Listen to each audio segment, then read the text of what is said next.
Hello, and welcome to Sleepy Science. What if the mind you trust most is quietly changing what you choose, what you remember, and even what you see before you ever realize it?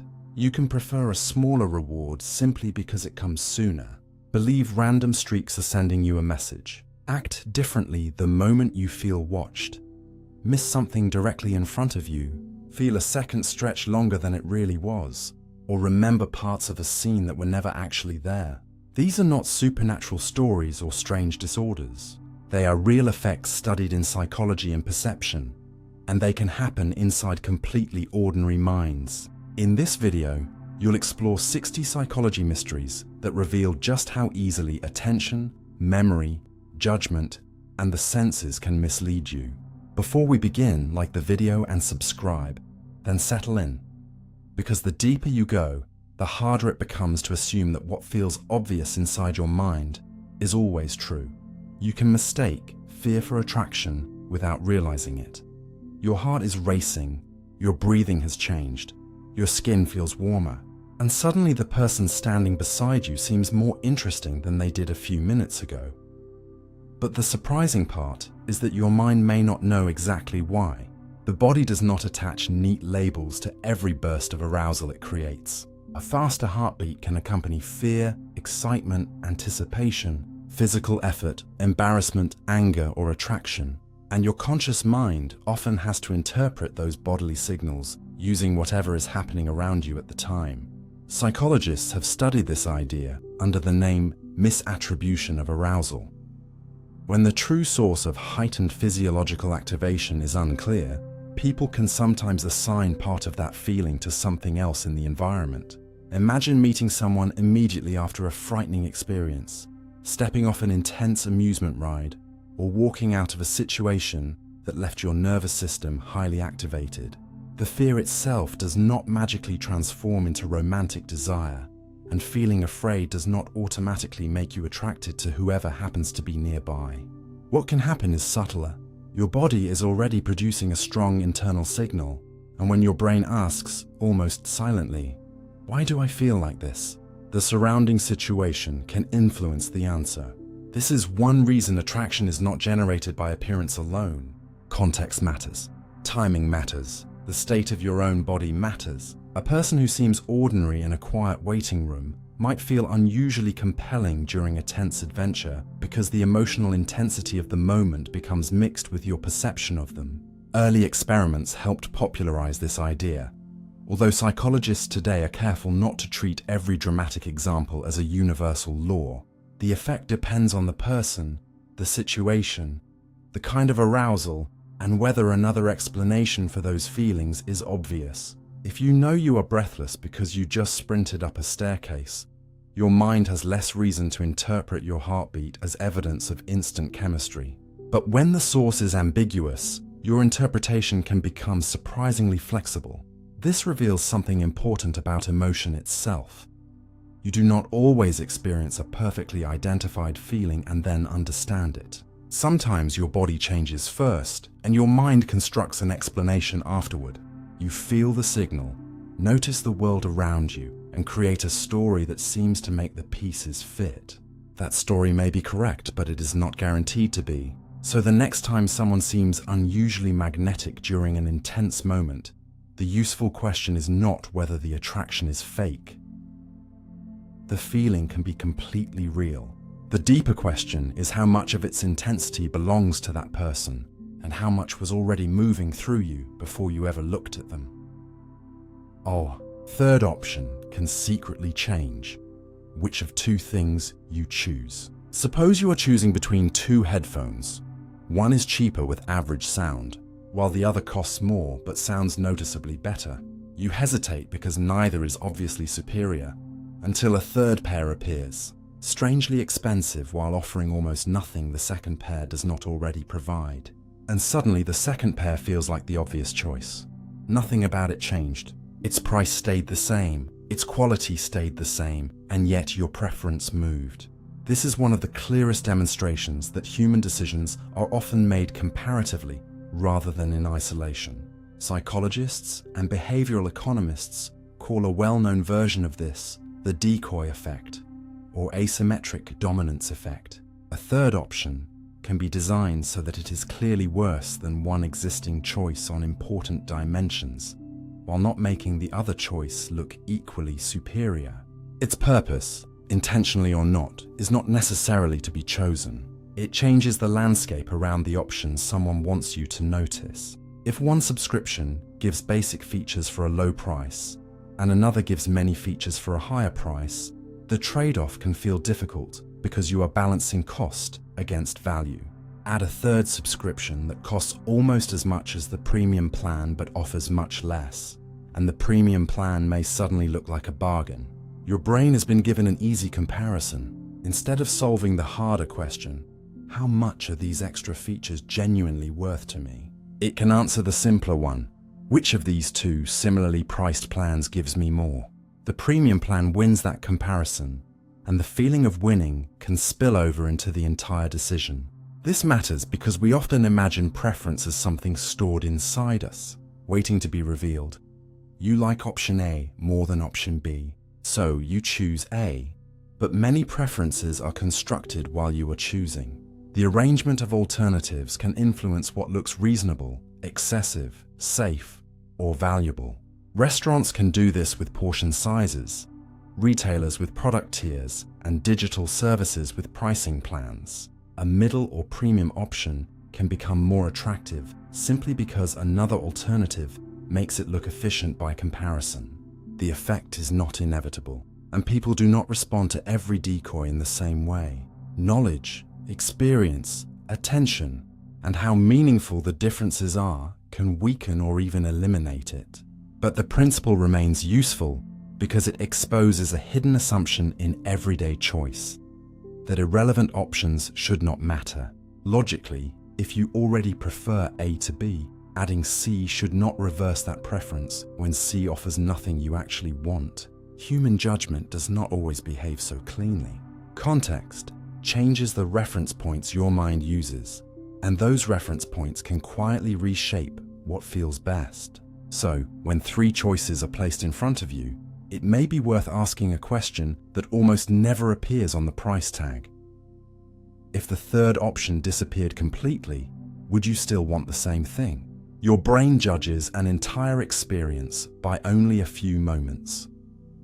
You can spend an hour having a wonderful evening, endure 5 terrible minutes at the end, and later remember the entire night as disappointing, as though your mind quietly erased most of what actually happened. Human memory does not preserve an experience like a security camera recording every second with equal weight. When you later judge how pleasant, painful, boring, or meaningful something was, certain moments can dominate the verdict, especially the most emotionally intense point and the way the experience ended. Psychologists often describe this tendency with the peak end rule, a pattern famously studied in research on remembered discomfort and later examined in many kinds of experiences. The strange part is that the total duration of an event can sometimes matter less to memory than you would expect. 10 mildly unpleasant minutes do not necessarily feel twice as bad in retrospect as 5, because your mind does not simply add every second together. Instead, memory compresses experience. It keeps highlights, turning points, surprises, and endings, then uses those fragments to construct a summary that feels like the whole story. This helps explain why the final moments of a vacation can color how you remember the entire trip. Why one extraordinary course can define your memory of a long dinner, or why an uncomfortable ending to an otherwise successful conversation can remain disproportionately vivid. The effect is not absolute, and researchers have found that duration, expectations, context, and the type of experience can still influence judgment. But the broader lesson is powerful. Remembered experience and experienced experience are not identical. There is the version of your life you actually live moment by moment, and there is the shorter version your memory later edits into a story. That distinction can affect future decisions. You may avoid returning somewhere because of one terrible ending, even though most of your time there was enjoyable, or chase an experience again because one spectacular moment shines brighter in memory than the long stretches of boredom surrounding it.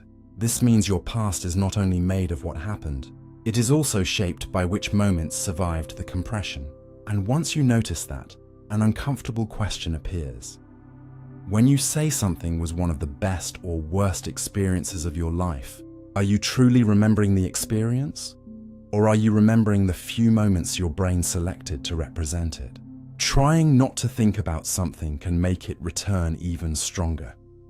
Tell yourself, with complete seriousness, not to picture a white bear, and something almost ridiculous happens. Before you can successfully remove it, your mind has to check whether the bear is there. This simple contradiction sits at the center of what psychologists call ironic thought processes, closely associated with research by Daniel Wegner on deliberate thought suppression. When you try forcefully not to think about an unwanted idea, your mind may perform two jobs at once. One process searches for something else to focus on, while another quietly monitors your thoughts for signs that the forbidden idea has returned. The problem is that monitoring requires keeping the unwanted thought mentally accessible. To make sure you are not thinking about it, part of your mind repeatedly checks for it, and every check can reactivate the very thing you are trying to escape. This is why commands such as "do not think about the embarrassing thing you said," "do not worry about tomorrow," or "do not remember that song" can become strangely self-defeating. Suppression may sometimes work briefly, especially when your attention is occupied by something meaningful. But under stress, fatigue, distraction, or heavy mental load, the unwanted thought can return with unusual persistence. Researchers have described this as a rebound effect, although its strength varies across situations and people, and it should not be treated as a rule that every suppressed thought inevitably becomes stronger. What matters is the mechanism. Fighting a thought can unintentionally give it priority. Imagine trying to force a beach ball beneath water. For a moment it disappears, but maintaining that absence requires constant pressure, and the effort itself keeps your attention tied to what you are trying to hide. A more useful response is often not to argue with every intrusive thought, but to notice it without treating its appearance as an emergency. Then redirect attention towards something concrete. This does not mean accepting every thought as true or important. Thoughts can be random, repetitive, unwanted, and completely inconsistent with what you believe. Their presence is not a confession. Their repetition is not proof. Sometimes the reason a thought feels powerful is simply that you have been repeatedly checking whether it has gone away. And that reveals a quiet paradox about mental control. The harder you demand absolute silence from your mind, the more carefully you may end up listening for the very sound you wanted to disappear. You can feel in control of events that are completely random. A pair of dice leaves your hand, tumbles across the table, and somehow you still feel that throwing them harder might produce a higher number. Nothing in the physics of a fair roll obeys your intention, yet the feeling of influence can remain surprisingly convincing. Psychologists call this the illusion of control, the tendency to behave as though your choices, rituals, skills, or personal involvement can influence outcomes that are actually determined largely or entirely by chance. Classic research by psychologist Ellen Langer showed that this feeling becomes especially strong when random situations contain features normally associated with skill. Being allowed to choose your own lottery ticket, making the decision yourself rather than having it assigned, competing against someone who looks less confident, or becoming personally involved before an outcome is revealed can all make chance feel strangely controllable. This helps explain why gamblers may develop rituals around machines, cards, numbers, seats, or the way they perform an action even when those rituals cannot alter the underlying probabilities. But the phenomenon is much broader than gambling. You may wear a particular shirt because several good things happened while you were wearing it. Repeat a tiny routine before an important event, or become convinced that checking something repeatedly somehow protects you from a bad outcome. Your brain is exceptionally good at detecting connections because in ordinary life, connections are useful. If a certain action repeatedly produces a result, learning that relationship helps you survive. The difficulty is that random events also produce clusters, coincidences, and apparent patterns. Sometimes you perform a ritual and then succeed. Sometimes you worry about something and it happens. Sometimes you make a prediction and chance rewards you immediately.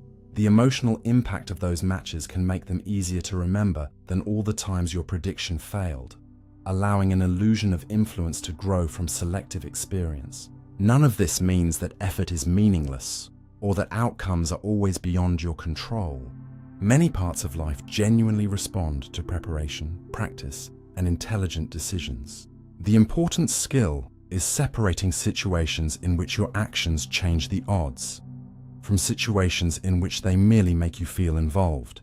That distinction can be uncomfortable because control itself is psychologically reassuring. Believing that there is something you can do can feel safer than accepting uncertainty. Yet recognizing randomness does not make you powerless. It can actually make your decisions clearer. You can focus your energy on the variables that respond to you and stop blaming yourself for every result that does not. And perhaps that is the deeper lesson hidden inside a rolling die. Sometimes wisdom is not learning how to control what happens, but learning to recognize when control was never available in the first place. You are bad at predicting what your future self will want. The person making plans for next month feels so familiar that you rarely notice the problem.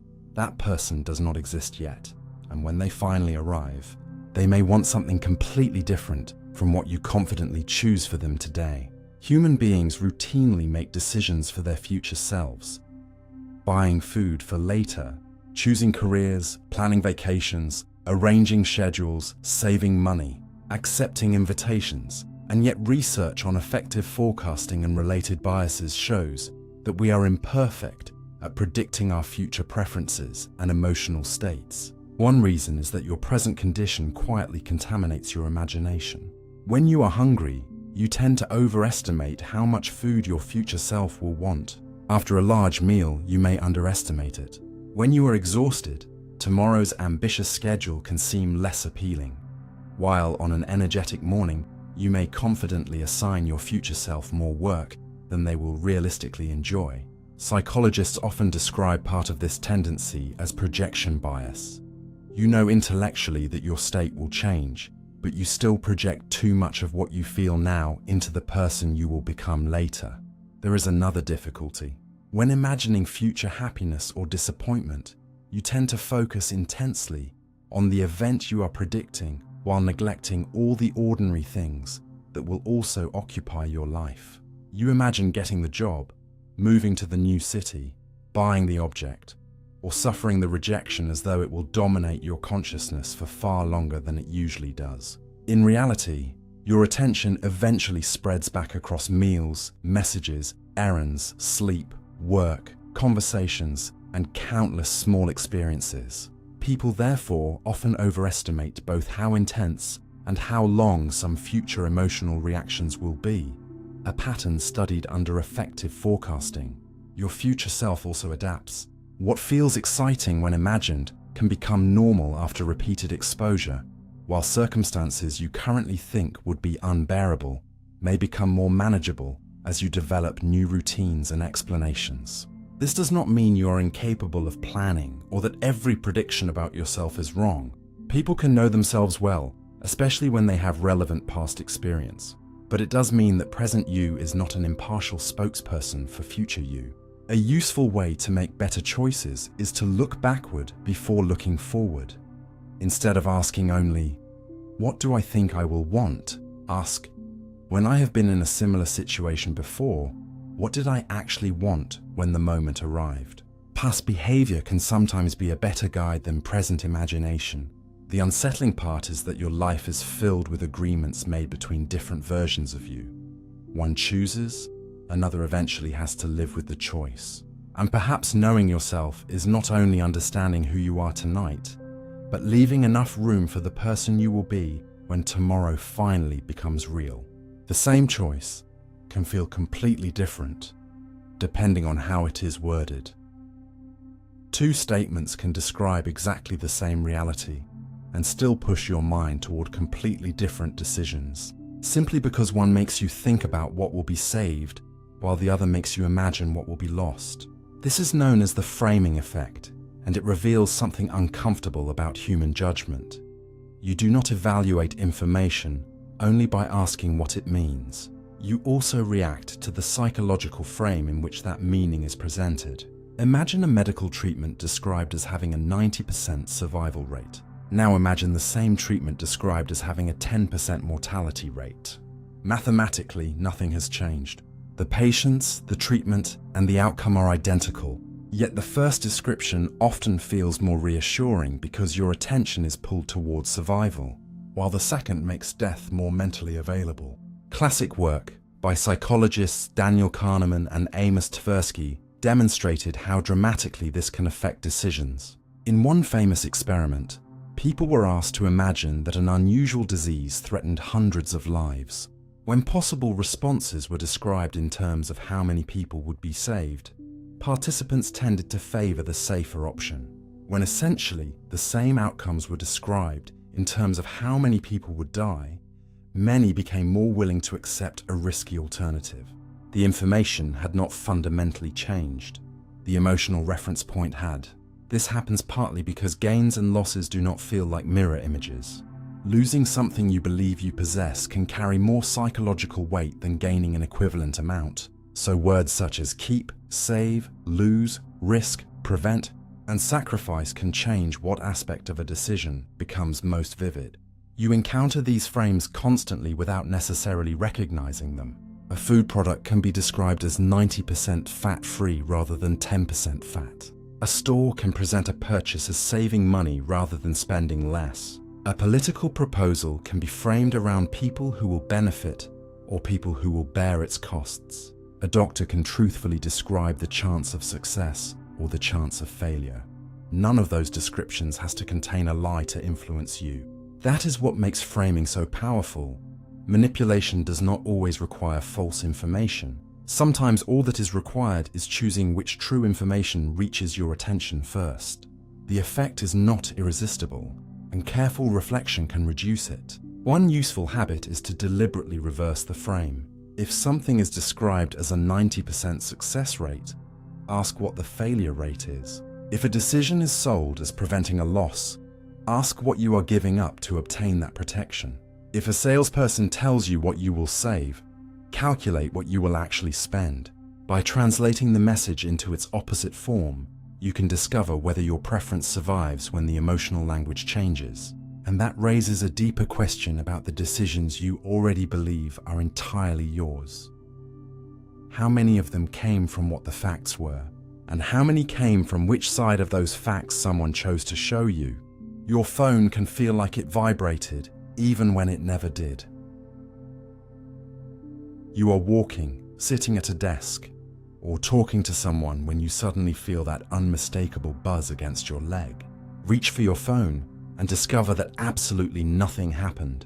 No call, no message, no notification. The sensation can feel so precise that it seems impossible that your body invented it. Yet experiences like this are common enough to have acquired names such as phantom vibration syndrome or phantom phone vibration. It is not usually evidence that something is wrong with your phone, nor does it automatically mean something is wrong with your nervous system. A more interesting explanation begins with what your brain is constantly trying to do. Detect meaningful signals inside a world filled with ambiguous sensory noise. Your skin is never receiving perfectly clean information. Clothing shifts, muscles contract, fabric brushes against you, your leg moves against a chair, objects in a pocket change position, and tiny mechanical sensations travel across the body throughout the day. Most of these events are ignored.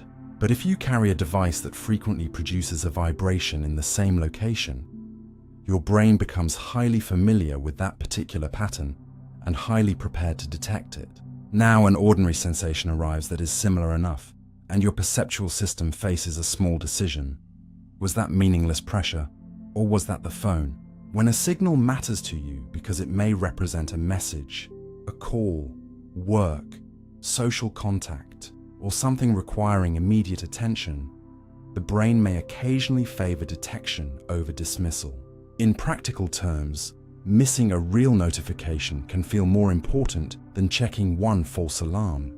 So ambiguous sensations are sometimes interpreted as the expected signal. Researchers have reported phantom vibrations among frequent mobile phone users, although there is no single proven mechanism that explains every case. Habit, expectation, attention, the location where the device is carried, and sensitivity to bodily sensations may all contribute. The experience belongs to a much broader feature of perception. Your nervous system does not simply wait until the world delivers perfectly obvious information. It continually interprets incomplete input using previous experience and expectation. That does not mean your brain is hallucinating reality at random. Most of the time, this predictive strategy is extremely useful because it allows you to identify important events quickly instead of analyzing every sensation from the beginning. The occasional phantom buzz is one small cost of having a system optimized for relevance rather than perfect neutrality. It becomes especially interesting when you notice how rapidly technology can train that system. For most of human history, there was no reason for a tiny vibration on the thigh to carry social meaning. Within a relatively short period, millions of people learned to associate that sensation with someone wanting their attention. And for some people, the association became strong enough that expectation can occasionally outrun the actual device. Your phone does not have to vibrate for your nervous system to be ready for it. And perhaps that tiny false notification reveals something larger about modern attention. After enough repetition, you may stop merely carrying a device that calls for you and begin carrying an expectation of being called, even during the moments when the world is completely silent. You keep investing in bad decisions because of what you already lost. The most dangerous moment in a bad decision may not be when you make it, but when you realize it was a mistake and decide that quitting would make everything you already sacrificed for nothing. You may have spent months on a project that is clearly failing, poured money into repairing something that keeps breaking, stayed through another season of a relationship that has stopped working, or sat through the second half of a terrible movie, simply because you already watched the first hour. In each case, the past begins to feel like a debt the future must somehow repay. Psychologists and economists call this the sunk cost effect. And the idea behind it is surprisingly simple. Once time, money, effort, or emotion has already been spent and cannot be recovered, it should not determine what you choose next. If a concert ticket cannot be refunded, for example, the money is gone whether you attend while sick or stay home and recover. Rationally, the better question is no longer, how much did I pay, but which option gives me the better outcome from this moment forward? Yet that is often not how the decision feels from inside your own mind.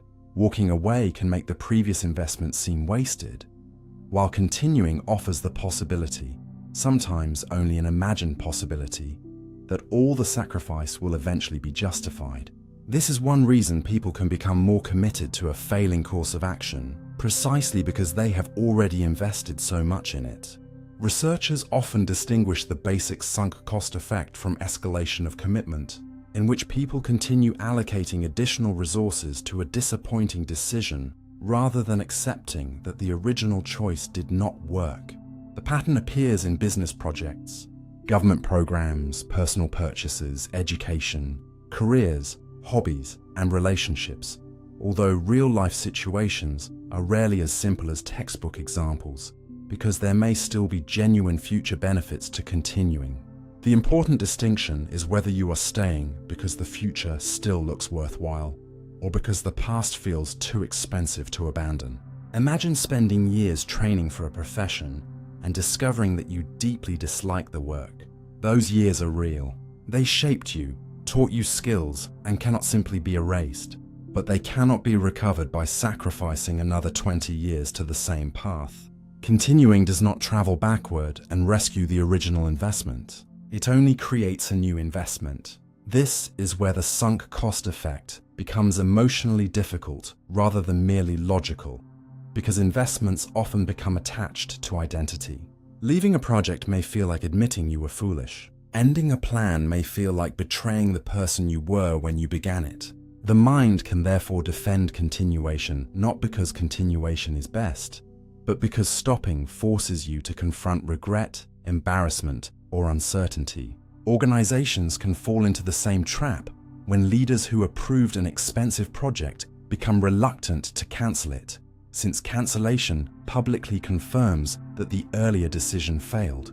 A useful way to break the spell is to mentally erase the history for a moment. Ask yourself, if I had not already spent anything on this, knowing everything I know now, would I choose to enter this situation today? Or imagine that the decision belongs to a friend who has no need to defend your previous choices. What would you advise them to do from this point onward? These questions do not guarantee the right answer, but they force your attention toward future costs and benefits rather than unrecoverable ones. And there is something quietly liberating in that shift. A past investment does not become meaningful only if you continue it forever. Sometimes what you bought with that money, time, or effort was information. The knowledge that this path is not the one you want to keep walking. Quitting can still hurt, because human beings do not experience abandoned effort as emotionally neutral, but the alternative can be far more expensive. Paying tomorrow again and again merely to prove that yesterday was worth the price. The past has already taken what it took from you. The question that remains is whether you will allow it to keep choosing what happens next. You think other people notice you far more than they actually do. Walk into a crowded room wearing something you suddenly regret, and within seconds it can feel as though an invisible spotlight has switched on above your head, and everyone has become an expert on the mistake you cannot stop thinking about. A stain on your shirt seems enormous. A stumble feels unforgettable. One awkward sentence begins replaying in your mind, and you imagine it surviving in everyone else's memory long after the conversation ends. Yet other people are usually paying far less attention to you than this feeling suggests. Psychologists call this tendency the spotlight effect. We systematically overestimate how much other people notice our appearance, behavior, mistakes, and changes because we experience ourselves from a privileged position that no one else shares. You are present for every second of your own embarrassment. You know exactly what you intended to say before the wrong words came out. You remember where the stain is because you checked it 3 times. You know that your haircut changed because you saw the old version of yourself yesterday. Everyone around you receives only a tiny fragment of that information. In classic experiments associated with psychologist Thomas Gilovich and colleagues, participants placed in mildly embarrassing situations tended to expect that more people had noticed their conspicuous appearance than actually had. The deeper reason is not that people around you are unusually kind or inattentive. It is that every person in the room is standing near the center of their own private field of attention. While you're wondering whether they noticed your awkward entrance, someone else may be wondering whether you noticed their voice shaking. Another may be thinking about an unfinished assignment. And someone across the room may be deciding what to eat later. You appear prominently in your own consciousness because you have access to every detail of yourself. But your mind can accidentally use that prominence as evidence that you must also be prominent in everyone else's consciousness. Psychologists often describe this as an egocentric bias in judgment. When estimating another person's perspective, you begin with information that is immediately available to you and do not always adjust far enough away from it. This can make ordinary social mistakes feel permanent, even when they barely register for anyone else. Think about the last time a stranger mispronounced a word, dropped something in a cafe, wore mismatched clothes, or stumbled while walking past you. Unless something unusual happened, you probably did not spend the evening analyzing them. You may not remember them at all. Yet when the same thing happens to you, it can feel as though a record has been created in the minds of everyone who witnessed it. The spotlight effect can become stronger when you are highly self-conscious, because attention turns inward and magnifies whatever you are monitoring. That does not mean nobody ever notices you. People certainly notice unusual behavior, appearance, competence, and mistakes, especially when those things are relevant to them. The error lies in estimating the scale and duration of that attention. Being noticed for 5 seconds is not the same as becoming a lasting subject in someone else's mind. This distinction matters because an exaggerated sense of observation can quietly alter behavior. You may avoid asking a question because you fear everyone will remember that you did not know the answer. You may refuse to try something unfamiliar because failing publicly feels more consequential than it really is. You may spend an entire conversation monitoring your posture, clothing, or wording instead of participating in what is happening. In that way, an imaginary audience can become powerful enough to shape a real life. One way to weaken the effect is not to repeat the comforting claim that nobody cares, because that is not literally true and it misses the point. Instead, remember that other people possess limited attention, just as you do. Their minds are already crowded with plans, sensations, memories, worries, and self-evaluations that you cannot see. You are part of their environment, not necessarily the center of it. There is an unexpected freedom in understanding this.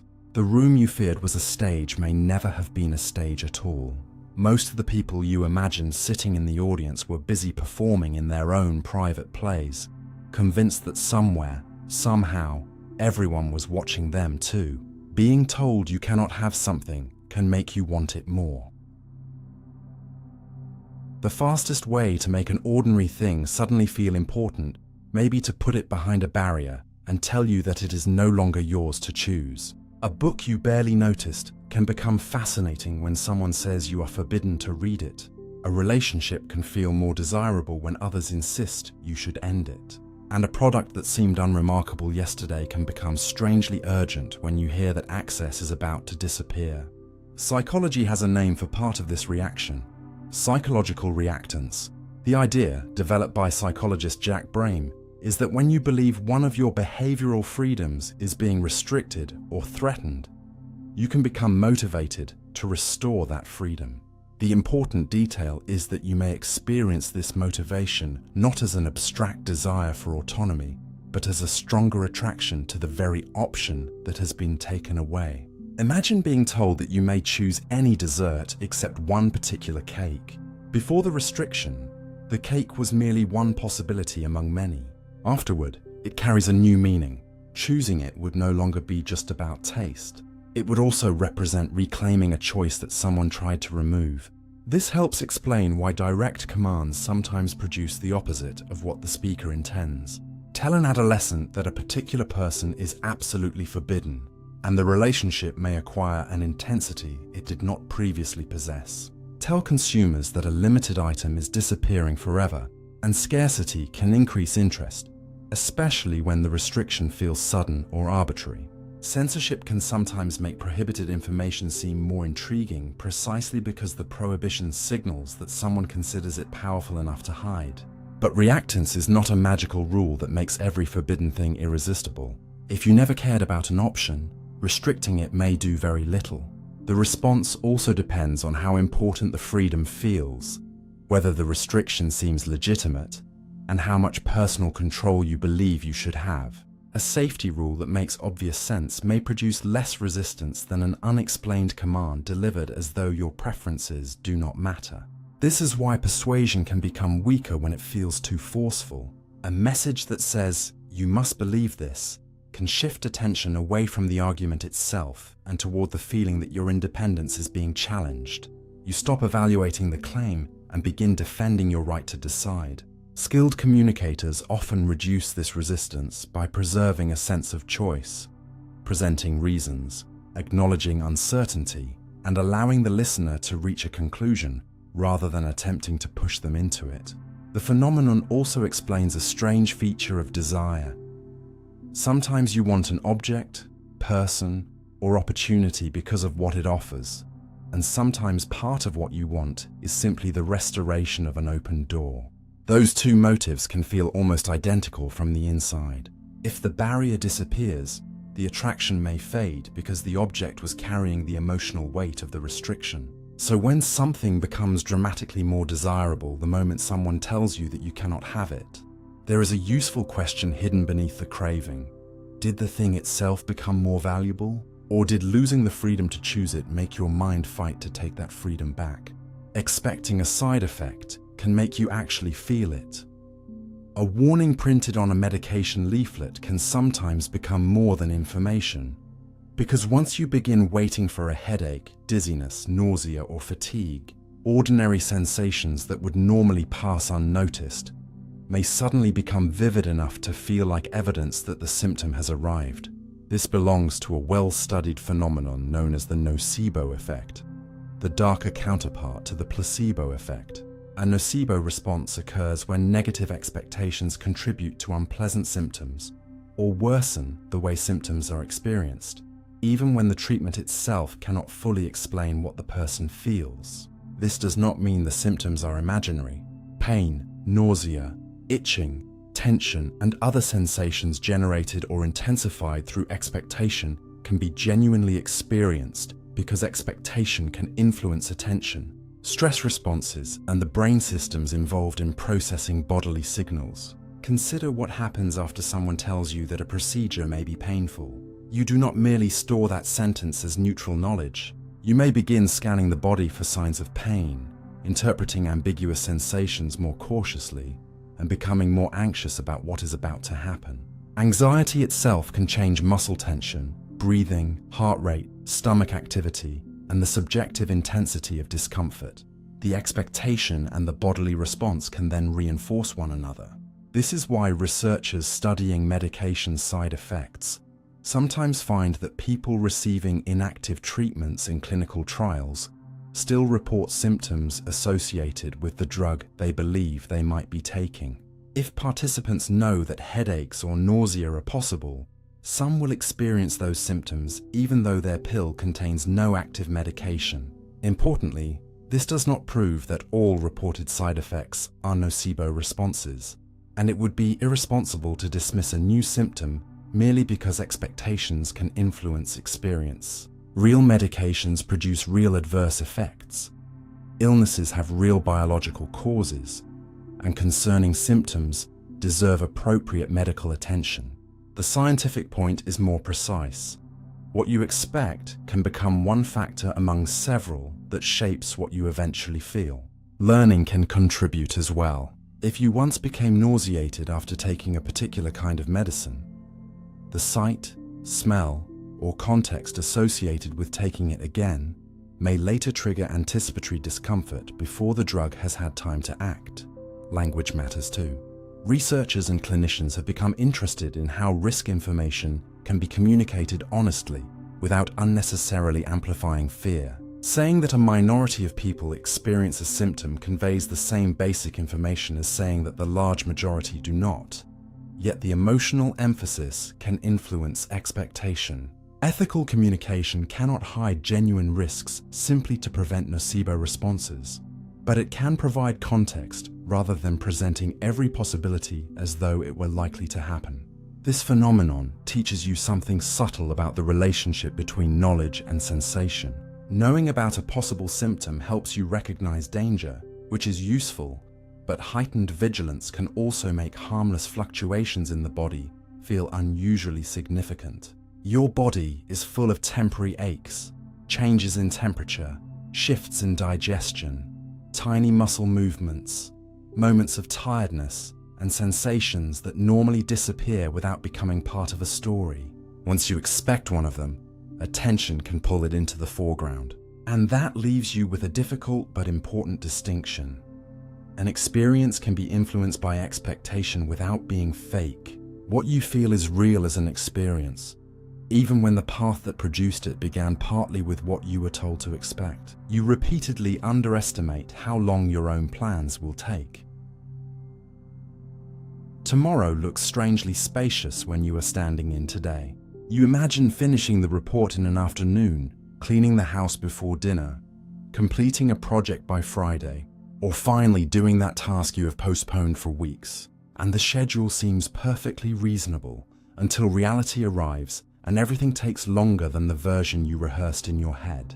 Psychologists call this recurring error the planning fallacy, a tendency to underestimate how much time, effort, or sometimes money a future task will require, even when your own previous experiences should warn you otherwise. Daniel Kahneman and Amos Tversky helped describe the phenomenon. And later research showed something especially revealing. People can remain optimistic about a new plan despite remembering that similar plans took much longer in the past. The problem is not simply that you are careless with clocks. When you imagine a future project, your mind naturally constructs a story about how the task is supposed to unfold. You picture sitting down, beginning the work, progressing through the important steps, and eventually finishing. What is often missing from this internal movie are the interruptions that do not belong to the ideal script. The email that requires an answer, the software problem, the missing information, the unexpected revision, the afternoon when your concentration disappears, the person who responds 2 days later than expected, or the small mistake that forces you to redo an hour of work. Each interruption seems too minor or unpredictable to deserve a place in the plan, yet real projects are often made from dozens of exactly these small delays. This is sometimes described as relying too heavily on an inside view. You focus on the specific details of the current plan and how you intend to execute it. An outside view asks a different question.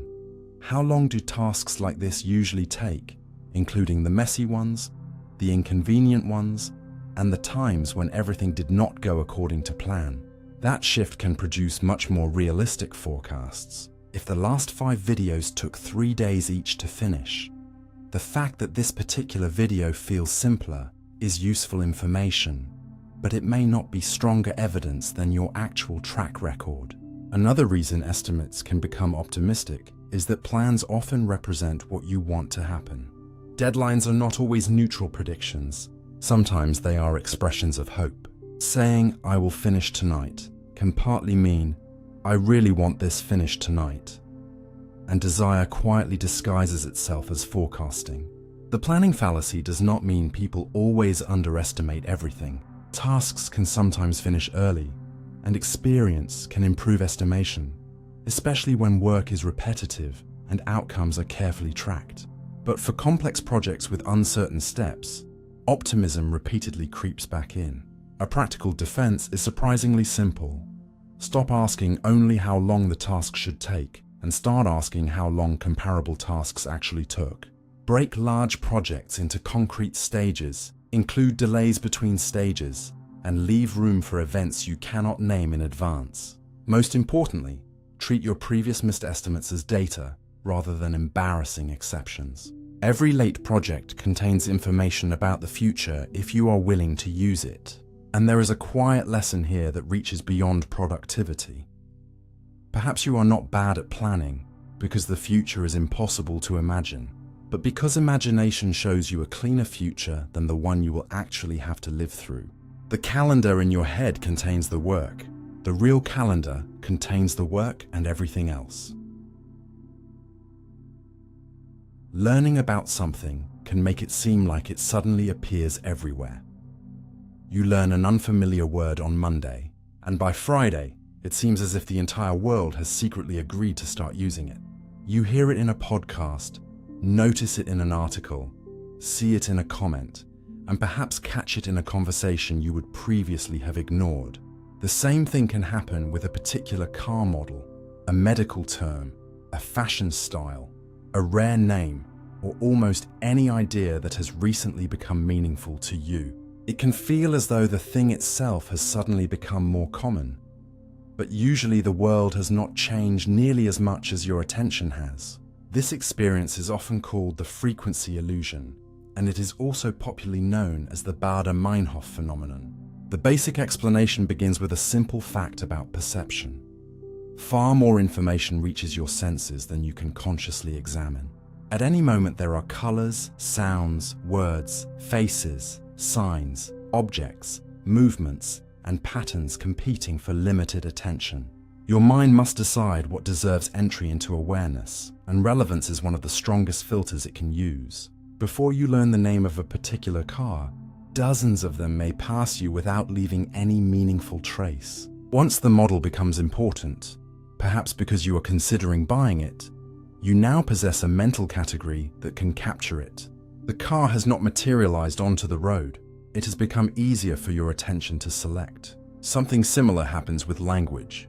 A word you did not understand yesterday could have appeared in front of you many times without being encoded strongly enough to remember.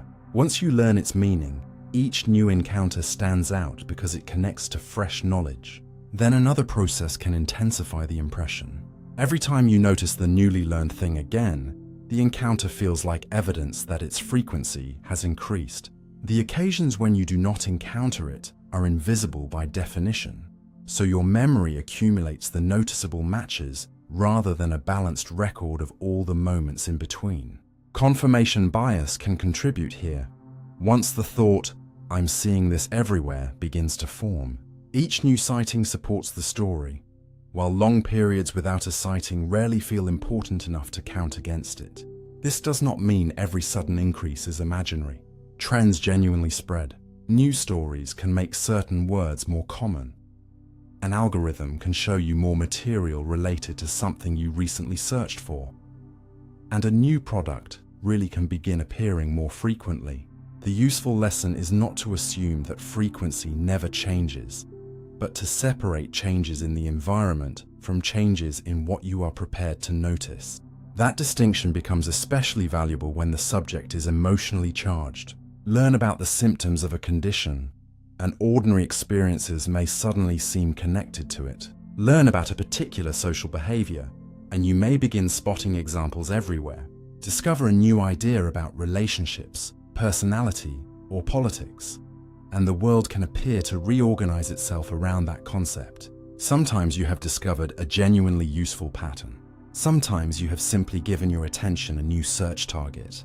The mind is powerful partly because learning changes what becomes visible to it.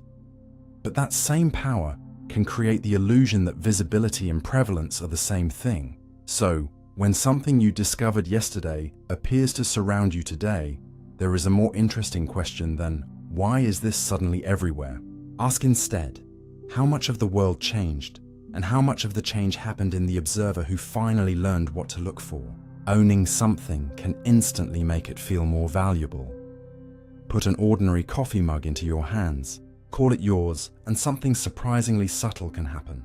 A few minutes later, you may demand more money to give it up than you would have been willing to pay to acquire the exact same mug. Nothing about the object has changed. Its material is the same, its usefulness is the same, and no hidden feature appeared when ownership changed hands. What changed was your relationship to it. Psychologists and behavioral economists call this pattern the endowment effect, the tendency for ownership to increase the subjective value you place on something simply because it has become yours. The effect became famous through experiments in which some participants were given objects such as mugs, while others were given the opportunity to buy them. Sellers often wanted considerably more compensation to surrender the object than buyers were willing to pay for an identical one. Researchers have debated exactly which mechanisms produce the effect and how strongly it appears under different conditions, but the broader finding has survived an important lesson. Acquiring something can alter how you evaluate losing it. Before ownership, an object is one possibility among many. After ownership, giving it away can feel like surrendering something already incorporated into your personal world. That distinction matters because the mind does not always treat gaining and giving up as psychologically equivalent events. Once an object becomes part of what you regard as yours, relinquishing it can feel like a loss, rather than merely the reverse of acquiring it. And ownership can reach deeper than money. You begin to learn the scratches on your old desk, the way your headphones fit, the strange sound your car makes in cold weather, the exact position of the worn keys on your keyboard. Familiarity accumulates around possession. Memories attach themselves to objects. A cheap jacket can become difficult to discard because you remember where you wore it, while an objectively better replacement has no history with you yet. This does not mean every old possession secretly has enormous emotional value, nor does ownership automatically make everyone irrational. People who buy and sell professionally, who think deliberately about market value, or who have little attachment to an item, can show weaker effects. But everyday environments frequently encourage you to cross the psychological boundary into ownership before you have fully decided. A free trial places a service temporarily inside your routine. A store may invite you to handle a product, customize it, or imagine it in your home. A car test drive lets you spend time behind the wheel rather than merely looking through the window. Once something begins to feel like part of your life, returning it may be experienced differently from never buying it at all. Even digital possessions can acquire this quality. A collection of files, game items, playlists, photographs, or carefully arranged settings can become valuable partly because they carry your time and identity, despite having little conventional resale value. And this reveals why decluttering can be so difficult. When you look at an unused object you own, you may not evaluate the object that sits in front of you. You may evaluate the act of losing it. Could I use this someday? Replaces, would I buy this today? Those are very different questions. One keeps the possession anchored to you through hypothetical possibilities. The other forces you to judge its current value without the emotional advantage of ownership.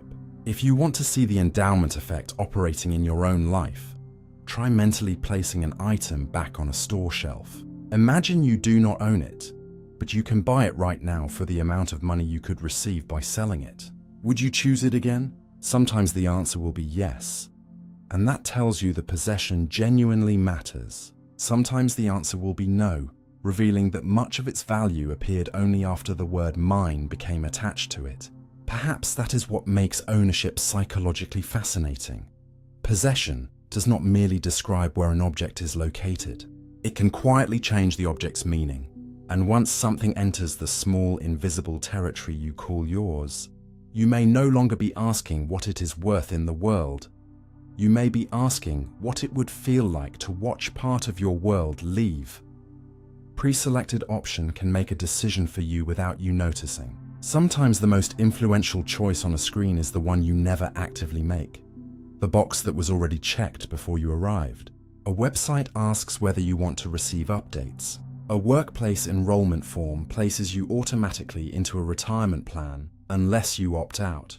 An app activates certain settings in advance, or a subscription renewal continues unless you deliberately stop it. In every case, you technically retain a choice, yet one option has been designated as the default, and defaults can exert a surprisingly strong influence over what people eventually do. Researchers refer to this as the default effect.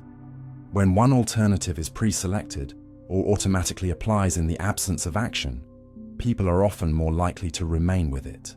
The interesting part is that a default does not need to physically prevent another choice. It can work through several quieter mechanisms. First, changing it requires effort, even a tiny action.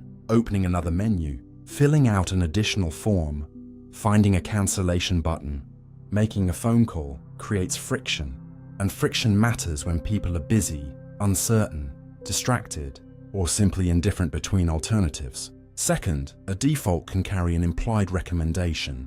If an employer automatically enrolls you in a savings plan, you may reasonably infer that this is the standard or recommended option. If software arrives with a particular setting enabled, you may assume there is a reason the designers chose it. Third, doing nothing feels different from actively changing something. Keeping the default allows the outcome to happen through inaction, while switching makes you feel more responsible for whatever follows. When the consequences are complicated or uncertain, that difference can become psychologically important. This is one reason automatic enrollment has been studied so extensively in retirement savings. When employees are enrolled by default but remain free to leave, participation can be substantially higher than in systems where employees must actively sign up. The underlying benefit has nothing mysterious about it. A task that previously required action is transformed into an outcome that occurs unless action is taken. Defaults have also been examined in areas ranging from insurance and software settings to environmental choices and organ donation systems. Although real-world differences between countries or policies cannot be attributed to defaults alone because laws, institutions, culture, trust and implementation also matter.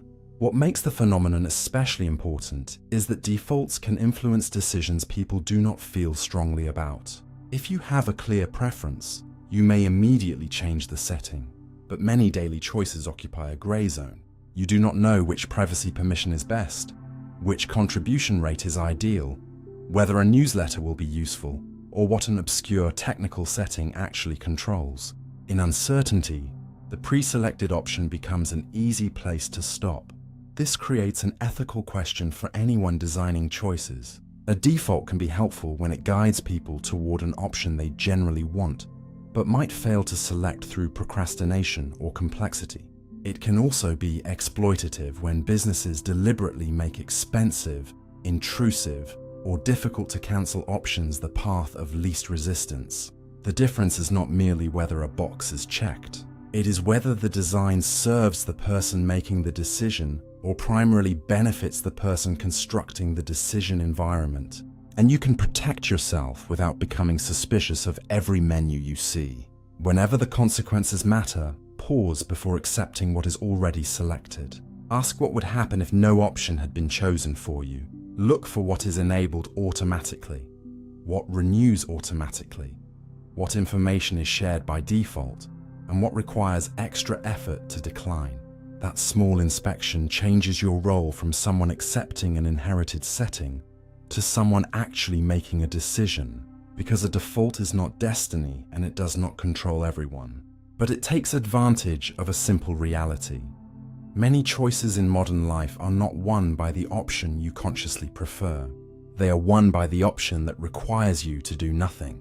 And sometimes the clearest sign that someone has influenced your decision is that you cannot remember ever deciding at all.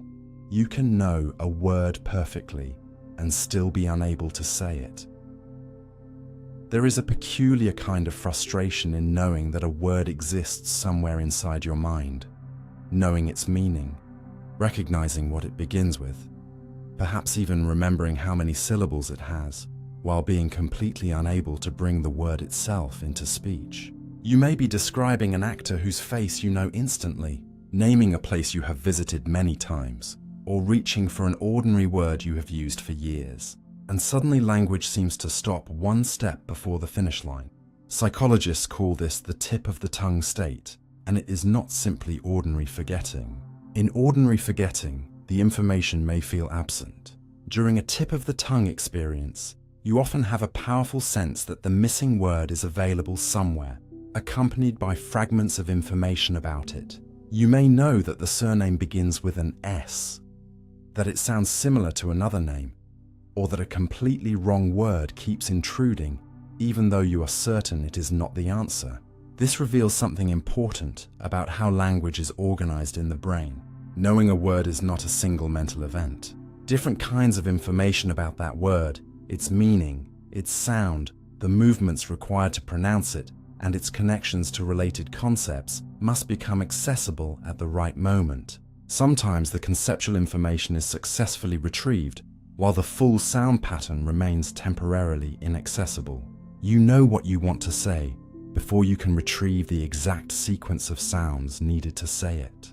Researchers have found that partial information can often survive during these states, which is why your certainty can be so strong.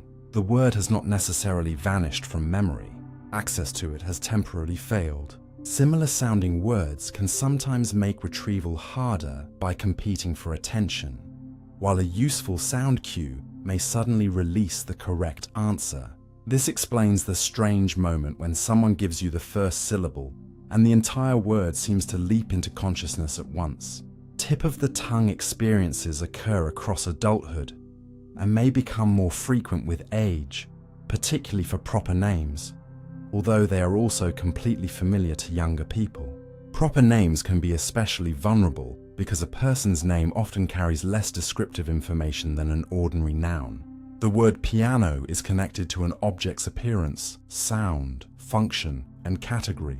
The surname of a particular actor may be linked mainly to that individual, giving the mind fewer alternative routes to retrieve it. Stress, fatigue, and divided attention can make fluent retrieval more difficult as well. What makes the phenomenon so fascinating is the feeling of knowing without being able to demonstrate that knowledge. For several seconds, you possess a kind of invisible certainty. If someone offers the wrong answer, you reject it immediately. When the correct word finally appears, you recognize it with relief. Your mind was able to judge the destination even while it could not find the road. And perhaps that small failure of speech teaches you something larger about memory.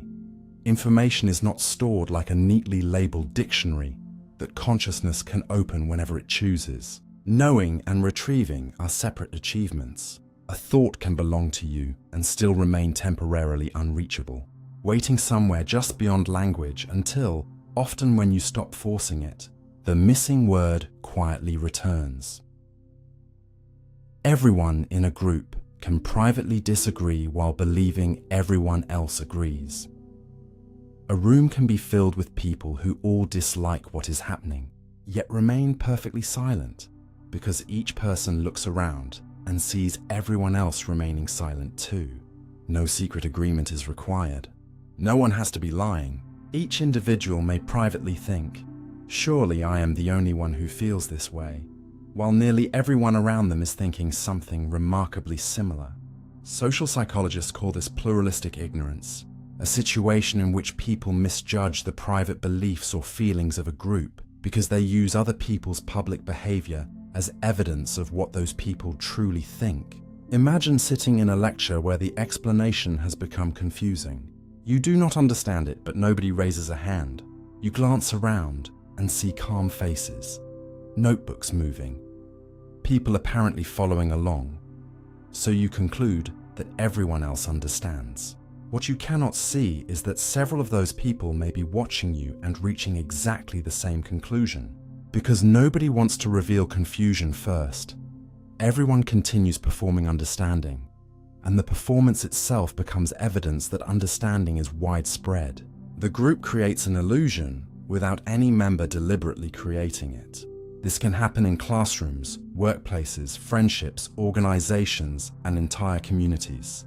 People may privately dislike a tradition, yet participate because they believe others support it. Employees may recognize that a project is failing, but remain quiet because the absence of objections makes enthusiasm appear stronger than it really is. Members of a social group may feel uncomfortable with a behavior, but imitate it because everyone else's imitation looks like genuine approval. The crucial distinction is between public behavior and private belief. Human beings often infer attitudes from visible actions because another person's inner state is inaccessible. Usually this is useful. If someone repeatedly chooses something, it is reasonable to suspect they prefer it. But social pressure can break that connection. A person may laugh because others are laughing, remain silent because speaking feels risky, or go along with a practice they dislike because opposition would make them stand out. Once enough people behave this way, the group receives a false picture of itself. Classic research on pluralistic ignorance examines situations such as attitudes among college students, showing how individuals can misperceive the norms of their own group and then adjust their behavior toward a norm that may be less widely supported than they assume. This differs from simply changing your opinion because others persuade you. In pluralistic ignorance, your private view may remain intact. What changes is your belief about everyone else's view. That mistaken estimate can be powerful enough to preserve behaviors that few people genuinely prefer. It also explains why a single honest voice can sometimes change a room so quickly. When one person says, "I actually don't understand this," several others may immediately admit the same thing. The new information does not necessarily change anyone's private belief. It reveals that the supposed consensus never existed. This is why anonymous surveys, confidential feedback, and opportunities to express opinions independently can uncover striking gaps between what groups appear to believe and what their members actually believe. Yet there is a deeper lesson hidden in the silence. When you scan a room for guidance, you are seeing behavior, not certainty. Confidence can be performed, agreement can be strategic, silence can mean approval, but it can also mean fear, uncertainty, politeness, exhaustion, or the assumption that someone else will speak first. So the next time everyone around you seems completely comfortable with something that privately feels wrong, remember that unanimity can sometimes be an optical illusion made out of people watching one another. The person beside you may not be waiting for you to conform. They may be waiting quietly and hopefully for someone to prove that they are not alone. You can defend a choice you never actually made. Imagine being asked which of two faces you find more attractive, pointing confidently to the one on the left, and then, seconds later, being handed the face from the right and calmly explaining why you chose it. You might say you preferred the eyes, the expression, or the shape of the face, constructing a perfectly coherent explanation for a decision that was never yours. This is not merely a hypothetical trick. Experiments by researchers including Petter Johansson and Lars Hall introduced a phenomenon known as choice blindness, showing that under certain conditions people can fail to notice when the outcome of their own choice has been secretly replaced, and can then offer detailed reasons for preferring the option they did not originally select. In a well-known version of the research, participants chose between photographs of faces. Through a concealed manipulation, the experimenter occasionally presented them with the photograph they had rejected and asked them to explain their decision. Many substitutions were detected, but a striking proportion were not. Instead of stopping and saying, "That isn't the face I chose," participants sometimes justified the switched outcome as though it accurately represented their original preference. The unsettling part is not simply that memory can fail, it is what the mind can do after the failure. When you are asked why you made a decision, you may assume that your conscious explanation is a direct report from the mental process that produced the choice. But introspection does not always give you that kind of access. Often, you know the outcome in front of you, you know something about your tastes and values, and you construct an explanation that makes those pieces fit together. If the premise is wrong but plausible enough, reasoning can still proceed smoothly. You might say, "I chose this person because the smile looks warmer," without realizing that the warmer smile belonged to the option you originally rejected. This process is related to confabulation in the broad sense of generating an explanation without consciously intending to deceive, although choice blindness in healthy participants should not be confused with the clinical confabulation seen in certain neurological conditions. The person is not necessarily lying. They may sincerely experience the explanation as meaningful, because the brain is remarkably skilled at building reasons from the information currently available. Researchers have extended choice blindness methods beyond faces to areas such as consumer preferences, taste, and opinions, though the effect depends strongly on how different the options are, how important the decision feels, how much attention people pay, and how quickly they can compare the presented outcome with what they remember choosing. If the substitution is obvious, people catch it. If the choice concerns something deeply familiar or consequential, detection may increase. The phenomenon therefore does not mean that your preferences are fictional, or that you can be convinced you chose absolutely anything. What it does challenge is the comforting assumption that you always possess a complete internal record of why you decided what you decided. Sometimes the mind seems to work more like an interpreter arriving after the event, looking at the result and asking what kind of story would make sense of it. And once a story has been generated, it can feel surprisingly authentic. That raises a deeper question about everyday life. When you explain why you chose a certain restaurant, career path, product, partner, or opinion, how much of that explanation comes from the actual process that caused the choice? And how much is a story built afterward to make your behavior feel consistent? You may genuinely know many of your reasons, but choice blindness shows that confidence alone cannot prove that the explanation is historically accurate. Sometimes you can be completely sincere, completely articulate, and still be explaining a decision that, in the form you remember it, never happened. Walking through a door can make you forget why you entered. You stand up with a clear purpose, walk into another room, and the moment you cross the doorway, the reason for moving seems to evaporate, as though the thought belonged to the room you just left. You stop, look around, and ask yourself the strangely familiar question, why did I come in here? This everyday experience is often connected to what researchers have called the doorway effect, but the science behind it is more interesting than the popular idea that a door somehow makes memory switch off. Your mind continuously divides ongoing experience into meaningful episodes.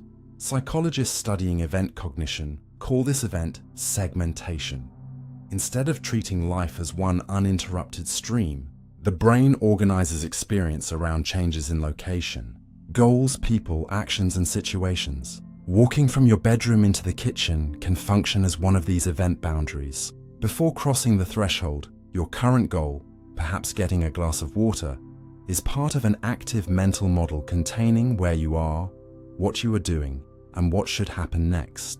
Entering a new environment gives the brain fresh information to process.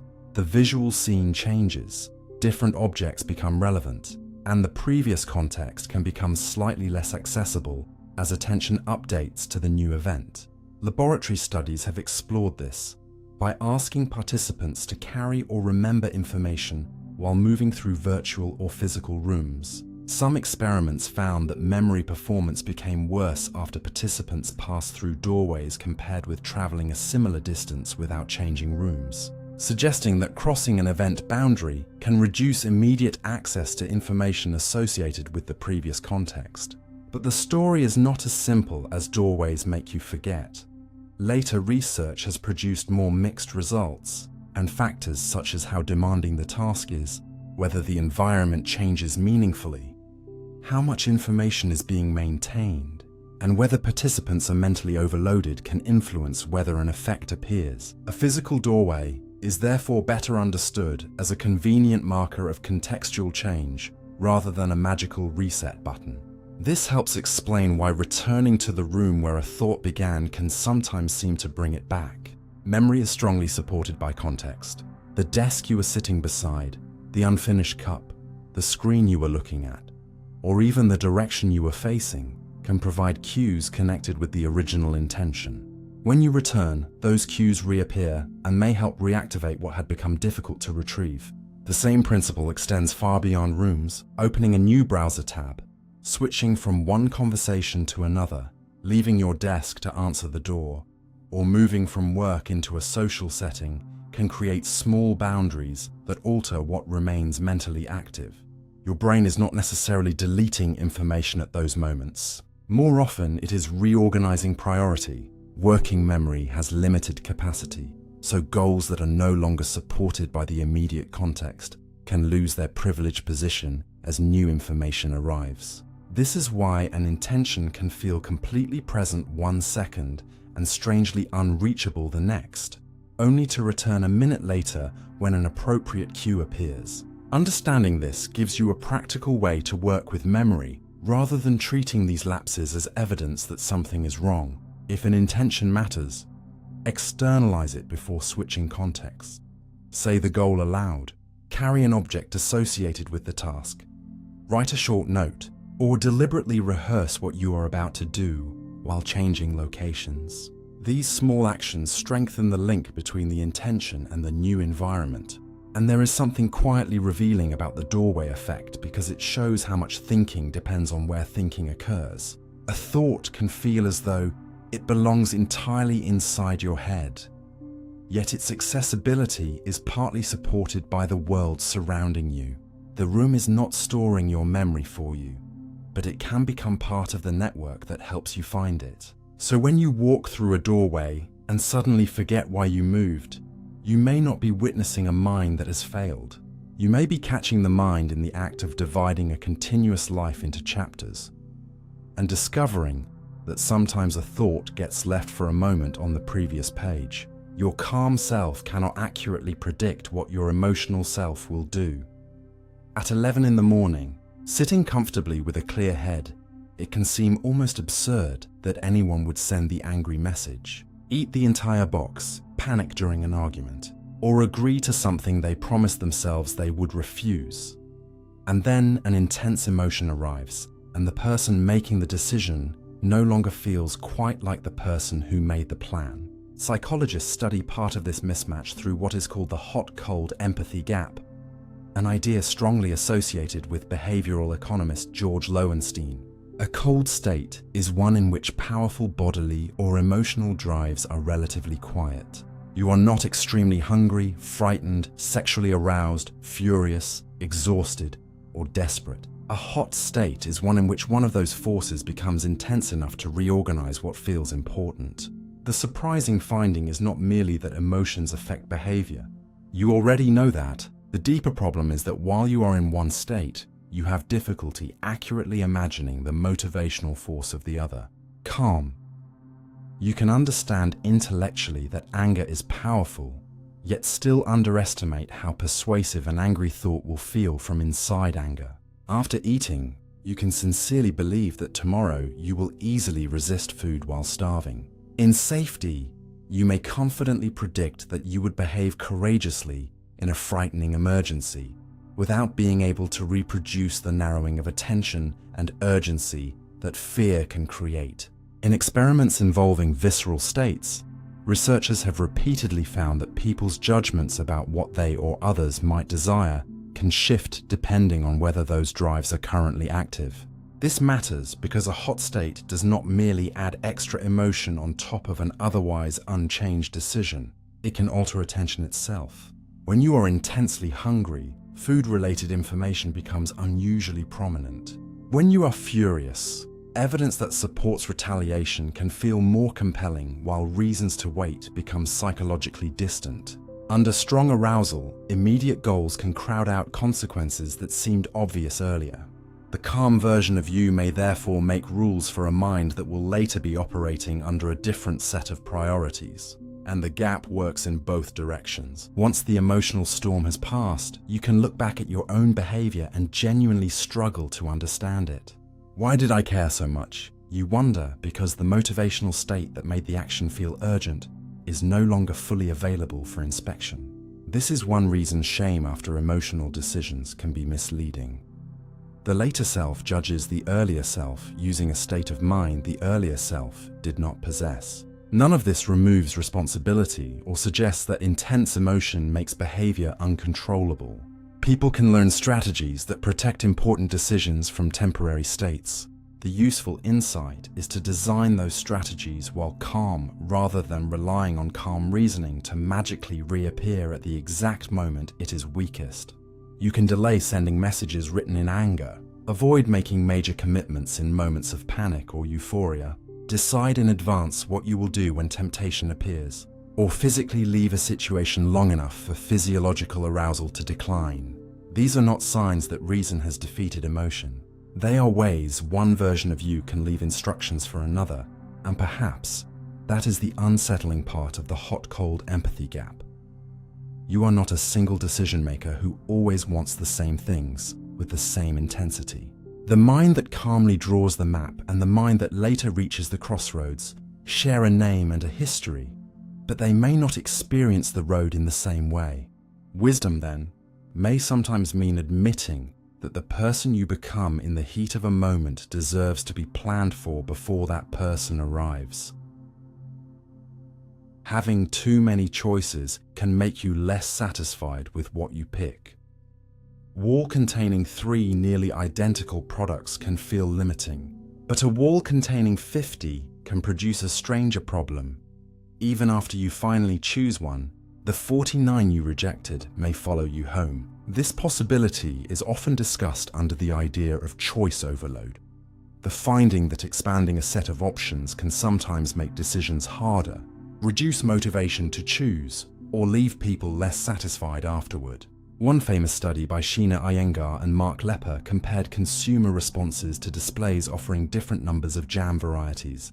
A larger display attracted more attention, while people exposed to a smaller assortment were more likely in that study to make a purchase. The experiment became one of psychology's most widely repeated examples of too much choice. But the scientific story that followed is more nuanced than the popular slogan. Later research and meta-analyses found that choice overload is not universal. Sometimes larger assortments are useful and enjoyable, and under certain conditions they may even improve decisions. The effect appears to depend on factors such as how difficult the options are to compare, how knowledgeable the chooser is, whether preferences are already clear, how much effort the decision requires, and how consequential the outcome feels. If you know exactly which laptop feature matters to you, 20 models may help you find the right one. If every model differs across storage, battery life, screen quality, processor, warranty, price, weight, and features you barely understand. The same 20 options can become exhausting because each additional alternative creates another comparison your mind must somehow resolve. The burden does not necessarily end when the selection is made. More options also create more visible alternatives to imagine afterward. Choose one restaurant from 3 and you leave behind 2 roads not taken. Choose one from 50 and it becomes much easier to wonder whether table 17 on the list would have been better. Every appealing feature in a rejected option can become a reason to criticize what you selected. The headphones you bought have excellent sound, but another pair had better battery life. Your hotel has the best location, but another had a larger room. The meal you ordered tastes good, but you can still see the photograph of the dish you almost chose. This can produce counterfactual thinking, mental simulations of alternatives that did not happen. And those imagined alternatives can reduce satisfaction even when the actual choice is perfectly good. Choice can also increase the feeling of personal responsibility. If only one reasonable option existed and the outcome disappoints you, the situation receives some of the blame. If you carefully selected one option from a vast catalogue, disappointment can feel more personal. With so many possibilities available, perhaps you should have found the perfect one. That word, perfect, is where abundant choice becomes especially demanding. A large assortment can quietly change the goal from finding something good enough to identifying the single best possibility among everything available. But many real decisions do not contain a discoverable perfect answer. Preferences are complicated, information is incomplete, and different options win on different dimensions. Searching longer may therefore increase effort faster than it increases quality. One practical response is not to eliminate choice, but to create structure before entering it. Decide which few features genuinely matter, establish a threshold that counts as good enough, and stop reopening the decision once an option clearly satisfies those requirements. Experts often handle large assortments better, precisely because they know which differences to ignore. The lesson is not that freedom is harmful or that fewer choices are always better. Having alternatives can protect autonomy, allow personalization, and help people escape genuinely bad options. The paradox is subtler. Freedom becomes mentally expensive when every possibility demands evaluation and every rejected possibility remains psychologically alive. So perhaps satisfaction does not always come from searching until nothing better can possibly exist. Sometimes it comes from knowing what mattered to you, choosing something that meets it, and allowing all the unchosen possibilities to become what they were always meant to be. Not mistakes you failed to select, but paths you were never required to walk. You think your emotions are more visible than they really are. You can be sitting perfectly still while panic is roaring inside you, yet feel absolutely certain that everyone nearby can somehow see it leaking through your face. Your voice sounds different to you. Your smile feels artificial. Your hands suddenly seem impossibly conspicuous. And because the emotion is so intense from the inside, you assume it must be equally obvious from the outside. Psychology calls this tendency the illusion of transparency. People often overestimate how accurately others can detect their private thoughts, feelings, nervousness, or intentions. The effect is easy to understand once you notice the imbalance between what you know about yourself and what another person can actually observe. You have access to the entire internal experience. You can feel your heartbeat, notice the thought you are trying not to reveal, remember what triggered the emotion, and detect tiny changes in your own voice that another person may barely register.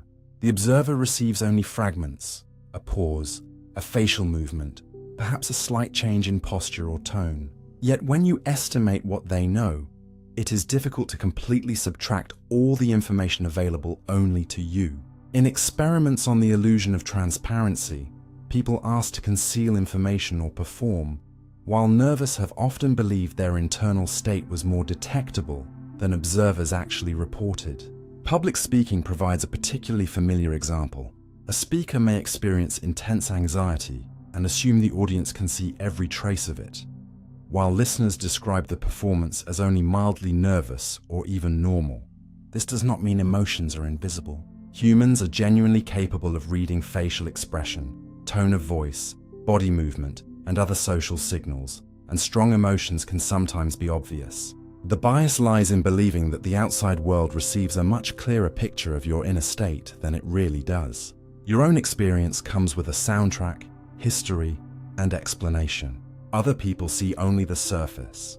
This distinction can change how you interpret social situations. During an awkward conversation, you may assume the other person knows exactly how embarrassed you are, then react to that imagined knowledge by becoming even more self-conscious. During a negotiation, you may fear that your excitement has revealed how badly you want the deal, even when your behavior has given away very little. Someone hiding sadness may believe their silence has communicated everything, while the people around them simply interpret it as tiredness or distraction. The illusion can even create unnecessary resentment. You may think, they can obviously see that I'm upset, so why aren't they responding? When the emotion that feels unmistakable to you was never clearly communicated to them at all. This is why direct communication matters more than we often expect. Other people are not reading the private version of you. They are interpreting incomplete signals through their own assumptions, experiences, and distractions. Knowing this can also ease performance anxiety. Feeling nervous does not automatically mean looking incompetent. Feeling uncertain does not guarantee that your uncertainty has been exposed. An emotion can be enormous in consciousness and still produce only a faint trace in behavior. Perhaps the strangest part is how easily intensity becomes confused with visibility. Because you can feel something everywhere, you imagine everyone else can see it everywhere. But your inner world has walls. Much more of it remains private than it feels in the moment. And sometimes the person across from you is not silently decoding everything you are trying to hide. They are simply waiting for you to tell them what is happening behind your eyes. You can become less rational when you are hungry, angry, or excited. Some decisions are not bad because you lacked intelligence. They were made by an intelligent brain temporarily flooded with a state that changed what seemed important. Hunger can make immediate rewards more compelling. Anger can make certain interpretations feel unusually obvious. And intense excitement can push attention toward action before consequences receive the same careful consideration. None of these states switches rational thought completely off. But research across psychology and neuroscience shows that motivation, emotion, and bodily condition can alter judgment in systematic ways. Hunger is a useful example because it does more than create an unpleasant sensation in the stomach. When energy needs become salient, attention can become more sensitive to food-related cues, and immediate consumption can rise in priority. Researchers have also explored whether hunger affects decisions outside food, with mixed results depending on the task. So the popular claim that a hungry person becomes universally irrational would be an exaggeration. What is better supported is that strong motivational states can narrow what captures attention and change the relative value of immediate versus distant outcomes. Anger produces a different pattern. Unlike fear, which often heightens uncertainty and caution, anger can sometimes increase feelings of certainty and personal control. Studies have found that angry participants can make more optimistic risk judgments in some circumstances because anger changes how danger is interpreted rather than simply making people emotional. It can also direct attention toward blame, injustice, and confrontation, making evidence consistent with those themes easier to access. Excitement introduces yet another form of pressure. High positive arousal can increase approach motivation, the urge to move toward an opportunity, buy, act, speak, compete, or commit, before slower evaluation has fully caught up. This helps explain why auctions, countdowns, competitions, sales events, and emotionally charged environments can feel different from making the same choice in a quiet room. The object may be unchanged, but your state alters the urgency surrounding it. Importantly, rationality is not located in a single brain region that simply shuts down whenever emotion appears. Emotion and reasoning normally work together. Without feelings about value, danger, reward, and consequence, decision-making itself would be severely impaired. The problem arises when one state becomes strong enough to dominate the information being considered. Your attention becomes narrower, certain outcomes gain extra weight, and alternatives that would matter to you later can temporarily feel distant. Sleep loss, stress, alcohol, and other conditions can amplify these vulnerabilities. But even ordinary hunger or excitement can change the landscape of a choice. This is why seemingly simple strategies can be surprisingly effective. Eat before making a difficult purchase if you are ravenous. Postpone an irreversible message while furious. And give an exciting opportunity enough time to remain attractive after the initial rush has faded. The goal is not to become emotionless. It is to recognize that a feeling can contain information without deserving complete authority. Anger may correctly signal that a boundary was crossed. Hunger may correctly tell you that your body needs energy. Excitement may correctly reveal that something matters to you. But none of those signals automatically answers every question that follows. A strong state can tell you what deserves attention while still distorting how urgently you believe you must act. And perhaps mature judgment begins with a simple recognition. Before trusting a decision, it can be worth asking not only, "What do I think?" but also, "What condition is the mind doing the thinking in right now?" You remember the option you chose as better than you thought it was before. A decision can quietly improve in your memory after you make it, even though nothing about the thing you chose has improved at all. Before choosing between 2 apartments, 2 jobs, 2 phones, or 2 vacation destinations, you may see advantages and flaws on both sides so clearly that the decision feels uncomfortable. One apartment has better light but a longer commute. Another is cheaper but smaller. Then you finally choose. Time passes, and something curious begins to happen. The advantages of your selection become easier to remember, while the attractive qualities of the rejected alternative start fading into the background. Psychologists often describe this pattern as choice-supportive bias, a tendency to remember past choices in ways that make the selected options seem better, and the rejected alternatives seem worse than they originally appeared. Experiments on memory for decisions have shown that people can later misremember positive features as belonging to the option they chose and negative features as belonging to the option they rejected. This does not mean the brain deliberately falsifies history to deceive you. A decision creates a new psychological structure. Before choosing, both possibilities remain open and must compete for attention. After choosing, your mind now has a life to continue with, and repeatedly rehearsing the benefits of the chosen path can make those benefits easier to retrieve. Information that supports your decision may also receive more attention afterward, because it is now relevant to what you own, use, defend, or live with. Suppose you buy one of 2 computers after hours of comparison. Weeks later, you may vividly remember that your computer had the excellent screen and reliable keyboard, but become less accurate about which machine originally had the better battery or lower price. Your memory of the comparison is no longer a neutral snapshot taken before the purchase.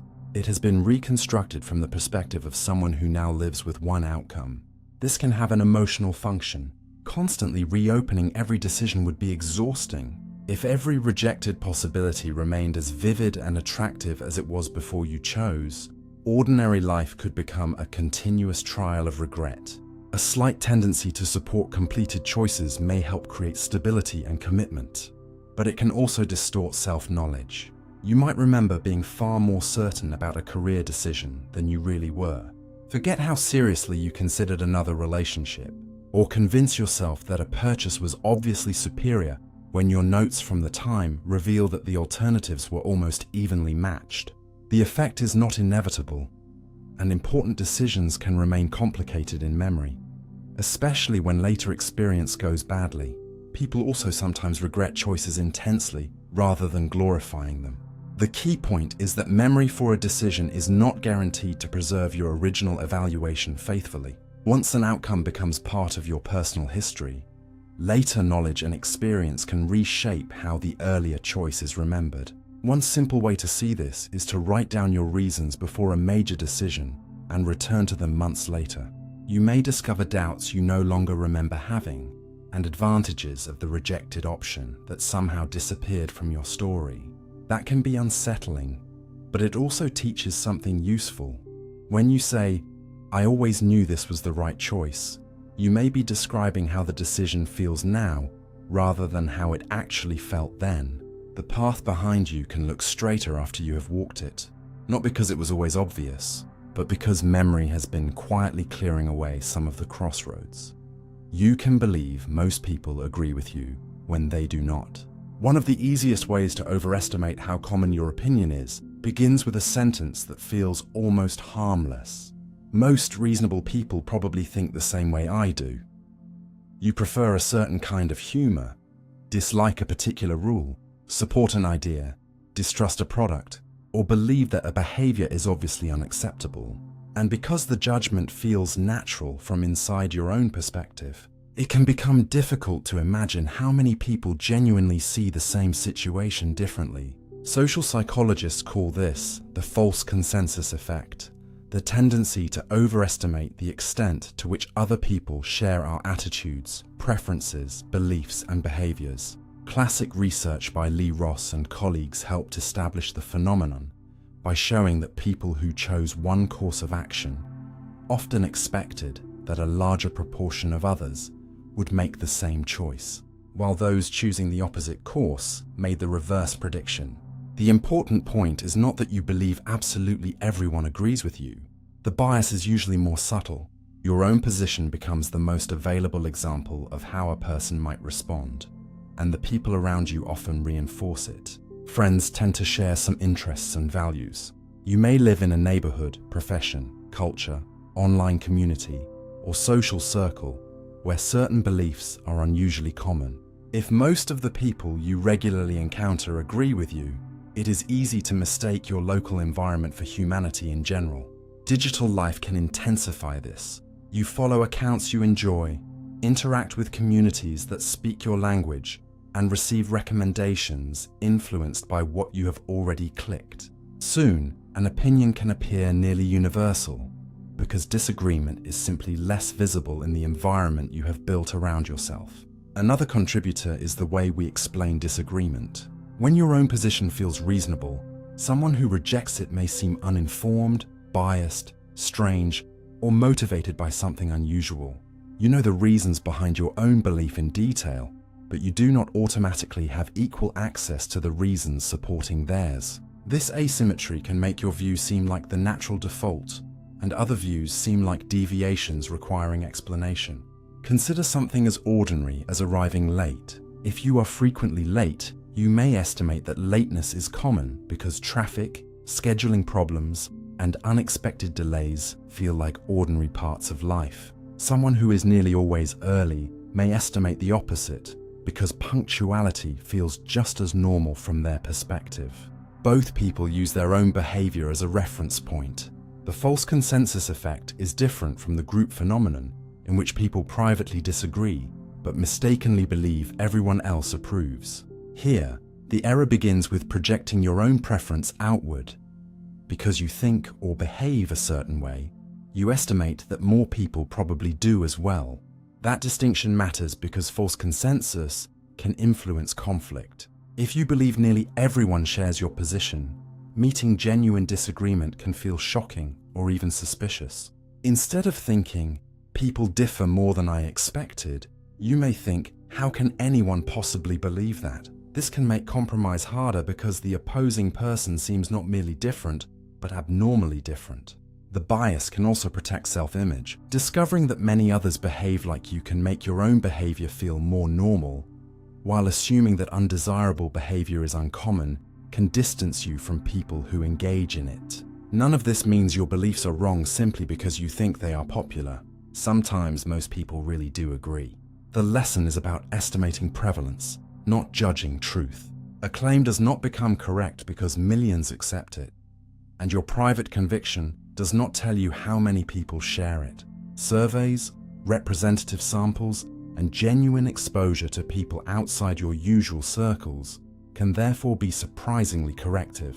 They replace the imaginary population in your head with information about actual people, and perhaps that is the quiet challenge hidden inside the false consensus effect. When you say everyone knows, nobody wants, or most people think, you may believe you are describing society, when you are really hearing your own perspective echo back from the small part of society you happen to see. You judge a decision by its result, instead of how good the decision was. A reckless choice can look brilliant after it succeeds, while a careful decision can look foolish simply because luck turned against it. This is one of the most persistent mistakes in human judgment, often called outcome bias. Once you know how something ended, it becomes difficult to evaluate the original decision without allowing the result to contaminate your opinion of the process that produced it. Imagine a doctor choosing between two treatments when both involve uncertainty. The doctor studies the evidence, considers the patient's condition, chooses the option that appears most reasonable, and the patient still experiences a bad outcome. Afterward, people may conclude that the doctor made a bad decision, even if the same choice would have been judged responsible before anyone knew what happened. Reverse the story and the distortion becomes even clearer. Someone ignores expert advice, takes an unnecessary risk, and gets lucky. Suddenly, the behavior can be praised as bold, visionary, or instinctive, even though success did not make the original reasoning better. Researchers studying outcome bias have found that people judge identical decisions more favorably when told that the outcome was good, and more harshly when told that the outcome was bad. The difficulty comes from the fact that decisions are made under uncertainty, while judgments are often made after uncertainty has disappeared. Before the event, you have probabilities, incomplete information, competing risks, and several possible futures. After the event, only one future is visible, and the mind can begin treating that single outcome as if it had been the obvious destination all along. But a good decision is not the same thing as a guaranteed good outcome. You can wear a seatbelt and still be injured. You can make a careful investment and lose money when conditions change unexpectedly.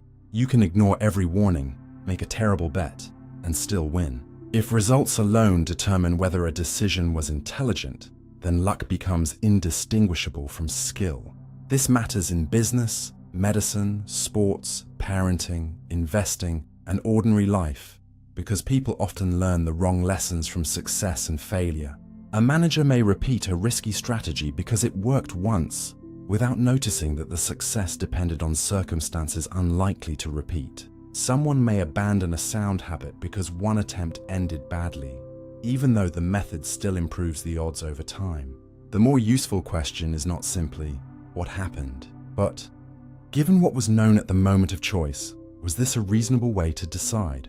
That requires reconstructing the information available before the outcome became known.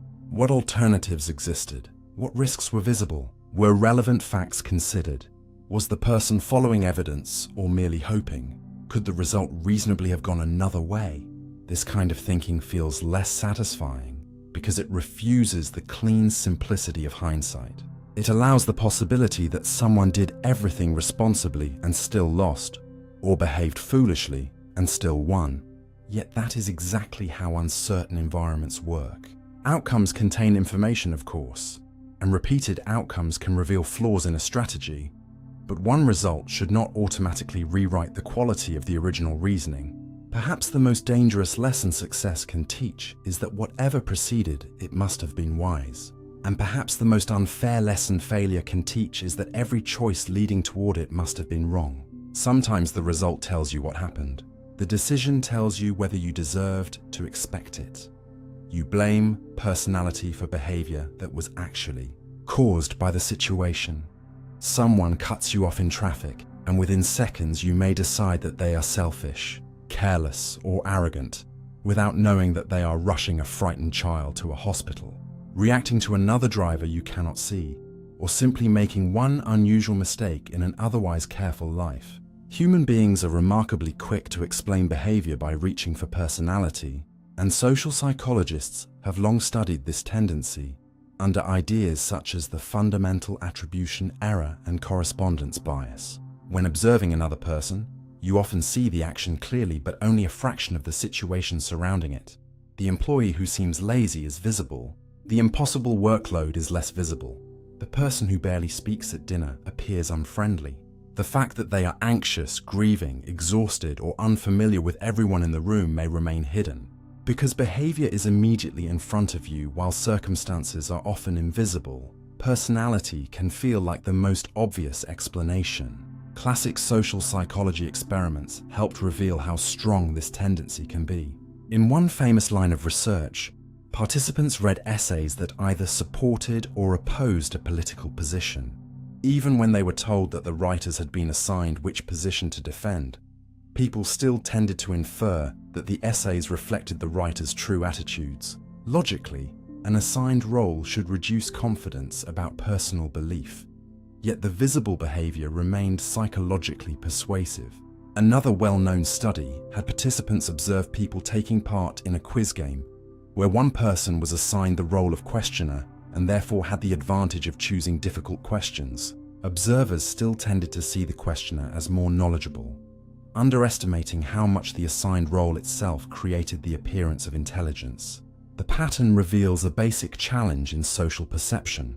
People and situations are always interacting, but observers often give the person too much explanatory weight. This does not mean personality is irrelevant. Traits are real, and behavior can reveal something about character, especially when it appears consistently across different situations and over long periods. The mistake is assuming that a single action gives you a clean measurement of who someone is. Context can dramatically change behavior. Time pressure can make patient people abrupt. Authority can make compliant people follow instructions they would normally question. Crowds can change individual behavior. Social roles can make ordinary people appear dominant, passive, confident, or incompetent, simply because the structure around them encourages those behaviors. Even the presence of other people can alter whether someone speaks, helps, hesitates, or takes responsibility. There is also an interesting asymmetry in how you explain your own behavior compared with the behavior of others.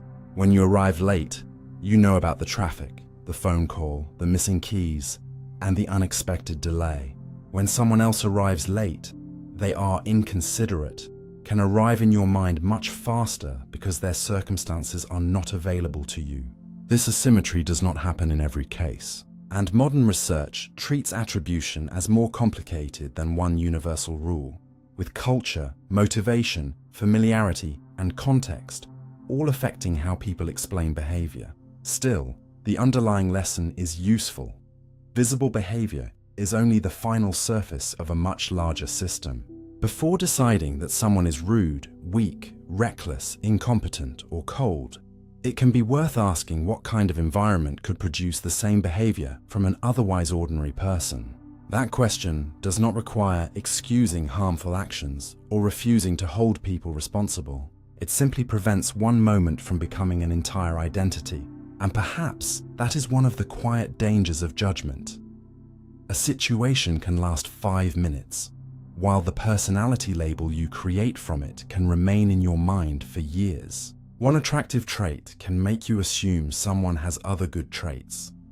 A stranger walks into a room looking polished, confident, and unusually attractive, and before they have said enough for you to know almost anything about them, your mind may already be quietly filling in the blanks.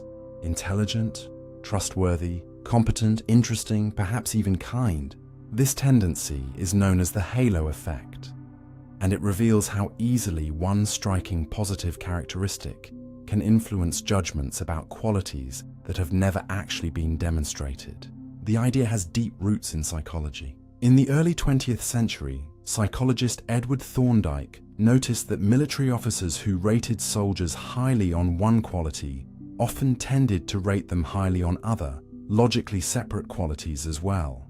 A soldier judged physically impressive might also receive stronger ratings for intelligence, leadership, or character, as though one favorable impression had spread outward and illuminated everything around it.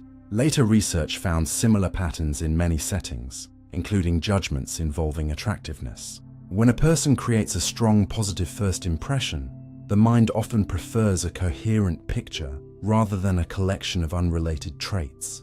If someone appears warm and confident, It can feel strangely natural to believe they are also capable. If someone speaks beautifully, you may assume their ideas are deeper than they actually are.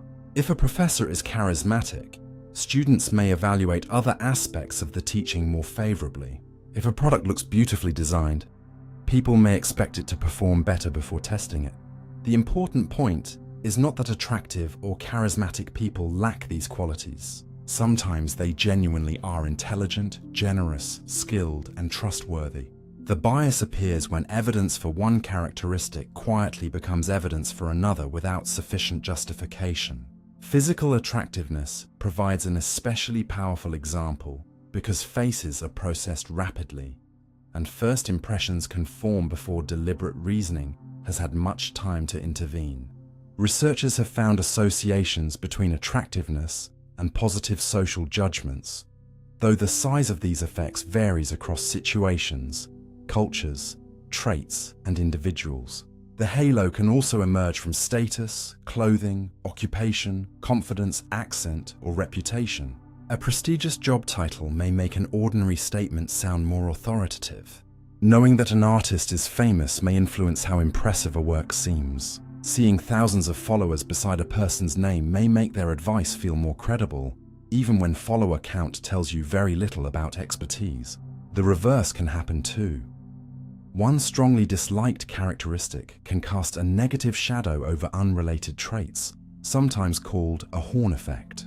What makes these patterns difficult to notice is that the additional judgments rarely feel like guesses. They arrive as impressions. You do not necessarily think, "This person is attractive, therefore I will deliberately assume they are honest." You simply experience them as more trustworthy. The inference disappears into the feeling. This is why first impressions can become self-reinforcing. Once you expect competence, you may interpret ambiguous behavior generously, give the person more opportunities to demonstrate themselves, or pay greater attention when they succeed. Someone who creates a poor initial impression may receive less patience and fewer chances, making the original judgment appear correct, even when it began with very little information. One way to weaken the halo is to separate the qualities you are evaluating. Instead of asking whether you like a person overall, ask what actual evidence you have that they are reliable, knowledgeable, compassionate, or skilled. In hiring, structured interviews and clearly defined criteria can help reduce the influence of general impressions. In everyday life, simply noticing the difference between "I enjoy this person's presence" and "I have evidence that this person is trustworthy" can prevent one feeling from doing the work of several judgments. The deeper lesson is not that appearances are meaningless or that every first impression is wrong. It is that your mind loves consistency so much that one bright feature can illuminate rooms it has never entered. And sometimes the qualities you think you discovered in another person were not discovered at all. They were shadows cast by the first thing about them that caught your eye. Knowing the outcome changes how obvious the past seems. Once you know how a story ends, the beginning can suddenly look as though it was pointing toward that ending all along. A company collapses, and commentators find warning signs everywhere.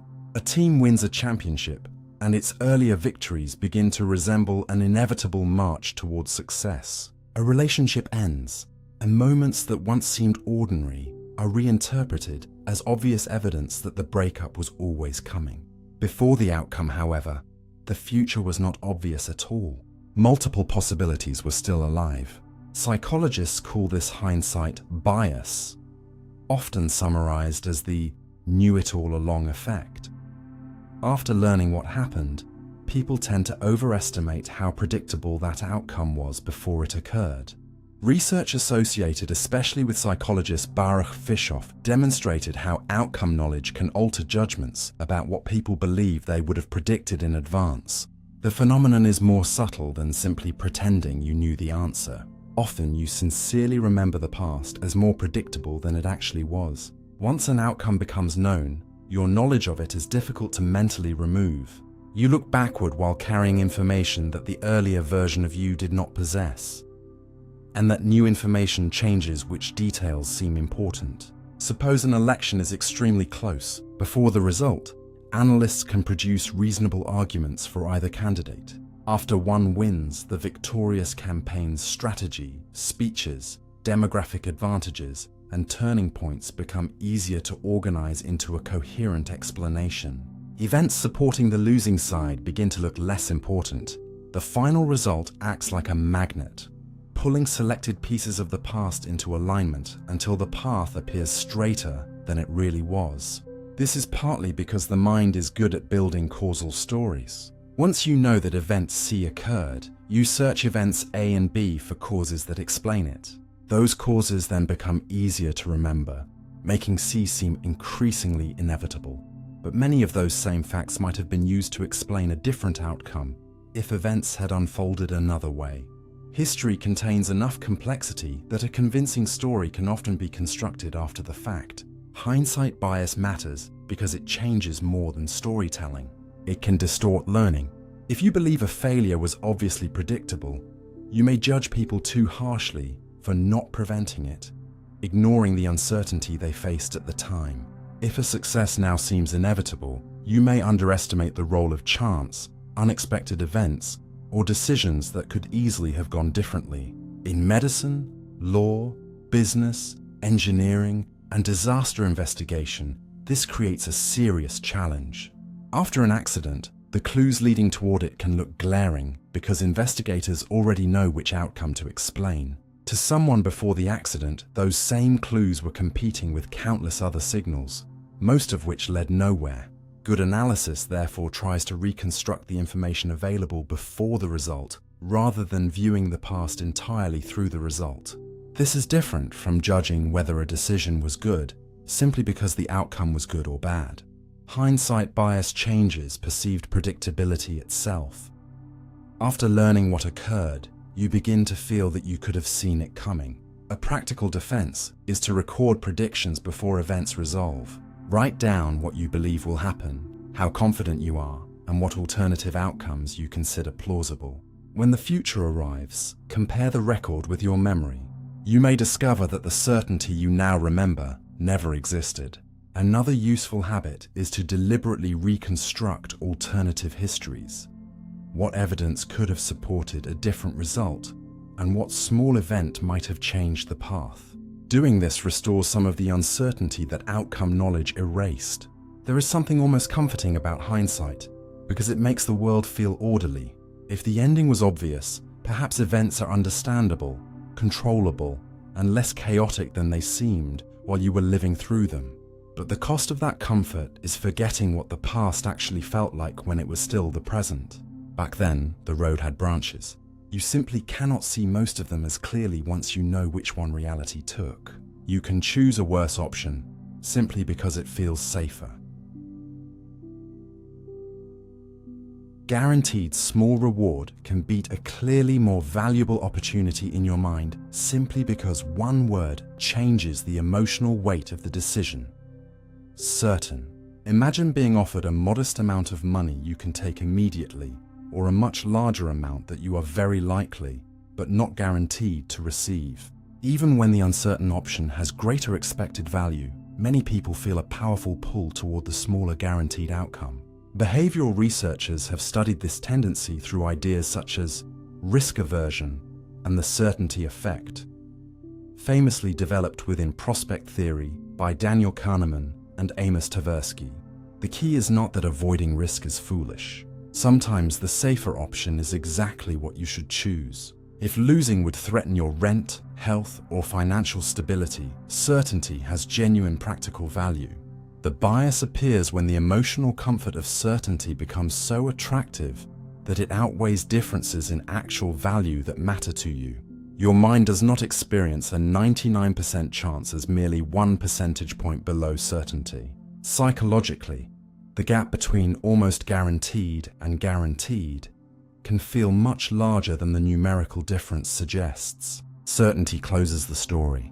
There is nothing left to imagine, no alternate ending to fear, no uncomfortable possibility hovering in the background. Uncertainty, by contrast, forces you to carry multiple futures at once. This is why someone may accept a lower salary in an extremely secure position, despite having a strong alternative with much better long-term prospects. Keep savings in a place that steadily loses purchasing power because another option fluctuates visibly, or pay disproportionately for guarantees that reduce a tiny remaining risk. Again, none of these choices is automatically wrong. Security has real value, and people differ legitimately in how much risk they can tolerate. The important question is whether you have priced safety consciously or simply felt its emotional relief and mistaken that relief for evidence that the option itself is superior. Research on decision-making shows that people often treat gains and losses asymmetrically and can respond strongly when uncertainty is removed entirely. A movement from a moderate chance to a high chance may feel useful, but a movement from a high chance to certainty can feel transformative because the final possibility of failure disappears. Businesses understand this intuitively. Words such as guaranteed, protected, fixed, insured, and risk-free can become powerful selling tools because they offer not only an outcome, but freedom from anticipation. You are purchasing relief from wondering, and relief is easy to confuse with value. A useful way to examine this tendency is to separate two questions that your intuition may blend together. Which option makes me feel safer? And which option best serves my goals? Sometimes the answer will be the same. Sometimes it will not. You can also ask what the worst realistic outcome actually is, whether you could absorb it, and what you are giving up in exchange for removing that uncertainty. Doing so does not turn you into a reckless person. It simply prevents fear of variance from making every decision on your behalf.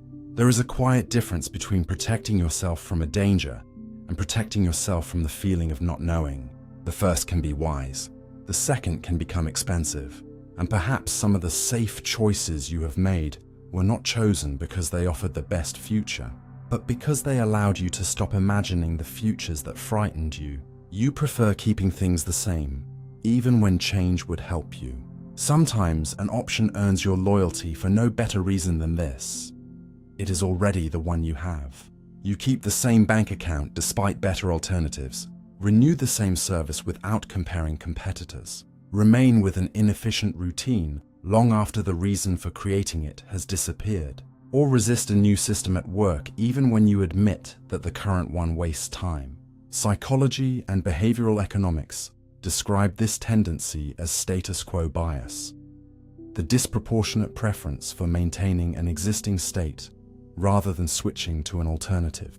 Samuelson and Zeckhauser famously studied the phenomenon by presenting people with decisions in which one option was described as the current arrangement. Simply identifying an alternative as the status quo could increase the likelihood that participants chose it, even when the underlying set of options was otherwise similar. Why should what already exists receive an advantage? Part of the answer is that change creates visible responsibility. If you stay where you are and things go badly, the outcome can feel like something that happened. If you actively switch and things go badly, the outcome can feel like something you caused. The possibility of regret therefore becomes asymmetric. You can imagine yourself saying, "I should never have changed it," more vividly than, "I should never have left it alone." Change also has costs that are easy to feel immediately. You must learn a new interface, transfer information, explain a new routine, risk making mistakes, or give up familiarity. The benefits may lie months in the future, while the inconvenience is waiting for you this afternoon. Familiarity itself can also become reassuring. Knowing where every button is on an inferior program can feel better than being temporarily clumsy with a superior one. Over time, the existing arrangement acquires a kind of invisible legitimacy. Because it has survived until now, it begins to feel as though it must have been chosen for a good reason, even when nobody can remember what that reason was. Status quo bias is related to inertia, but it is not simply laziness. People can actively defend existing arrangements, generating arguments for why change is dangerous, while demanding much stronger evidence from the new option than they ever demanded from the old one. This can happen in organizations as well as individual lives. A procedure may continue for years because replacing it requires someone to take responsibility, while keeping it requires only silence.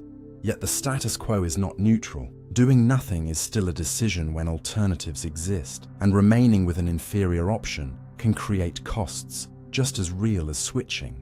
This distinction is easy to miss because those costs often arrive gradually. An outdated subscription drains a little money each month. An inefficient workflow wastes 10 minutes a day. A poor routine removes opportunities one small choice at a time. No dramatic failure occurs, so nothing creates urgency. The old system simply keeps collecting its price. Of course, stability has real advantages. Constantly changing jobs, tools, relationships, investments, or routines simply because something new appears would produce chaos.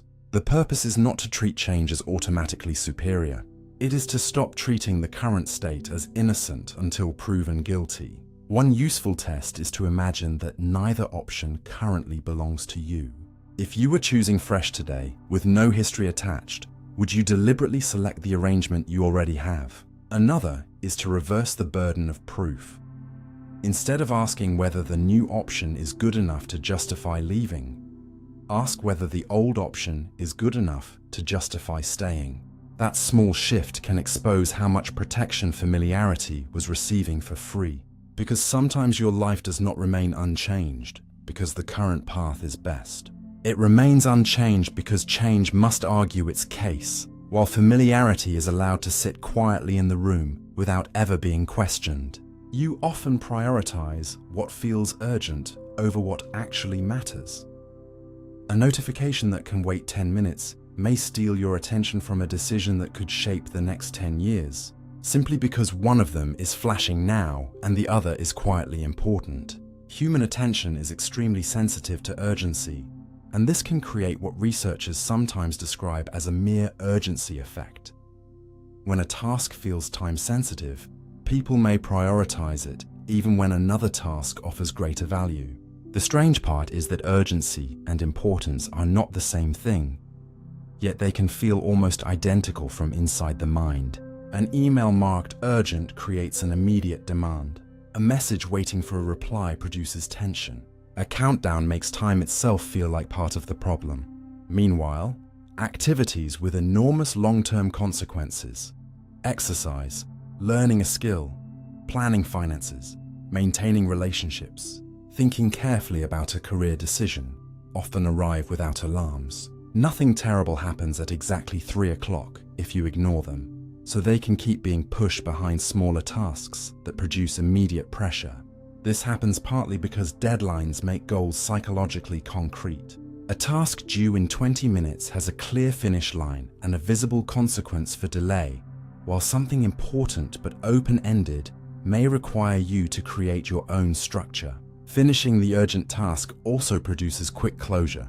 You answer the message, remove the red badge, submit the form, and feel a small sense of completion.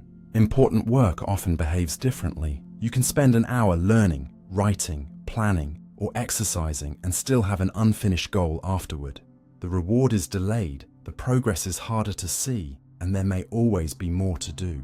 In experiments examining urgency, people have sometimes chosen lower value tasks with shorter deadlines over higher value tasks with longer ones, especially when completing the urgent task produced an immediate payoff or sense of progress. But this is not an argument for ignoring genuine urgency. Some things truly become more costly if delayed. A medical emergency, a deadline with serious consequences, a safety problem, or a time-sensitive opportunity. The mistake is allowing the sensation of urgency to substitute for evaluating consequence. Modern environments are particularly effective at manufacturing that sensation. Red icons, expiring timers, limited time offers, unread counts, instant messages, and phrases like "respond as soon as possible" all place information into a psychological foreground. They tell your attention this must happen now, even when the actual cost of waiting is tiny. Meanwhile, your most consequential goals rarely know how to shout. No notification appears when you have neglected a friendship for 6 months. Your body does not send a calendar invite labeled "Build Strength for Old Age." A book that could change how you think does not vibrate in your pocket when you postpone reading it.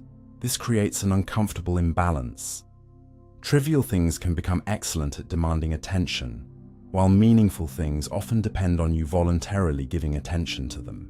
One practical way to correct this is to separate urgency from consequence before beginning a task.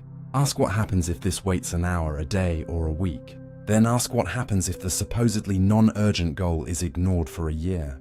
The answers can reverse the emotional ranking immediately. Another useful approach is to protect time for important work before urgent requests arrive. Because once a day becomes reactive, every new demand competes on its own terms. What feels urgent will always have an advantage in that contest.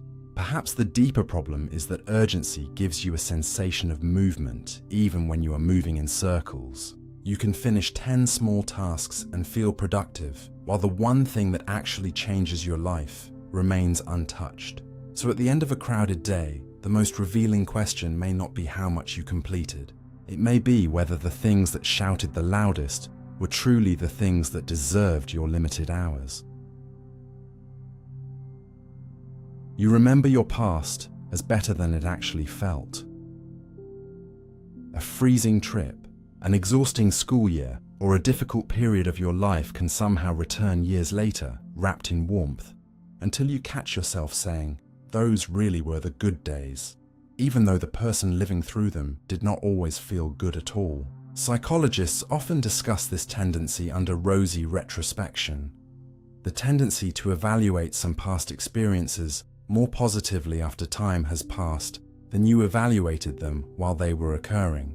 It is not simply forgetting facts. You may remember that the hotel room was cramped, the journey was tiring, the job was stressful, or the weather ruined several days. What changes is often the emotional balance attached to those details. Research on memory and emotion has also documented a related pattern known as the fading effect bias. For many ordinary autobiographical memories, the negative feelings associated with unpleasant events tend to fade faster over time than the positive feelings associated with pleasant events. This does not happen identically for everyone or every event, and traumatic experiences can behave very differently. But across many everyday memories, the emotional sting of inconvenience can weaken, while pleasant elements remain easier to revisit. Imagine an old vacation. While you were actually there, you may have complained about queues, sore feet, expensive food, poor sleep, and hours spent traveling. Years later, those irritations lose much of their emotional force, while the sunset, the laughter, the strange restaurant you discovered, and the feeling of being somewhere different remain vivid. You have not necessarily invented a happier vacation. Time has changed the emotional weighting of its components. This is distinct from judging an experience mainly by its most intense moment or its ending. Here, the transformation occurs across time. The remembered past acquires a softer emotional tone because many of the small frustrations that filled the original experience no longer demand anything from you. The headache ended, the deadline passed, the embarrassment stopped threatening your social world. What remains is a memory that can be observed from safety. Distance also changes perspective. Events that once felt tedious can later become symbols of a larger period you miss. You may not truly miss sitting in a classroom at 8 in the morning, but you miss the friendships, youth, possibility, or identity connected with that era, and the feeling spreads across the entire memory.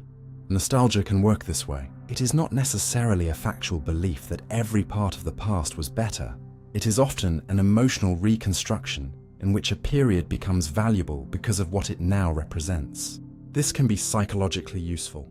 If every old difficulty retained its original intensity forever, carrying a lifetime of memories might be unbearably heavy.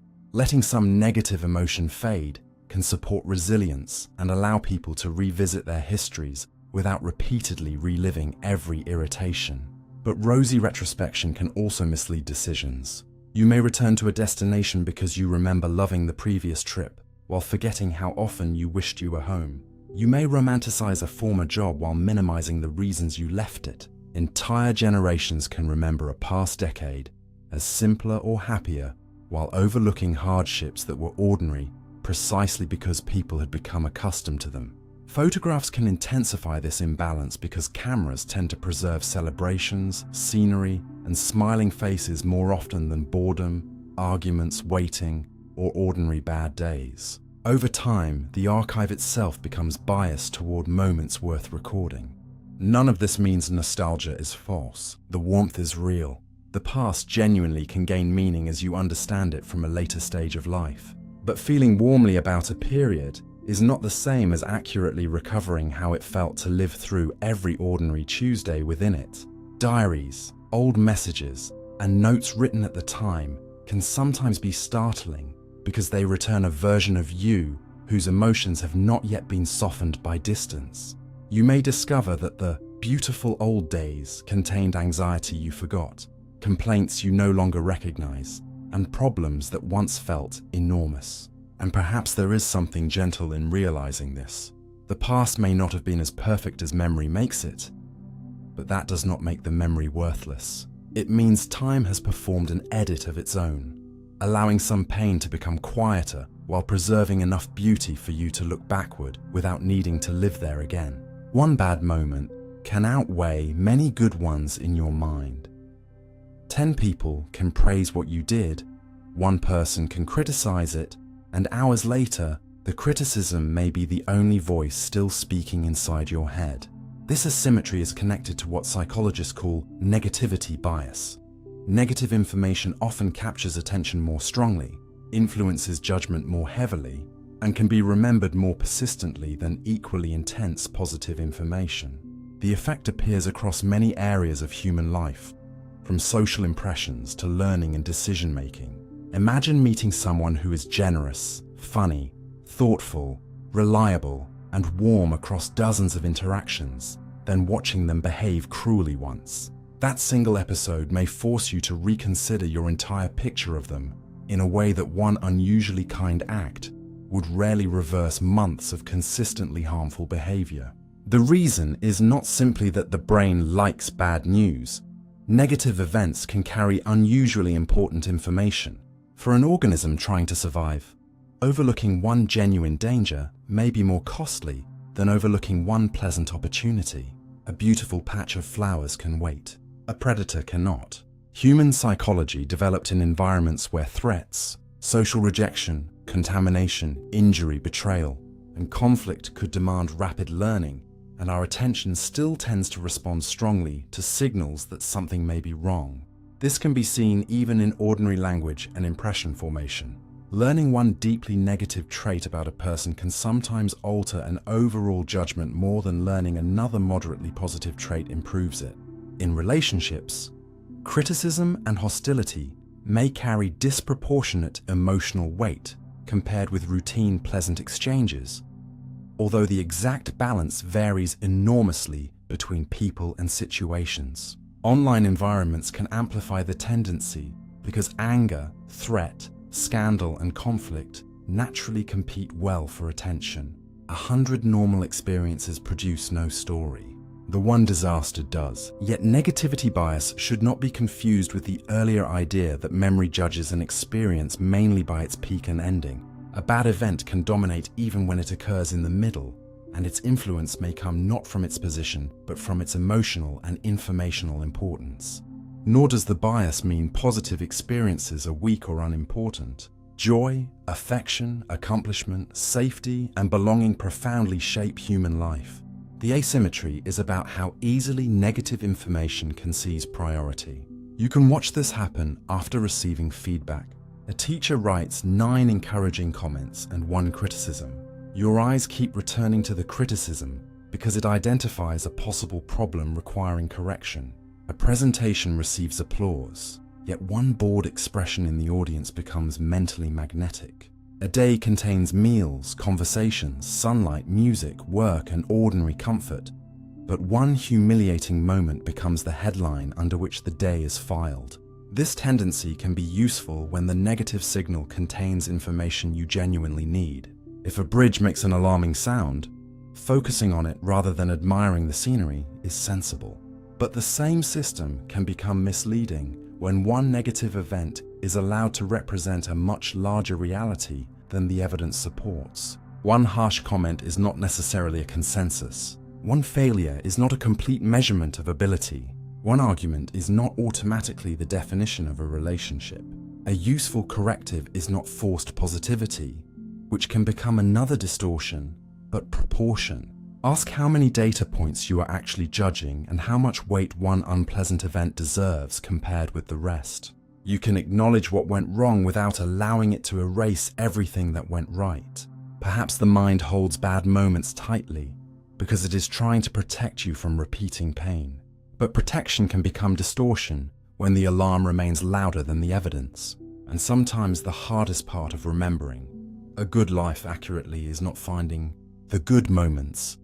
It is refusing to let one dark moment convince you that the light surrounding it never mattered. You judge the same behavior differently when you do it yourself. Break a rule for your own reasons and it can feel understandable. Watch someone else break the same rule and it may suddenly look selfish. This double standard does not always come from conscious hypocrisy. It can emerge because you experience your own behavior from the inside while evaluating everyone else largely from the outside. When you act, you know the intention behind the action, the hesitation that came before it, the alternatives you considered, the pressures you felt, and the story that makes the behavior seem reasonable.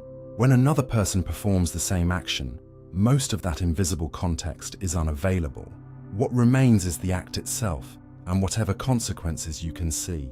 This creates fertile ground for self-serving moral judgment. Suppose you interrupt someone during an important conversation. From inside your perspective, you may think, "I had to say this before the point was lost," or "I was only trying to clarify something." When another person interrupts you, the explanation available most immediately may be, "They do not respect me." If you ignore a message because you are mentally exhausted, the silence feels like a temporary necessity. If someone ignores your message, the same silence can feel dismissive. If you take credit for part of a successful project, you remember the hours of work nobody saw. If a colleague does it, you may notice the claim more easily than the invisible effort behind it. Research on self-serving biases and moral judgment has repeatedly shown that people are not neutral referees of their own conduct. We tend to process information in ways that protect a favorable view of ourselves, especially when a situation is ambiguous enough to allow several interpretations. This does not require consciously inventing excuses. The mind can sincerely emphasize facts that support its preferred interpretation, while giving less attention to facts that threaten it. One important asymmetry involves intention and impact. You know your own intention directly. If your joke hurts someone, you may focus on the fact that you did not mean to hurt them. When somebody else's joke hurts you, the impact is immediately available while their private intention is uncertain. The same event therefore arrives in consciousness through two different doors. Your action is accompanied by a commentary track explaining why it happened. Theirs often is not. This can create moral inconsistency, even among people who strongly value fairness. You may condemn a tactic when an opposing group uses it, but describe the same tactic as necessary when your own group does. You may call your own persistence determination and someone else's persistence stubbornness. You may describe your caution as careful judgment while calling another person's caution cowardice. Language becomes a subtle tool for preserving the difference. The behavior remains similar, but the label changes to match whose behavior it is. Importantly, this does not mean every difference in judgment is biased. Context genuinely matters. Intentions genuinely matter. And two superficially similar actions can have different motives and consequences. The problem begins when you automatically grant yourself the complexity you deny to other people. One useful way to expose the asymmetry is to perform a mental role reversal. If someone else did exactly what I just did, with only the information I currently have, how would I describe it? Then reverse it again. If I had done what this person did, what explanation would I be searching for? The purpose is not to excuse everyone or condemn yourself more harshly. It is to apply similar standards in both directions. Moral consistency often requires something surprisingly difficult, allowing another person's behavior to have an unseen story while allowing your own behavior to be judged by more than your private intentions. You are naturally the main character in your experience, and main characters always have explanations. The challenge is remembering that everyone you judge is living inside a story you cannot hear, and that sometimes the fairest way to evaluate yourself is to step outside your own narration for a moment and ask whether the behavior still looks the same when your name is removed from it. Repeating a word can make it temporarily stop feeling like a real word. Say a perfectly ordinary word out loud 20 or 30 times, and something eerie can happen. The sound remains familiar, yet the meaning seems to drain out of it until the word feels like a strange noise you have never heard before. Try it with almost anything: door, water, window, your own name, and after enough repetition, the connection between the sound and what it represents can temporarily weaken. Psychologists call this semantic satiation, a phenomenon in which repeatedly producing or hearing the same word can briefly reduce the ease with which its meaning is accessed. The word itself has not changed, and you have not forgotten what it means in any lasting sense. Instead, the mental pathway that normally links the sound pattern to its concept appears to become less responsive for a short period after intense repetition. Under ordinary circumstances, language feels effortless because these connections happen so quickly that you do not notice them. You hear the word apple, and almost instantly a concept becomes available. A fruit, a shape, a taste, perhaps even a color or memory. There is normally no noticeable gap between the sound and the meaning. Repetition can expose that hidden gap. After saying apple again and again, the syllables may begin to dominate your attention, while the concept they normally trigger becomes temporarily less vivid. The word starts to feel like an object made of sounds, rather than a transparent doorway into meaning. Researchers have studied semantic satiation using tasks in which repeated exposure to a word slows or disrupts later judgments involving its meaning. Although the strength of the effect depends on the task, the amount of repetition, and how meaning is measured, it should not be understood as the brain permanently exhausting the word or deleting its definition. The effect usually fades quickly once repetition stops. What makes the experience so fascinating is that it reveals something language normally hides from you.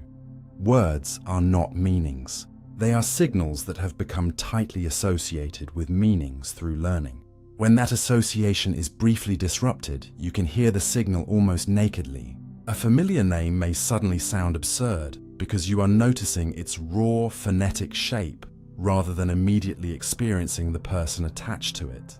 This is especially striking with your own name. You may have heard it tens of thousands of times, yet prolonged repetition can make it sound foreign, reminding you that nothing inside those particular sounds naturally contains your identity. Your language community learned to connect them to you, and your brain became so practiced at that connection that it usually feels inevitable. The same principle helps explain why unfamiliar words initially sound like meaningless sequences and later become effortless carriers of concepts.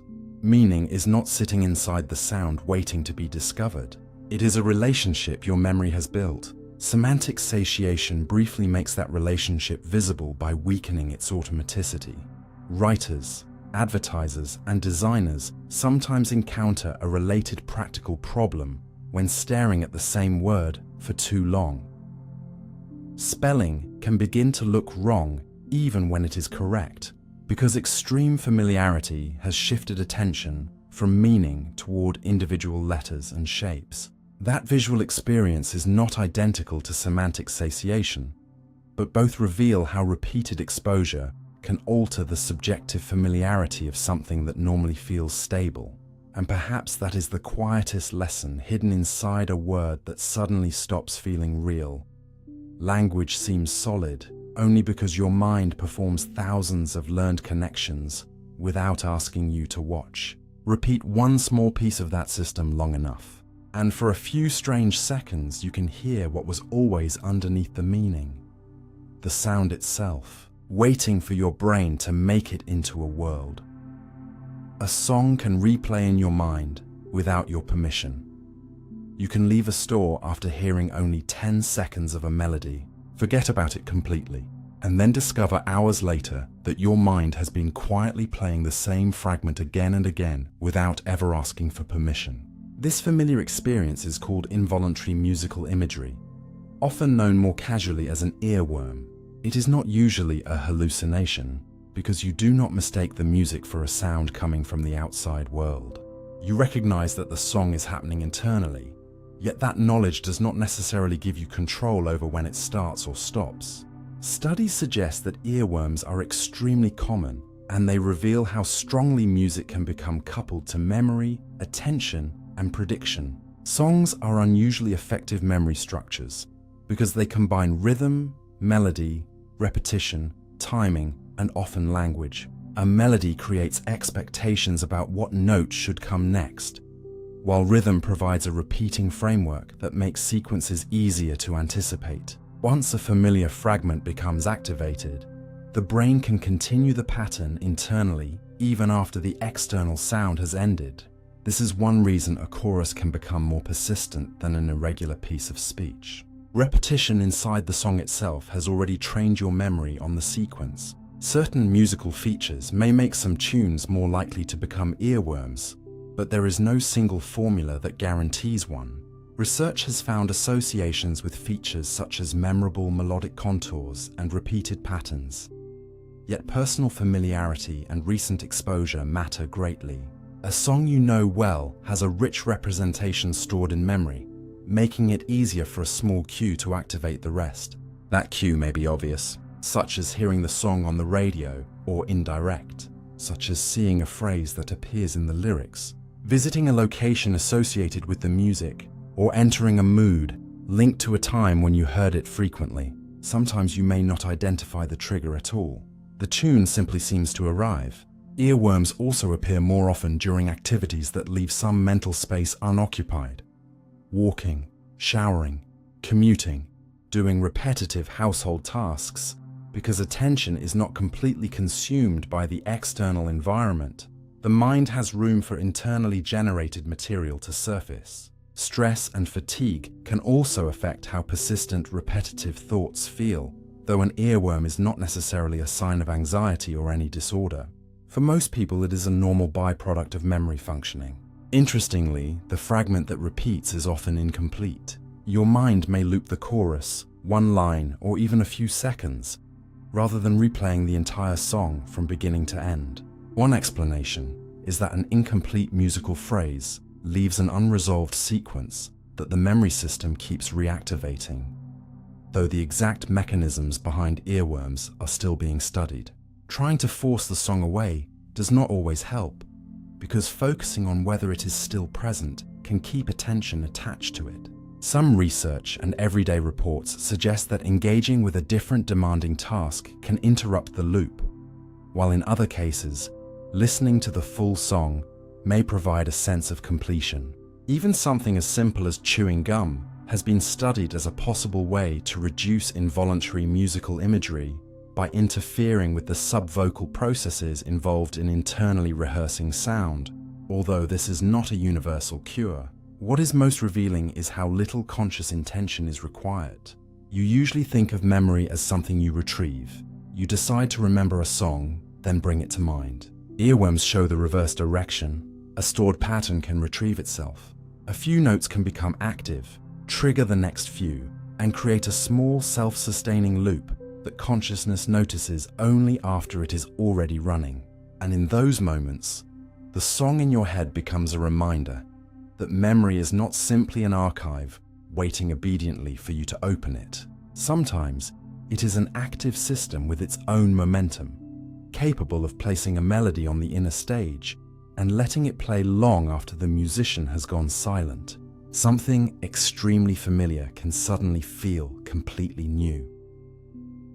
You can look at your own street, hear a word you have known for years, or stare at a familiar face and suddenly feel, for a few unsettling seconds, as though you are encountering it for the very first time.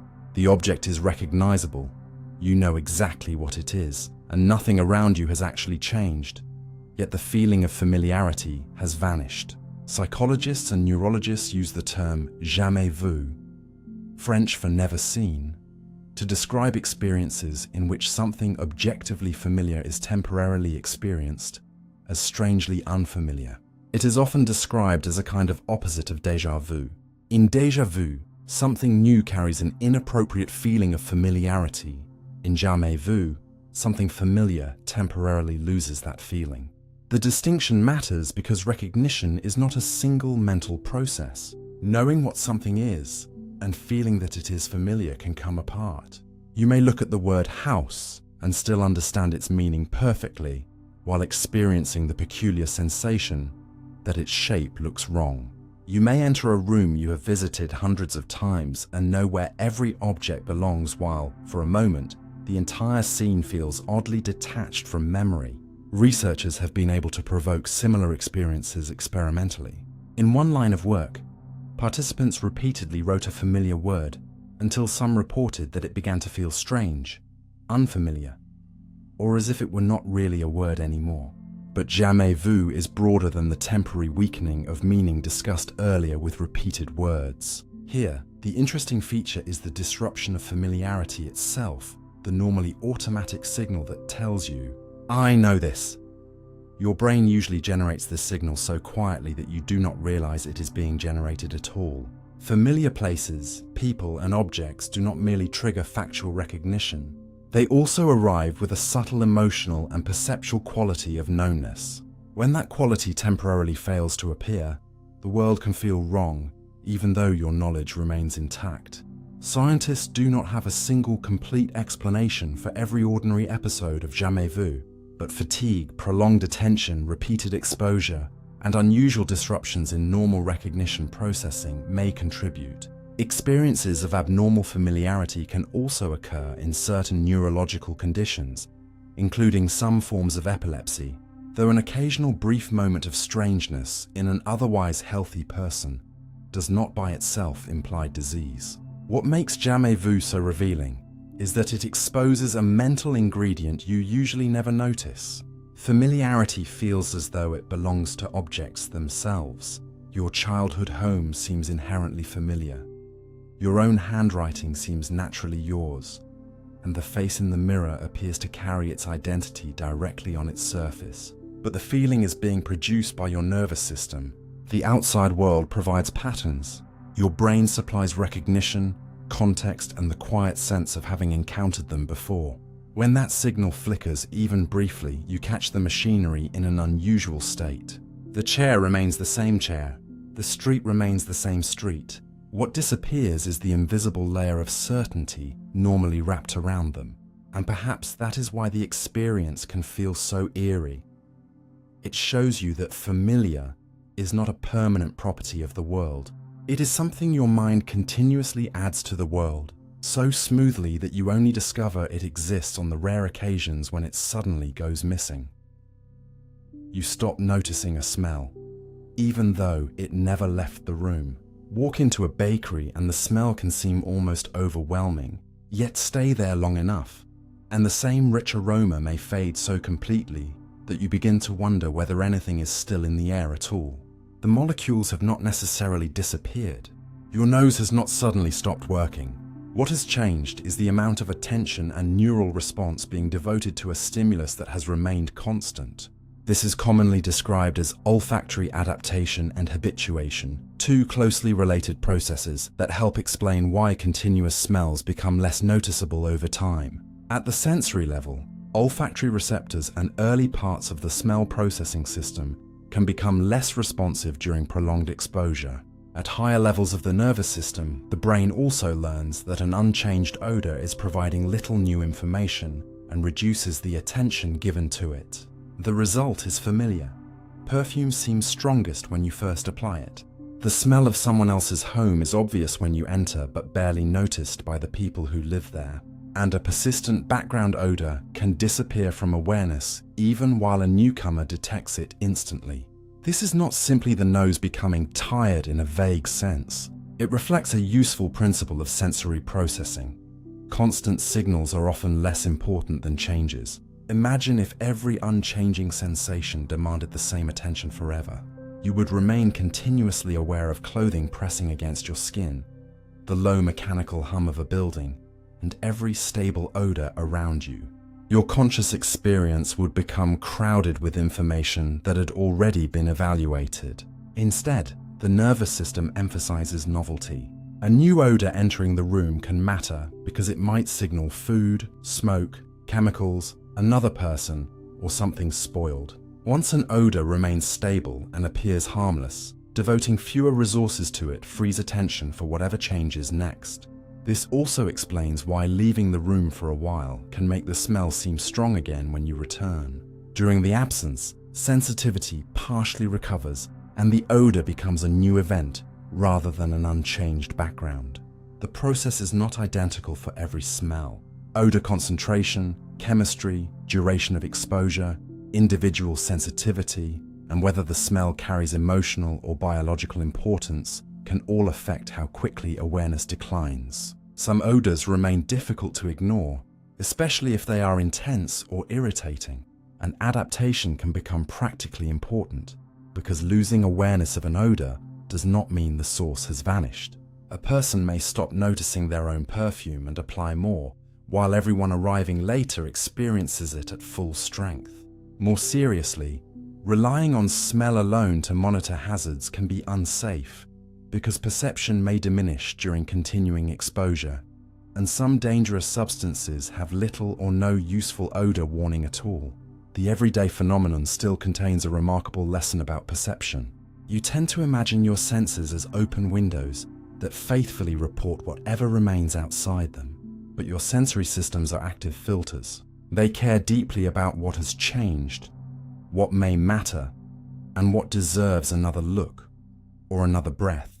The smell that disappeared from your awareness was not necessarily removed from the room. In a sense, your brain removed it from the foreground. And the moment someone new walks through the door, wrinkles their nose, and asks, "What is that smell?"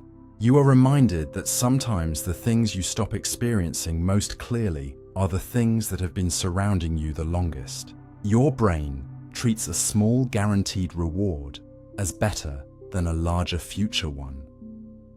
A reward can lose part of its psychological power without shrinking at all. You only have to move it farther into the future.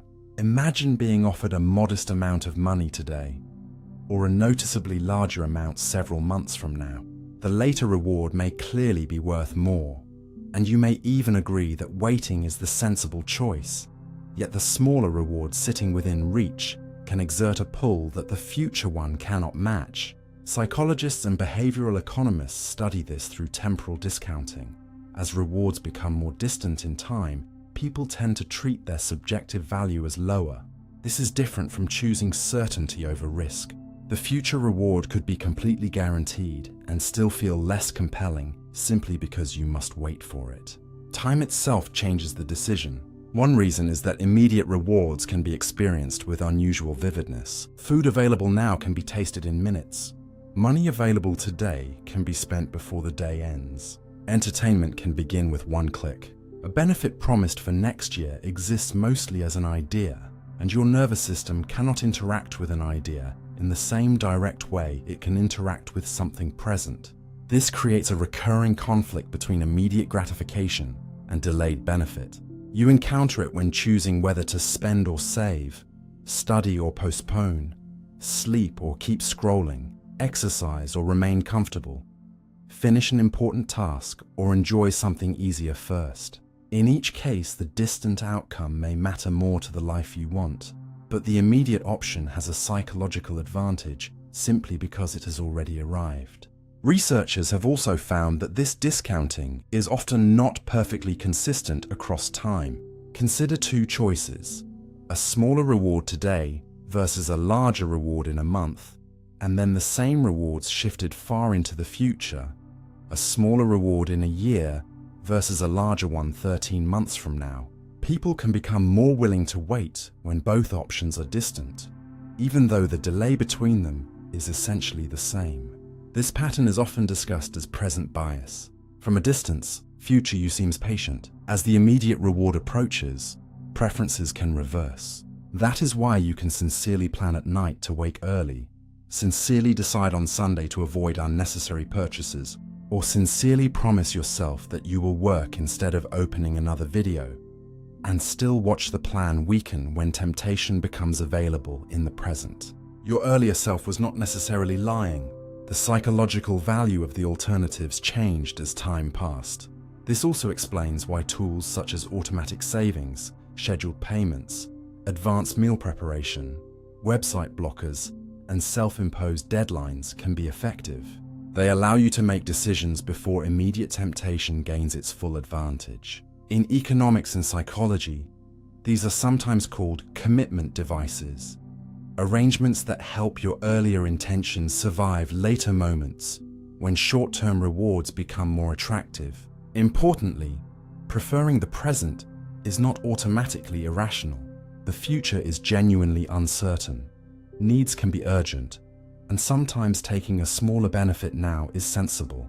Temporal discounting becomes costly when immediate pleasure repeatedly wins against delayed outcomes that you yourself consider more important. A few dollars spent today feels trivial. Repeated for years, those moments become a financial pattern. One missed workout changes little. Thousands of immediate decisions eventually become physical health. The future rarely arrives as one enormous choice. It is assembled from small negotiations between what feels good now and what will matter later. And that may be the most unsettling part. Your future self is not usually defeated by a dramatic act of sabotage. More often, you trade away tiny pieces of their life because each individual trade feels too small to matter, until one day the future is no longer distant, and you are the person who has inherited every bargain. You can believe random streaks must soon reverse. After a coin lands on heads 5 times in a row, tails can begin to feel almost overdue, even though the coin has no memory of what happened a second ago. This intuition is called the gambler's fallacy. The mistaken belief that after a streak of one outcome in an independent random process, the opposite outcome has become more likely because the sequence somehow needs to balance itself. If a fair coin has produced several heads in succession, the next flip is still governed by the same conditions as before. The previous flips do not create a debt that tails must repay. Yet many people experience a powerful sense that randomness should correct itself quickly. The error comes partly from our expectations about what randomness ought to look like. If you imagine a long sequence of fair coin tosses, you probably picture heads and tails mixed together in an irregular but balanced pattern. That expectation is reasonable over a sufficiently large number of trials, but the mind often makes a subtle mistake. It expects small samples to resemble the long-term pattern much more closely than they actually need to. A truly random process can produce 5 heads, 8 heads, or surprisingly long clusters without ceasing to be random. In fact, streaks are not violations of randomness. They are one of the things randomness naturally produces. People tend to underestimate this because alternating sequences often look more random to us than genuine random sequences do. If asked to invent coin flips, humans frequently switch between heads and tails too often, avoiding long runs because those runs feel suspicious. But nature has no obligation to make randomness visually satisfying. The gambler's fallacy became famous because of gambling behavior, especially games in which previous outcomes are displayed prominently. A roulette wheel may land on black several times, and players begin placing bets on red because they feel a correction must be coming. If the wheel is functioning normally and spins are independent, the previous colors do not push the next spin toward balance. The wheel does not know that black has been winning. The same mistake can appear outside casinos.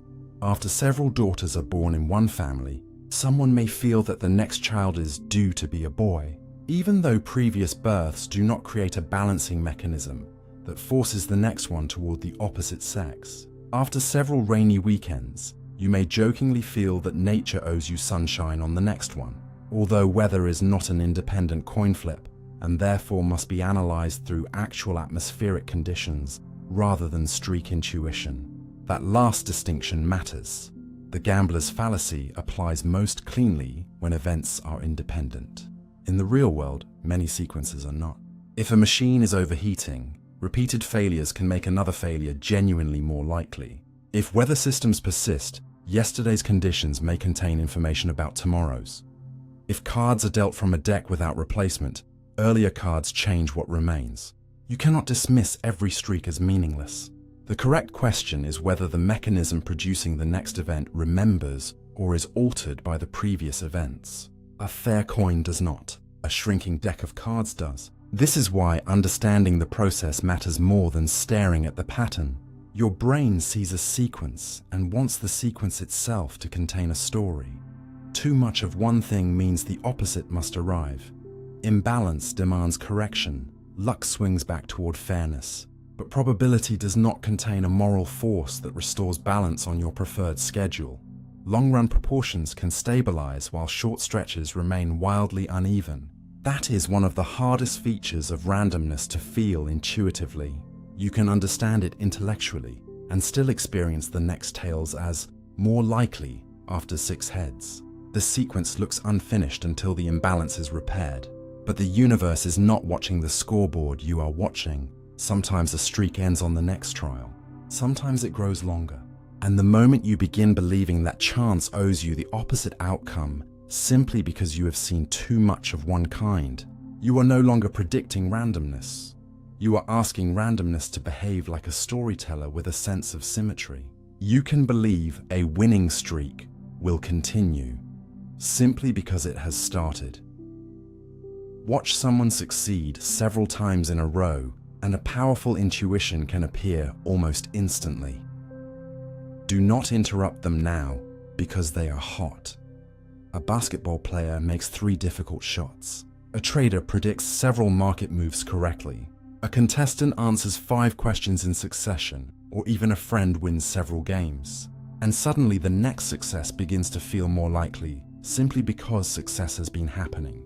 Psychology often discusses this as hot hand belief, the expectation that a streak of successful outcomes will continue. At first, this seems to directly contradict the tendency you encountered earlier, where people see a random streak and expect it to reverse. But the two intuitions often emerge in different kinds of situations.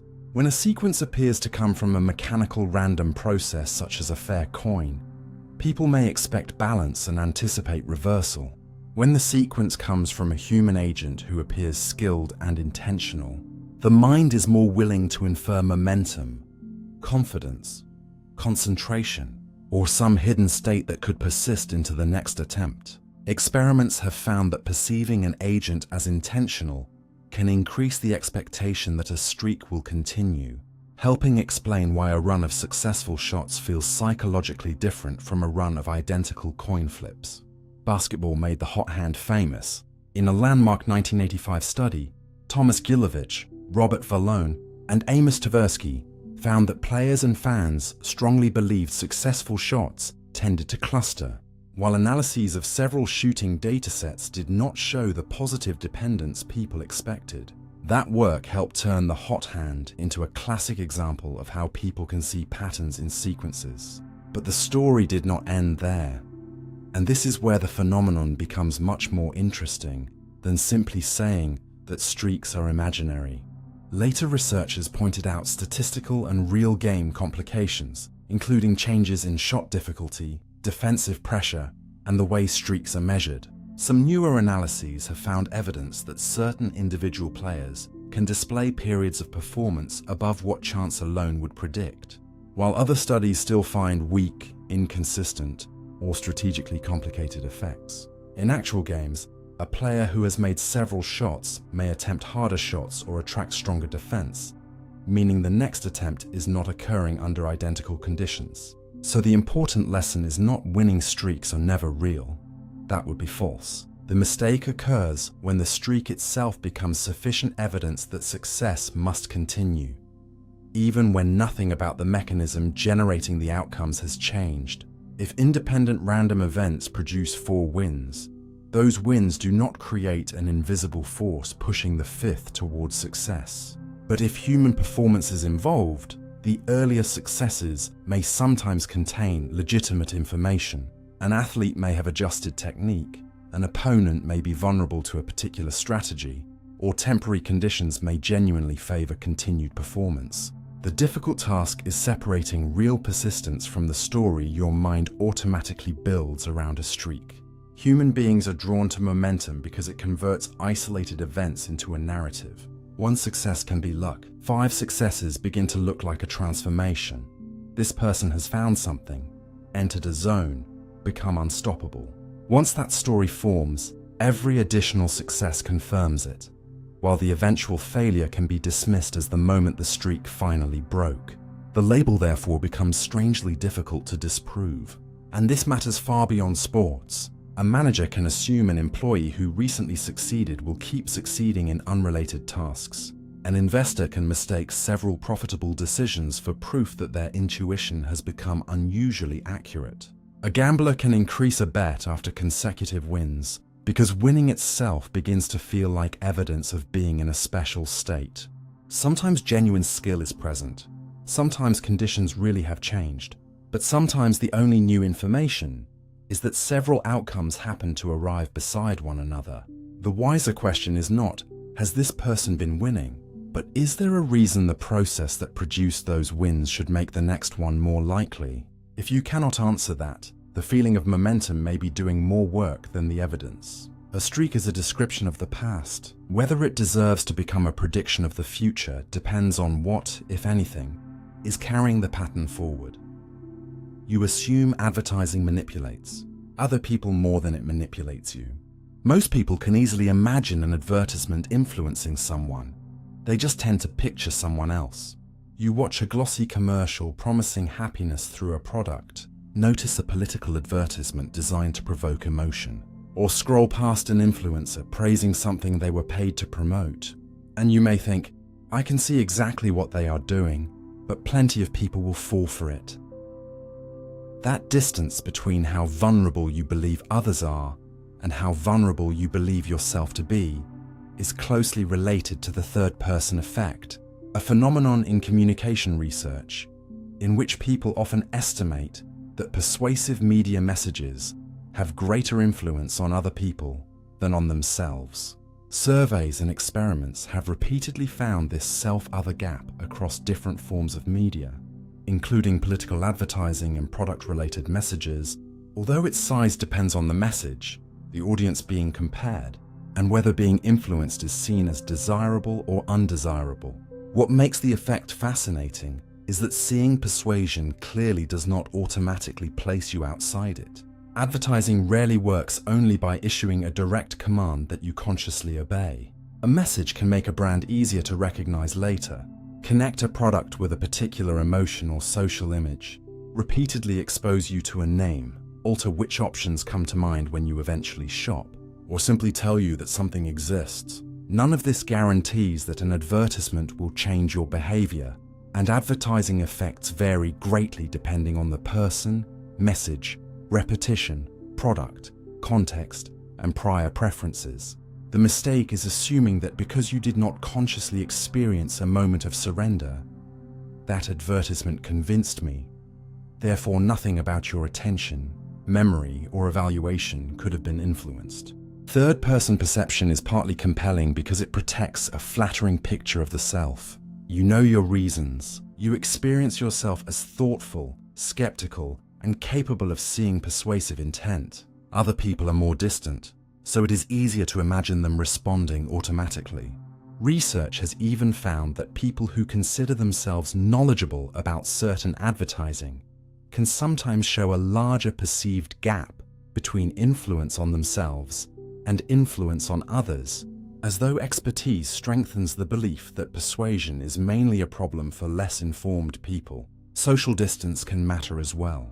Other people is an unusually flexible category. You might imagine inexperienced consumers, younger viewers, people with different political beliefs, or some vague mass audience that seems easier to manipulate than the specific person you know yourself to be.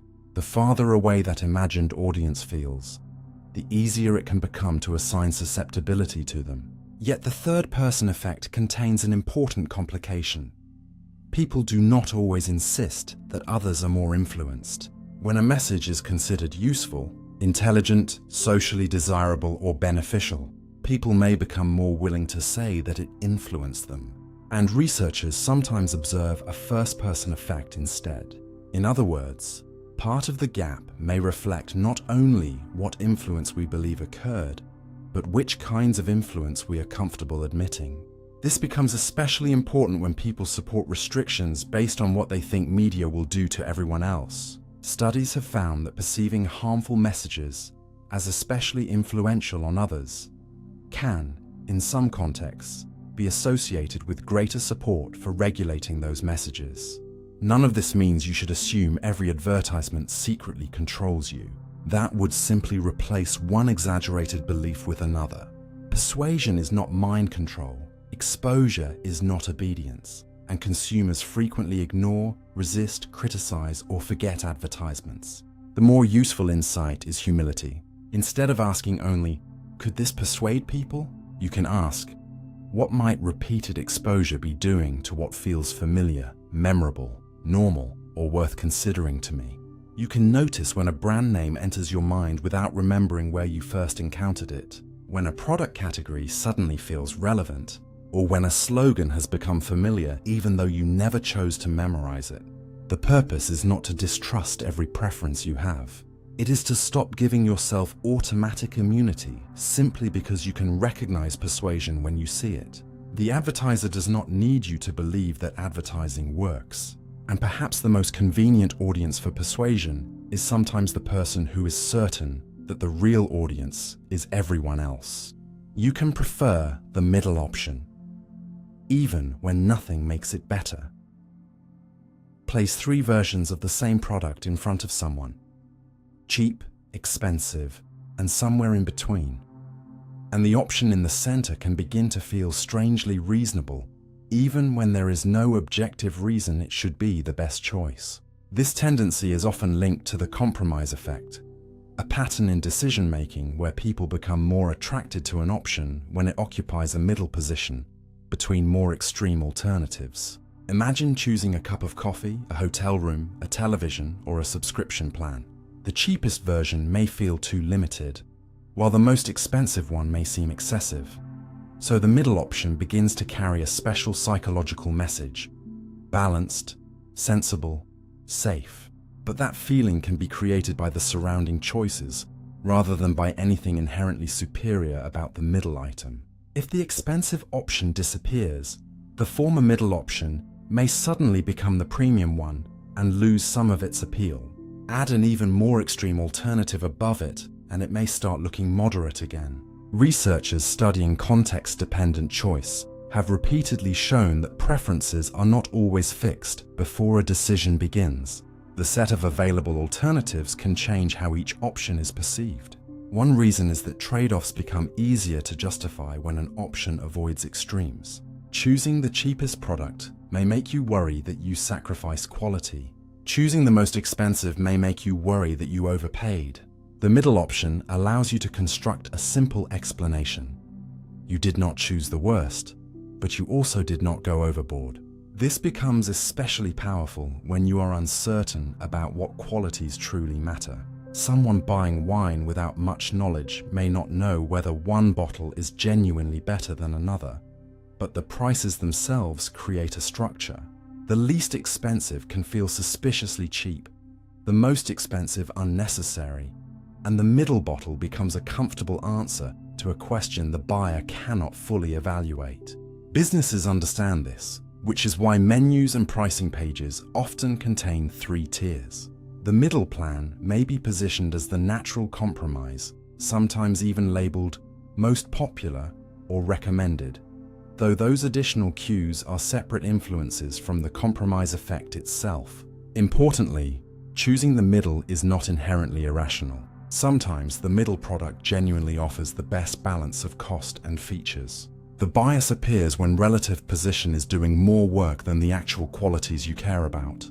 You can test this by temporarily removing the surrounding extremes from your mind. If the middle option were the only one presented to you, would its features and price still seem good? Or compare each alternative to your needs rather than to its neighbors? How much storage do you actually require? Which features will you use? What price is acceptable before you see the menu? These questions create an independent standard, making it harder for the arrangement of the options to define reasonable for you. And that is the deeper lesson hidden inside the middle choice. Moderation can feel like evidence of wisdom even when the scale itself was designed by someone else. Sometimes you are not choosing the balanced option because it sits at the right point for your life. You are choosing it because two surrounding extremes quietly taught your mind where the center was supposed to be. You can spend more simply because money is divided into smaller amounts. A large expense can feel painful when you see it as one number, yet almost harmless when the exact same cost is broken into enough small pieces. A purchase that seems excessive at hundreds of dollars may suddenly feel manageable when described as only a few dollars a day, a monthly payment, a tiny add-on, or a series of separate charges. Nothing has become cheaper. The total amount may be identical, but the way the payment is mentally represented has changed. Behavioral researchers have long studied how people organize money into separate psychological categories, a tendency often described through mental accounting. Rather than treating every dollar as perfectly interchangeable, people tend to divide money into informal accounts such as food, entertainment, savings, vacation money, monthly bills, or just a small treat. Breaking a cost into smaller units can take advantage of this tendency because each individual payment creates less immediate psychological resistance than confronting the entire price at once. A streaming service may cost only a modest amount each month, another subscription slightly less, a cloud service a little more, and several app memberships almost nothing individually. Each one passes through your judgment as a separate small expense. Months later, the combined total can be surprisingly large because you never experience the full amount as a single decision. The same principle appears when prices are reframed as daily costs. Less than the price of a coffee per day sounds very different from a substantial annual payment, even though multiplying the small amount across the year reveals the same financial commitment. Payment methods can add another layer. Research has often found that spending can feel less psychologically immediate when payment is separated from consumption, as with credit cards or automatic billing, compared with physically handing over cash at the moment of purchase. The exact size of these effects varies by person and situation, but the broader principle is robust. The visibility and timing of payment influence how costly an expense feels. This is partly because spending creates what researchers sometimes call the pain of paying. A large concentrated payment makes the sacrifice obvious. A fragmented payment spreads that discomfort across time and may prevent any single moment from feeling serious enough to trigger reconsideration. Companies can use this in perfectly legitimate ways, such as installment plans that genuinely make an important purchase more manageable. But the same structure can also obscure how much you are committing to overall. Small fees, service charges, upgrades, delivery costs, and recurring payments can accumulate quietly because each one seems too minor to deserve a full financial evaluation. The useful defense is not to reject every installment or subscription. It is to periodically reunite the pieces, convert monthly prices into annual totals, add recurring charges together. When something is presented as a daily cost, calculate what a year of that decision means. When a payment plan feels cheap, compare the total amount paid with the original price. This changes the question from, can I handle this small payment, to, is this entire purchase worth what I will ultimately give up? The difference is important because affordability and value are not identical. You can afford 10 small charges individually while still disliking what they become collectively, and perhaps that is why fragmented spending can be so persuasive. Money rarely disappears in one dramatic moment. More often, it leaves through doors so small that each one seems harmless. By the time you notice how much has gone, you may realize that the expensive decision was never presented to you as one decision at all. You behave differently the moment you know you are being watched. A camera can be switched on without making a sound, yet the instant you know it is recording, your posture may straighten, your hands become more deliberate, and actions that felt automatic a moment ago suddenly begin to feel like a performance. Human behavior is unusually sensitive to the presence, or even the imagined presence, of an observer. Psychologists have studied several versions of this effect, and the science is more precise than the popular claim that people simply act better when watched. Sometimes, observation improves performance. Sometimes it makes performance worse, and sometimes it changes what people choose to reveal. One important idea is social facilitation. The presence of other people can increase physiological arousal and strengthen responses that are already well learned. If you are performing a simple task you know extremely well, having an audience may sharpen speed or effort. But when a task is unfamiliar or difficult, the same heightened arousal can interfere with careful thinking and increase mistakes. This is why an experienced musician may feel energized by a crowd, while a beginner suddenly forgets a passage they played perfectly alone. Another process involves evaluation apprehension. It is not always another person's physical presence that matters. What matters may be the belief that your behavior is being judged. When you think someone is evaluating your competence, honesty, generosity, appearance, or effort, you become more aware of how your actions might be interpreted. That awareness can change behavior before anyone says a word. Researchers have even found that subtle cues associated with being observed, such as images resembling watching eyes, can influence behavior in some settings. Although these effects are not perfectly consistent across studies and should not be treated as proof that a picture of eyes universally makes people more cooperative, the broader principle is stronger. People monitor themselves differently when they believe their actions are socially visible. This affects workplaces, classrooms, experiments, public spaces, and online life. Employees may work differently while a supervisor is nearby. Students may persist longer when they know their progress is being reviewed. People answering sensitive questions may alter responses if anonymity feels uncertain. This connects loosely to what is often called the Hawthorne effect. The idea that people may change behavior because they know they are part of a study or receiving special attention. But historians and researchers have debated how accurately the original Hawthorne experiments support the simplified version found in textbooks. So it is safer to think in terms of reactivity to observation, rather than imagining one universal effect. What makes this psychologically important is that being watched introduces a second task on top of whatever you were already doing. You are no longer only speaking. Part of you is monitoring how you sound. You are no longer only walking. Part of you is aware of how you look while walking. You are no longer only making a decision. Part of you is asking what the decision says about you. That extra layer can encourage self-control, but it can also make natural behavior stiff and inefficient.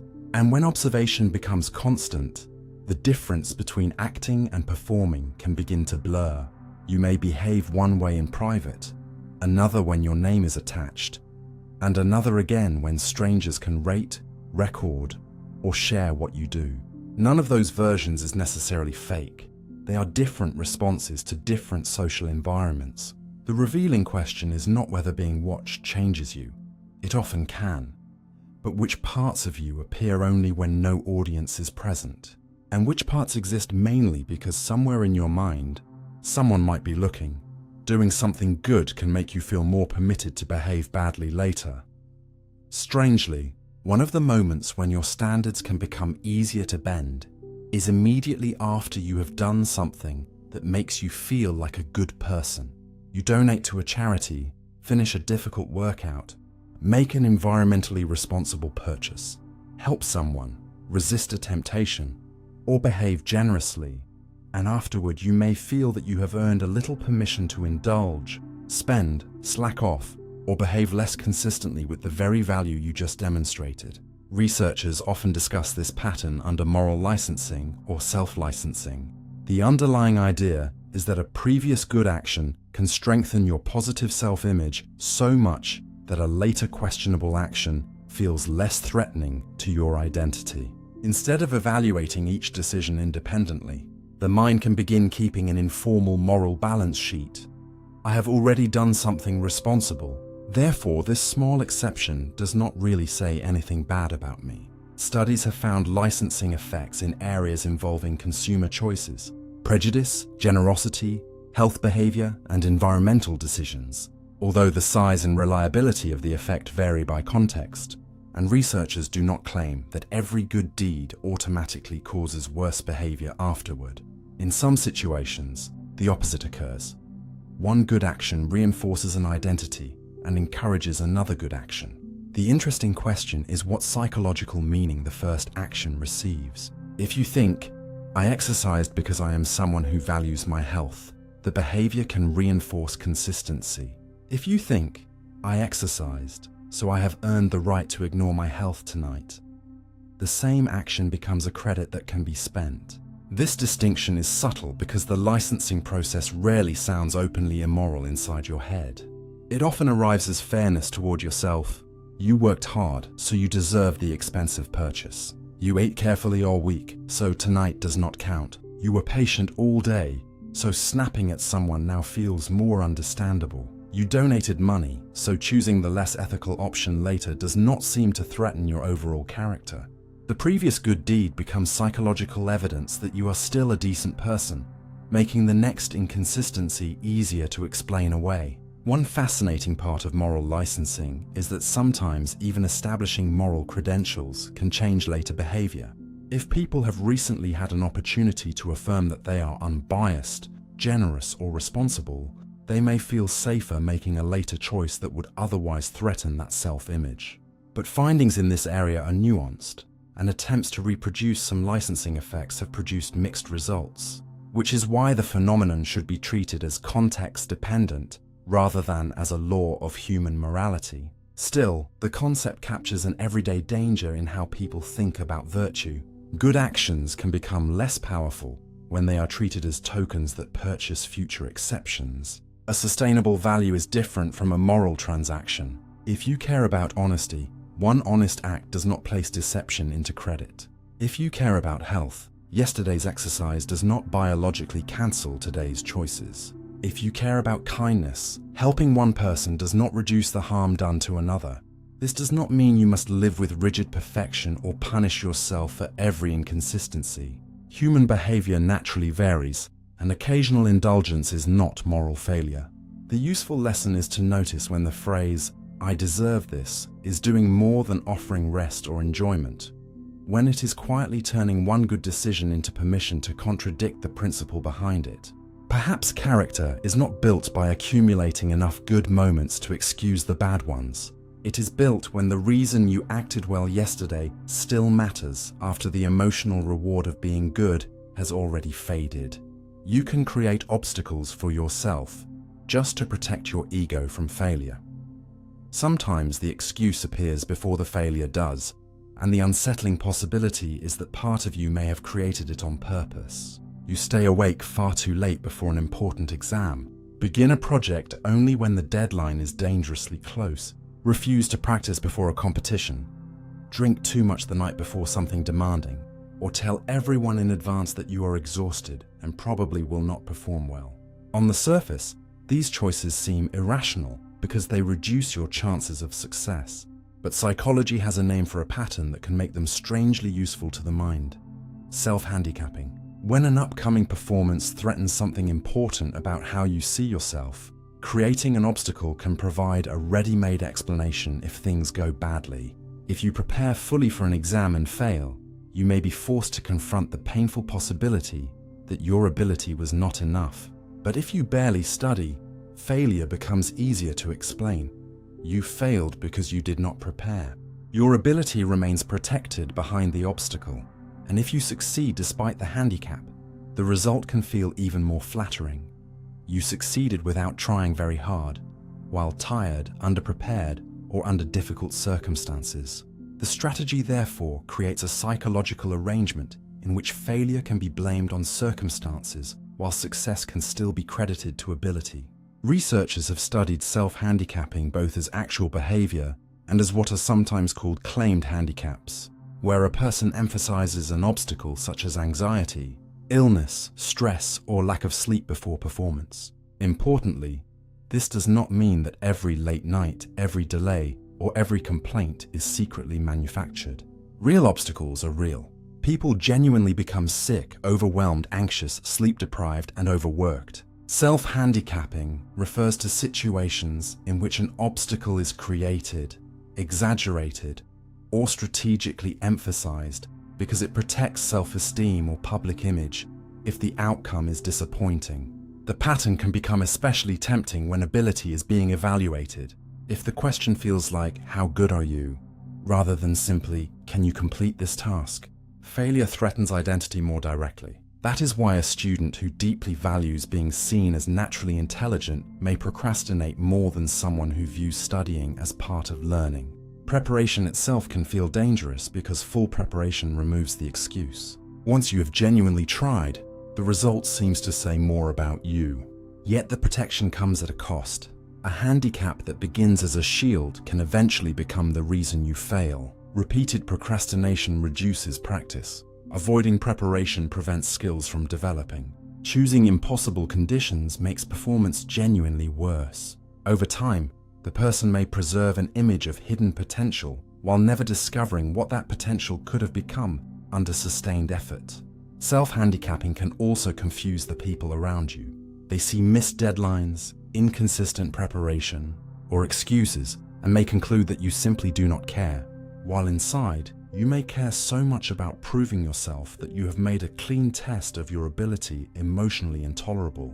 One way out is to redefine what the outcome measures. Instead of treating every performance as a verdict on intelligence, talent, or worth, treat it as information about a skill under specific conditions. Then effort stops being dangerous.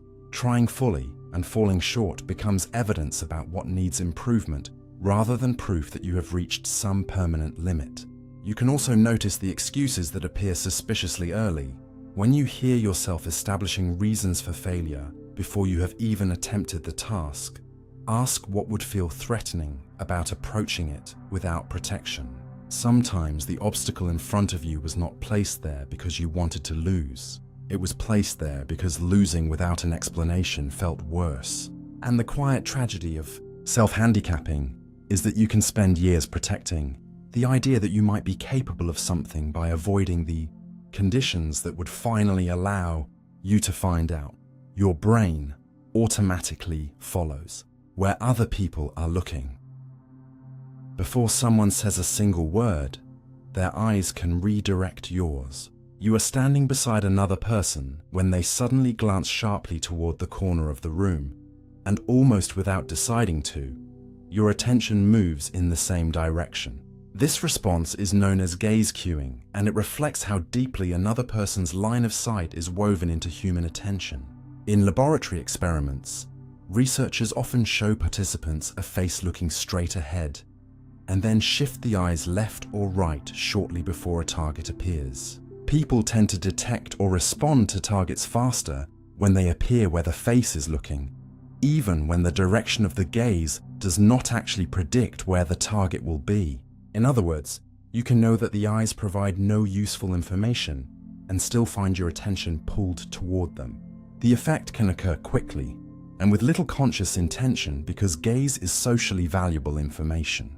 For a social species, knowing what another individual is looking at can reveal opportunities and dangers before you discover them yourself. Someone staring behind you may have noticed an approaching animal, a threatening person, falling debris, food, a child in danger, or simply something unusual enough to deserve attention. Following gaze allows information discovered by one nervous system to become useful to another without language. Human development shows how fundamental this is. During infancy, children gradually become increasingly skilled at following where caregivers look, and this ability contributes to what psychologists call joint attention, the state in which two people understand that they are attending to the same object or event. Joint attention is far more important than merely turning your head. It helps infants learn what adults are referring to when they speak. If a caregiver looks toward a dog and says "dog," following the gaze can help the child connect the sound with the correct thing in a crowded environment. Later, shared attention supports teaching, cooperation, conversation, and social understanding. Eyes therefore function partly as pointers, Human eyes may even be unusually suited to this role because the visible contrast between the white sclera and the darker iris makes gaze direction relatively easy to detect compared with many other primates. Although scientists continue to discuss exactly how human eye morphology evolved and what social pressures shaped it, gaze can also influence how you interpret a scene. If several people suddenly look upward, an ordinary ceiling becomes interesting before you know why. If someone stares at an object during conversation, you may infer that it matters to what they are saying. Advertisements and photographs sometimes exploit this by positioning a face so that its gaze directs viewers toward a product or piece of text. But gaze following is not perfectly automatic in every circumstance. Context matters. Whether the face is perceived as trustworthy, relevant, emotional, or genuinely attentive can influence the strength of the response, and people vary in how strongly gaze cues capture them. Direct eye contact adds another layer because a person looking at you communicates something different from a person looking elsewhere. Their attention appears to include you. Yet the basic ability to use another person's eyes as information is so ordinary that you rarely notice yourself doing it. You simply look where they look. What makes this remarkable is that attention, which feels private and internally controlled, can be redirected by a tiny movement in another person's face. For a fraction of a second, someone else's eyes can decide which part of the world becomes more important to yours. And perhaps that is one of the simplest forms of shared consciousness humans possess. Not reading another mind, but allowing another person's attention to quietly guide where your own awareness lands next. Hearing your own name can break through a room full of noise. 100 voices can blend into meaningless background noise, and then someone says your name from across the room, and your attention snaps toward it before you have even decided to listen. This familiar experience is often connected to what psychologists call the cocktail party effect. The ability to focus on one stream of sound while filtering many others and still remain sensitive to certain personally meaningful signals outside the conversation you are consciously following.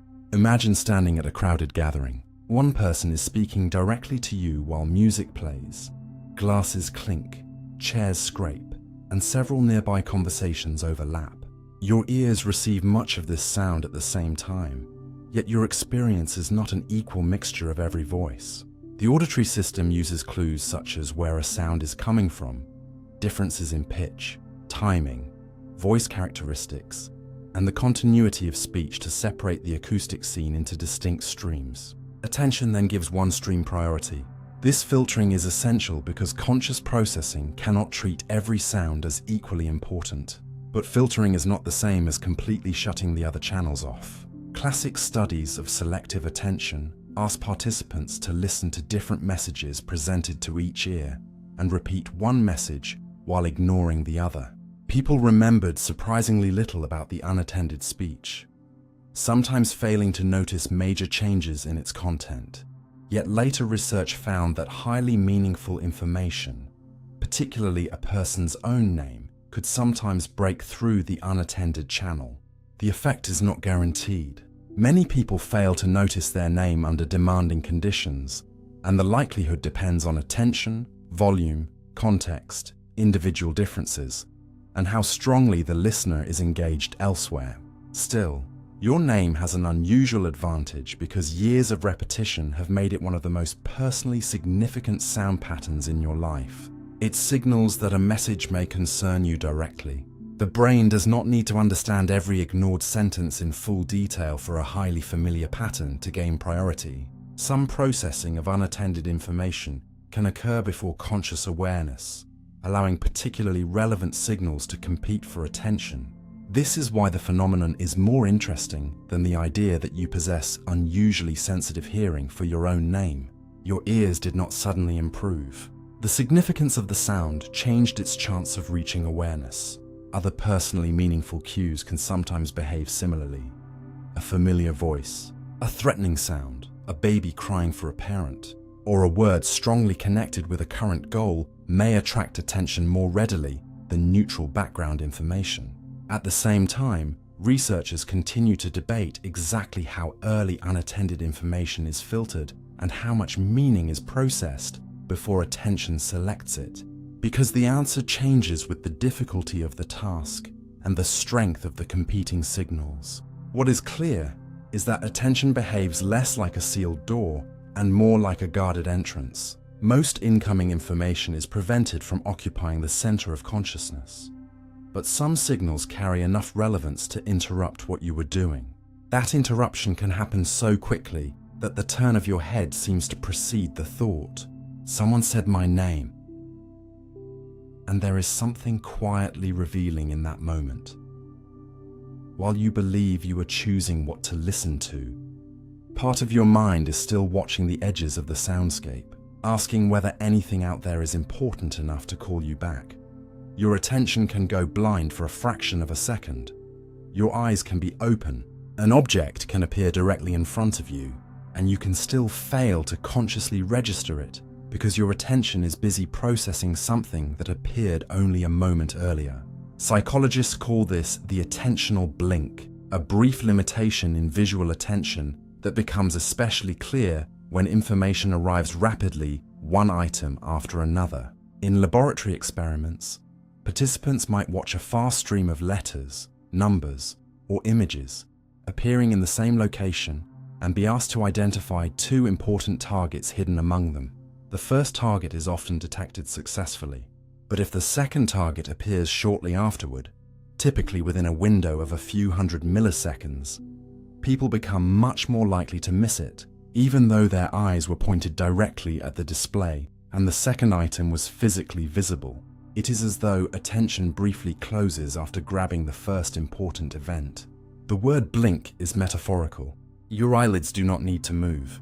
What seems to happen is that identifying the first target requires limited processing resources to stabilize it strongly enough for conscious report and memory.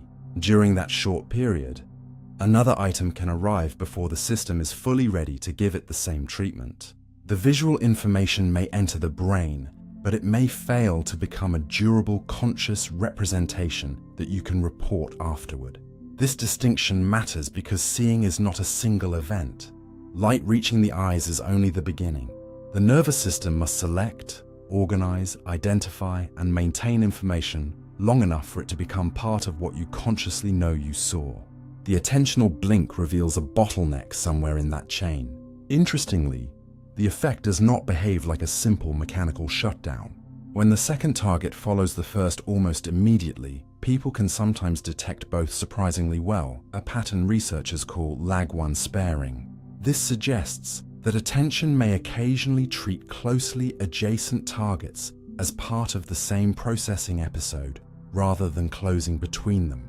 As the interval changes, however, the second target becomes more vulnerable before performance eventually recovers. Researchers have proposed several models to explain these patterns, involving competition, working memory consolidation, attentional control, and temporary suppression of distracting information, and no single everyday metaphor captures all of the details perfectly. What the experiments demonstrate clearly is that conscious attention has temporal limits. It does not merely struggle when too many objects are scattered across space. It can also struggle when important events arrive too rapidly through time. This helps explain why a fast visual sequence can contain more information than you later remember seeing. Although the controlled attentional blink task should not be used as a complete explanation for every missed event in ordinary life. Real environments involve eye movements, expectations, multiple senses, and far more complicated tasks. Still, the phenomenon forces a useful correction to the intuitive belief that if something appeared clearly in front of your eyes, you must have consciously seen it. Sometimes, the first important thing you notice creates a tiny, vulnerable interval in which the next event has a reduced chance of reaching awareness. Nothing went dark. The world continued presenting information. Your visual system continued receiving it. What briefly became unavailable was the capacity to promote another item into the narrow space where perception becomes something you can consciously say you saw, and for a few hundred milliseconds, less time than it takes to finish an ordinary sentence, the world can contain something your eyes received but your awareness never truly met. Your brain can make something disappear simply because you stare at it. Keep your eyes fixed on one point for long enough, and an object sitting nearby in your peripheral vision can begin to fade, dissolve into its surroundings, and sometimes seem to vanish, even though it never moved at all. This strange but real visual phenomenon is known as Troxler fading, named after the physician Ignaz Paul Vital Troxler, who described the effect more than 2 centuries ago. The crucial detail is that simply staring directly at any object will not normally erase it from sight. The effect is strongest when you maintain steady fixation, while another relatively stationary object sits away from the center of your vision, especially when its edges are blurred or its contrast with the background is weak. Under those conditions, a colored patch that was obvious a few seconds earlier may gradually become less distinct until the surrounding background seems to occupy the place where the patch should be. Researchers describe this as a form of perceptual fading and filling in. To understand why this happens, it helps to notice something your vision usually hides from you.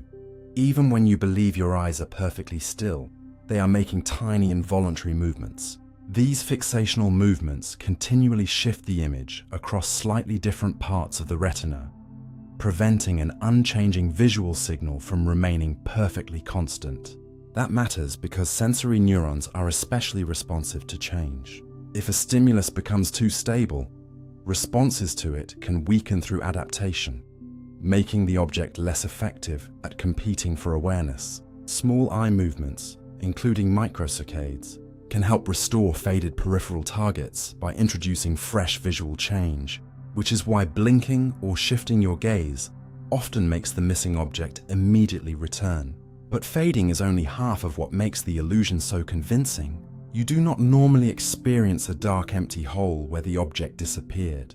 Instead, the visual system tends to produce a continuous scene, allowing colors and textures around the faded region to influence what you perceive there. Scientists call this perceptual filling in, and evidence suggests that the processes involved can reach surprisingly early stages of visual processing, although researchers continue to debate exactly how different forms of filling in are implemented by the brain. This is why Troxler fading can feel less like an object becoming transparent and more like the background quietly swallowing it. Nothing supernatural has happened. Light from the target may still be reaching your eyes, yet the stimulus has lost enough perceptual priority that conscious vision no longer represents it in the way it did moments earlier. The effect exposes an assumption you rarely have reason to question, that continuously seeing something should require only that the thing remains continuously present. Vision is more active than that. Your nervous system is constantly deciding which changes deserve emphasis and which stable signals can be reduced, because a world in which every unchanging detail remained equally demanding would overwhelm attention with information that had already been processed. Troxler fading turns that normally useful efficiency into a visible illusion. You can watch a real object disappear without closing your eyes, without moving it, and without the object changing at all. The experiment therefore does not show that reality itself vanished. It shows something more revealing. Presence in the physical world and presence in conscious experience are not identical. An object can remain exactly where it was, while the visual system quietly stops giving you the experience of seeing it, reminding you that the world you experience is never merely what falls onto your retina. It is what your brain continues to decide is worth keeping visible. The first second after looking at a clock can feel longer than it really was. Glance suddenly at an analog clock and you may catch its second hand appearing frozen for just a little too long, as if time itself hesitated the instant your eyes arrived. Then the clock resumes normally, leaving you with the peculiar impression that the first second somehow lasted longer than every second that followed. This is called chronostasis, and the familiar clock version is often known as the stopped clock illusion. It becomes especially noticeable when your gaze makes a rapid jump, called a saccade, from somewhere else toward a ticking clock.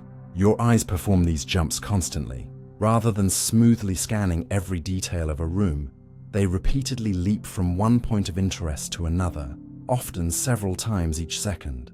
During a saccade, the image sweeping rapidly across the retina could create a confusing blur, yet ordinary visual experience feels remarkably stable. You do not normally perceive the world smearing violently whenever your gaze changes direction. The brain uses several processes to preserve continuity around these eye movements, and chronostasis appears to reveal one consequence of that hidden reconstruction. In a landmark experiment, Keelan Yarrow and colleagues asked participants to move their eyes toward a clock-like display and judge the duration of the first interval they saw after the movement. Participants experienced that initial interval as longer than it physically was. The researchers proposed that after the eyes reached their target, the brain effectively extended the new stable percept backward in subjective time toward the beginning of the eye movement, helping bridge the perceptual interruption created by the saccade. In everyday terms, imagine that you move your eyes toward a second hand just after it has changed position. By the time your gaze lands, some time has already passed, but your conscious experience may treat the stable image you encounter as though it had begun slightly earlier. The hand then remains physically in that position until the next real tick, because your perceptual system has effectively added a little subjective time to the front of that interval. The first second seems stretched. The clock itself did nothing unusual. The distortion arose in how the visual system constructed the timing of what you saw. Later research has shown that the mechanisms behind chronostasis are more complicated than one simple backdating story, with scientists investigating contributions from intentional action, temporal binding, and changes in perceived duration around eye movements. So it would be misleading to claim that the brain literally rewinds time every time you glance at a clock. What is well established is that saccadic chronostasis produces a measurable distortion in perceived duration around an eye movement, and researchers continue refining the explanation for exactly how that distortion is generated. The effect is especially revealing because you normally treat your experience of time as though it were supplied directly by an internal stopwatch. A second feels like a second, so you assume your awareness simply receives time as it passes. Chronostasis shows that perception must instead organize events across time while also dealing with movement, interruptions, and rapidly changing sensory information. The mind does not merely register when an image arrives. It must decide how successive moments belong together, and usually it performs this reconstruction so seamlessly that you never see the editing. The stopped clock illusion gives you a rare glimpse of the seam. Your gaze jumps, the world remains subjectively continuous, and the price of that continuity may be a tiny distortion in when the new scene seems to have begun. For a fraction of a moment, your eyes arrive after the event, while awareness makes it feel as though you were already there. And that first unusually long second is not evidence that the clock slowed down. It is evidence that your experience of now is something the brain has to build. Two equal weights can feel different because of their size. Pick up a small, dense object in one hand and a much larger object of exactly the same weight in the other, and your senses may insist on something that a scale would immediately contradict. The smaller object can feel heavier. This strange experience is known as the size-weight illusion, one of the oldest and most reliable demonstrations that perceived heaviness is not determined by mass alone. The effect was described in the 19th century and has been reproduced many times with objects carefully matched in weight, but different in size. Before you lift anything, your nervous system already carries expectations about how objects usually behave. Large objects are generally expected to weigh more than small ones. So when you reach for a large box, your motor system prepares more force than it would for a tiny box. Then the lift begins. The large object rises more easily than predicted, while the small object resists more than expected. Even after repeated lifts, when you consciously know the two objects weigh the same and your hands become better calibrated to the correct amount of force, the small object can continue to feel heavier. That persistence is one reason the illusion is so fascinating. Your movement system can learn the truth while your conscious sensation continues reporting something different. Researchers studying grip and lifting forces have found that people initially scale their actions according to expected weight, but with experience their motor commands adapt to the actual masses. The perceptual illusion, however, often remains. This suggests that the mechanisms controlling how hard you lift an object and the mechanisms contributing to how heavy it feels are related, but not identical. Size is not the only feature that can influence heaviness judgments. Material, shape, visual appearance, and previous experience can create expectations about density and weight, which is why a metal-looking object and a foam-looking object can feel different even when carefully matched. Scientists have proposed several explanations for the size-weight illusion, including contrasts between expected and actual sensory feedback and learned assumptions about how density relates to size. There is still debate over exactly how these components combine, so it would be too simple to say that your brain merely gets the prediction wrong. What is clear is that heaviness is an interpretation built from more than the raw downward force on your hand. Your muscles, skin, joints, vision, and prior knowledge all contribute to the experience. This becomes easier to appreciate if you imagine lifting a suitcase that looks nearly empty. If it unexpectedly contains heavy books, the first lift can feel shocking because the force required violates what you prepared for. Reverse the situation: a huge cardboard box containing only pillows, and it can seem almost unnaturally light. The same principle is compressed into the size-weight illusion, where two objectively equal masses produce different subjective experiences because size changes what your nervous system expects. There is something quietly important in that discrepancy. You normally trust weight as one of the most direct physical sensations you possess. You hold something and feel what it weighs. There seems to be little room for interpretation. Yet even here, expectation reaches into experience before conscious judgment finishes forming. A scale can tell you that two objects are identical in mass, while your hands continue disagreeing. And in that moment, you discover that even something as simple as heavy is not a property delivered untouched from the object to your mind. It is the result of your body comparing what the world gave you with what it had already prepared to receive. Your eyes can receive two different realities, and your mind will alternate between them. Show one eye a face, and the other eye a completely different pattern, and instead of calmly merging them into one stable picture, your conscious experience can begin switching back and forth between the two. For several seconds you may see mostly the face, then the pattern takes over, then fragments compete, and then the face returns even though neither image changed. This phenomenon is called binocular rivalry, and it gives researchers an unusually useful way to study how conscious visual experience can change while the physical input remains constant. Under normal conditions, your two eyes view slightly different versions of the same scene because they occupy different positions on your face. The visual system usually combines those differences into a single coherent perception, and those small disparities help support depth perception. Binocular rivalry occurs when the images presented to the two eyes are too incompatible to fuse comfortably. For example, vertical stripes shown to one eye and horizontal stripes shown to the other.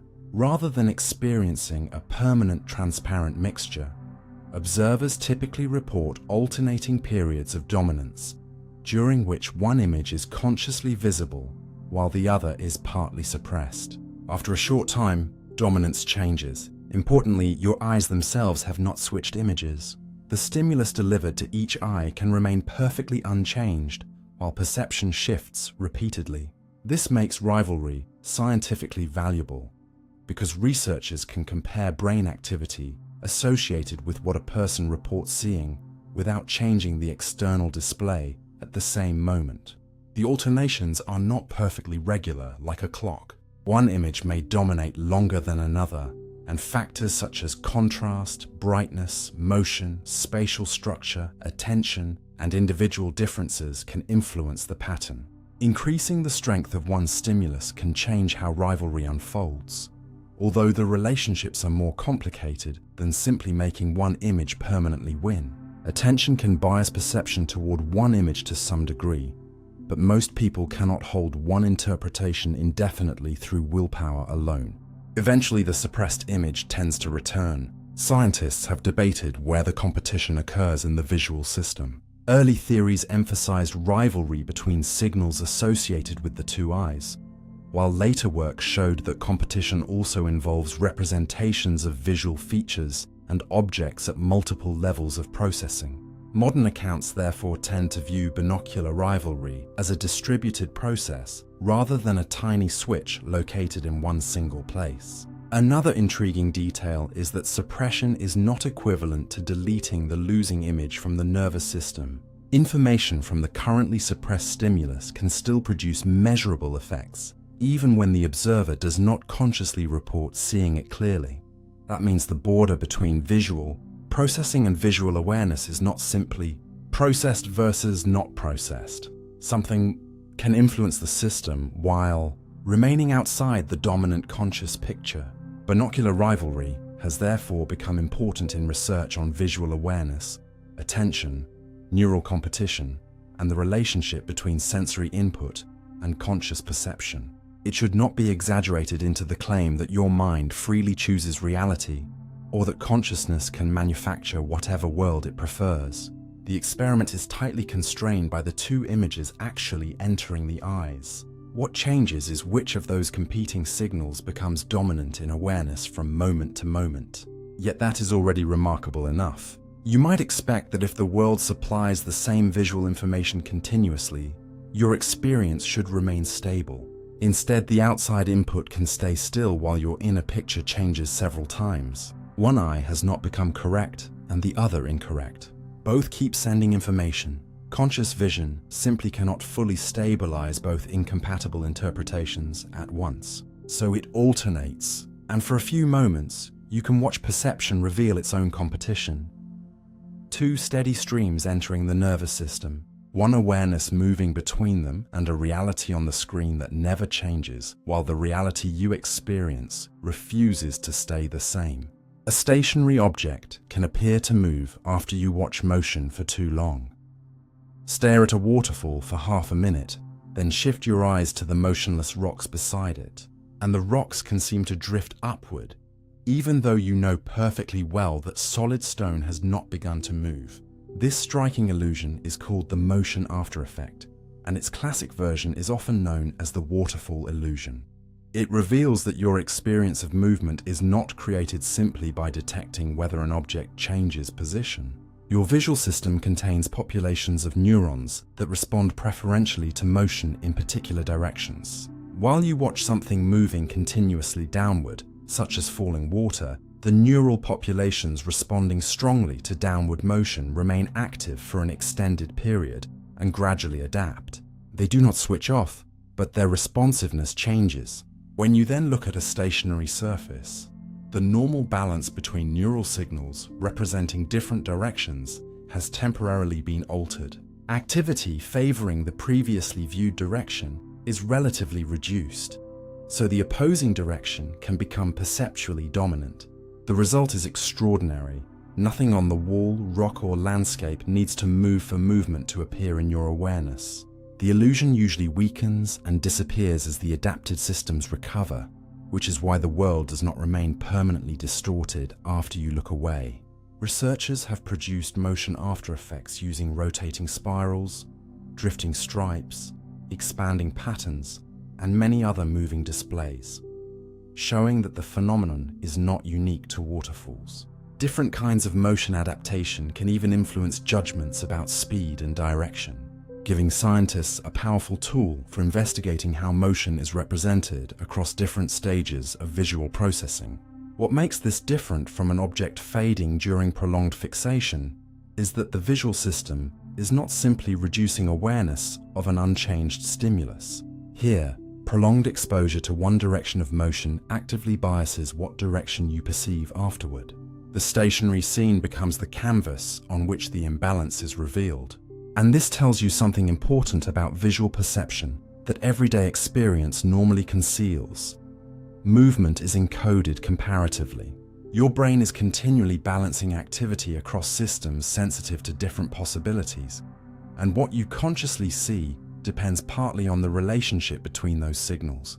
Adapt one side of that competition strongly enough, and no movement can temporarily be interpreted as movement in the opposite direction.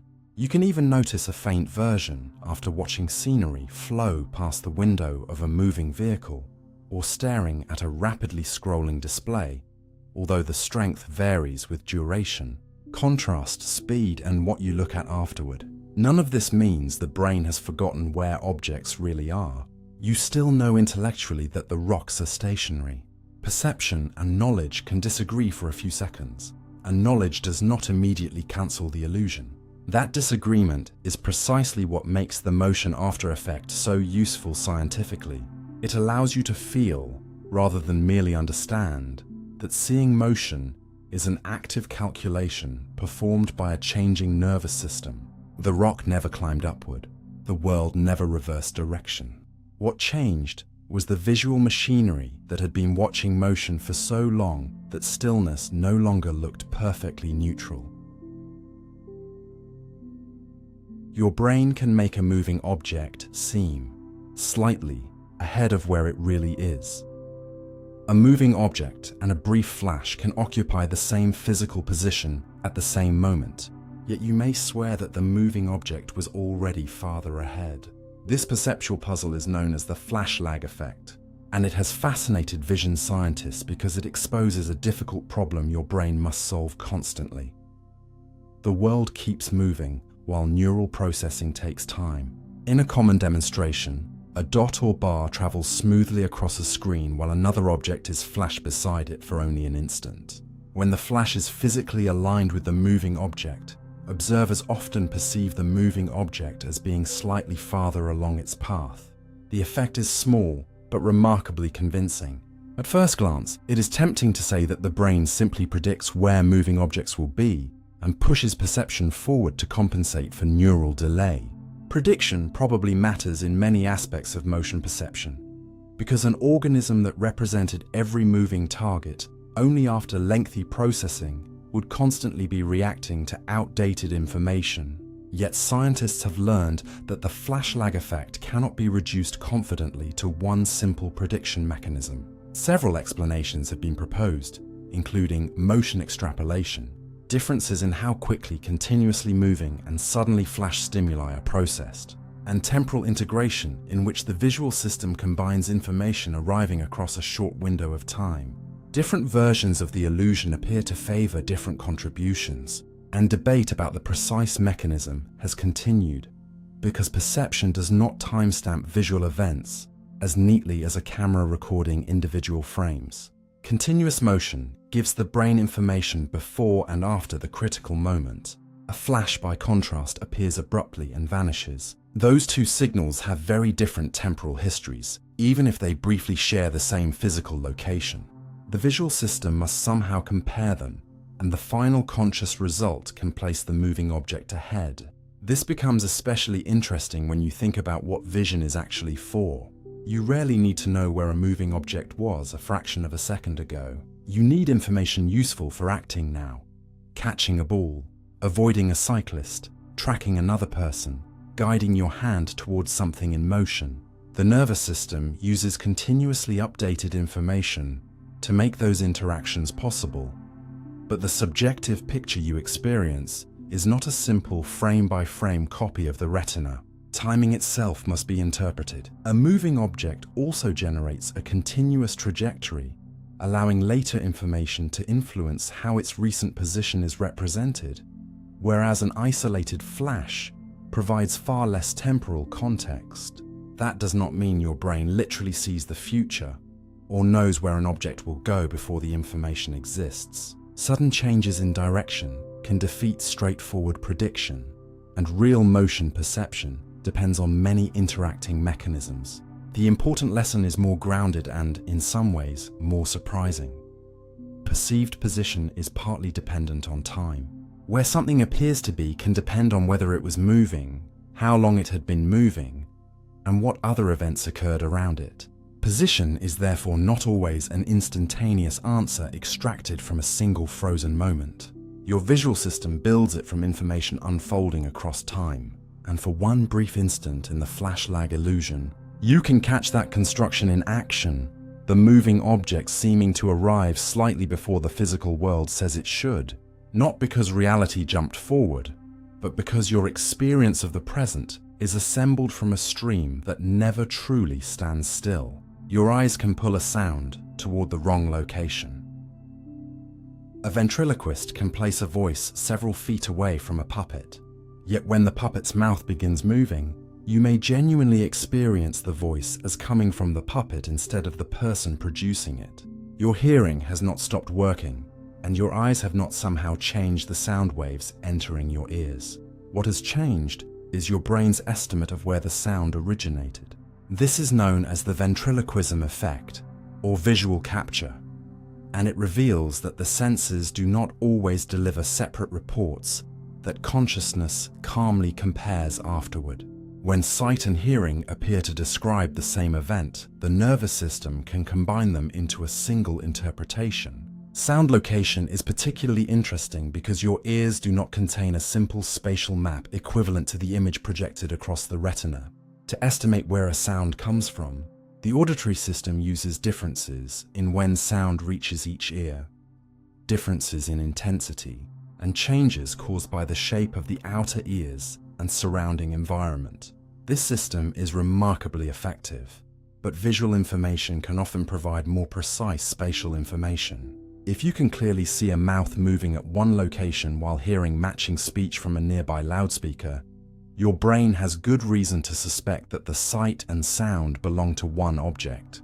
When the mismatch is not too extreme, the perceived location of the sound can shift toward the visible source. Experiments have repeatedly demonstrated this displacement, and research suggests that the brain combines audiovisual information according partly to how reliable each signal appears. Vision does not always win. When the visual target is made difficult to locate, for example by heavily blurring it, the balance can change, and auditory information can exert greater influence on perceived location instead. In experiments comparing visual and auditory precision, researchers found that the combined percept could behave much like a system giving more weight to whichever sense provided the more reliable spatial estimate. This makes the illusion less like a flaw and more like an intelligent compromise. In the natural world, a barking dog, a breaking branch, and a speaking face normally produce sights and sounds from approximately the same place. Combining them gives you a faster and often more accurate model of what is happening than treating every sense as an isolated witness. The illusion becomes visible only when researchers, or ventriloquists, deliberately separate signals that your nervous system normally expects to belong together. Timing matters as well. Visual and auditory events that occur close together are more likely to be interpreted as parts of the same cause than events separated strongly in time, and the resemblance between what you see and what you hear can influence whether they bind perceptually. There is an even stranger continuation of this process. After repeated exposure to a sound and image coming from slightly different locations, people can temporarily mislocalize a later sound presented by itself toward the previously seen location. This is called the ventriloquism after effect, and research indicates that it is distinguishable from the immediate visual capture illusion. Repeated mismatch can recalibrate auditory spatial perception for a short time, as though the system has begun correcting what it interprets as a persistent error between the senses. So the puppet does not truly steal the ventriloquist's voice. Your brain assigns the voice to the location that best explains the combined evidence. And that is what makes the phenomenon more profound than a stage trick. You tend to imagine that you see with your eyes and hear with your ears, then receive two independent pieces of reality. But somewhere before experience feels complete, those pieces are already negotiating with one another. Sometimes the location you hear is partly determined by what you see, and what feels like a sound existing at one point in space is actually the brain's best solution to a disagreement your conscious mind never knew occurred.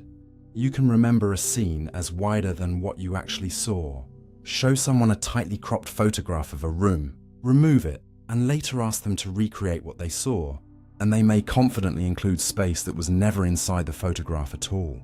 A little more floor appears beneath the furniture. More wall emerges around a doorway. The surrounding landscape stretches beyond the original frame. This memory distortion is called boundary extension. Under many conditions, people remember having seen a wider view of a scene than was physically presented. In the classic experiments by Helene Intraub and Michael Richardson, participants viewed photographs and later recalled or recognized them as though the original images had included information beyond their actual borders. In one drawing experiment, the great majority of participants added plausible scene content outside the original photographic boundaries. The important word is plausible. People were not generally remembering random objects floating beyond the frame. The additions tended to fit what the visible scene suggested should continue outside it. If you see part of a kitchen counter disappearing beyond a photograph's edge, you already understand that the counter probably continues into a larger kitchen. If a road enters the bottom of an image and vanishes at the border, your understanding of roads does not stop at the photograph. The camera frame marks where visual information ended, but it does not normally represent where the world ended. Researchers propose that viewing a partial scene activates knowledge about its likely spatial structure outside the visible area.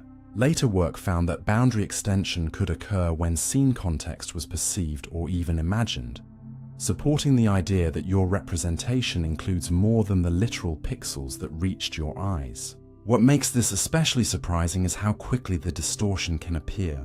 In experiments where a scene was briefly interrupted and then returned, boundary extension was detected after interruptions shorter than a typical eye blink.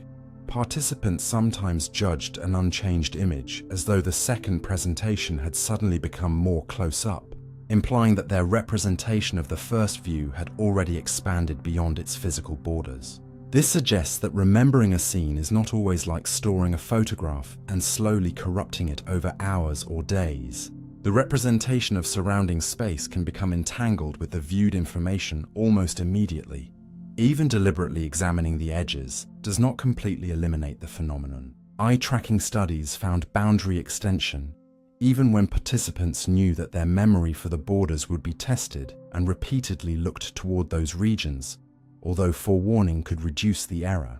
But there is an important correction to the simplified claim that your brain always widens scenes. More recent large-scale research using a much broader variety of images found both boundary extension and the opposite pattern, boundary contraction, where people remembered a view as tighter than it really was. Image composition mattered. Object-centered images were more likely to produce extension, while some broader scene-centered images produced contraction, so your memory does not automatically zoom every photograph outward. Instead, the boundaries you remember can be influenced by how the scene itself is organized and what kind of view your mind expects it to represent. This is what makes the phenomenon genuinely informative, rather than merely another example of memory being bad.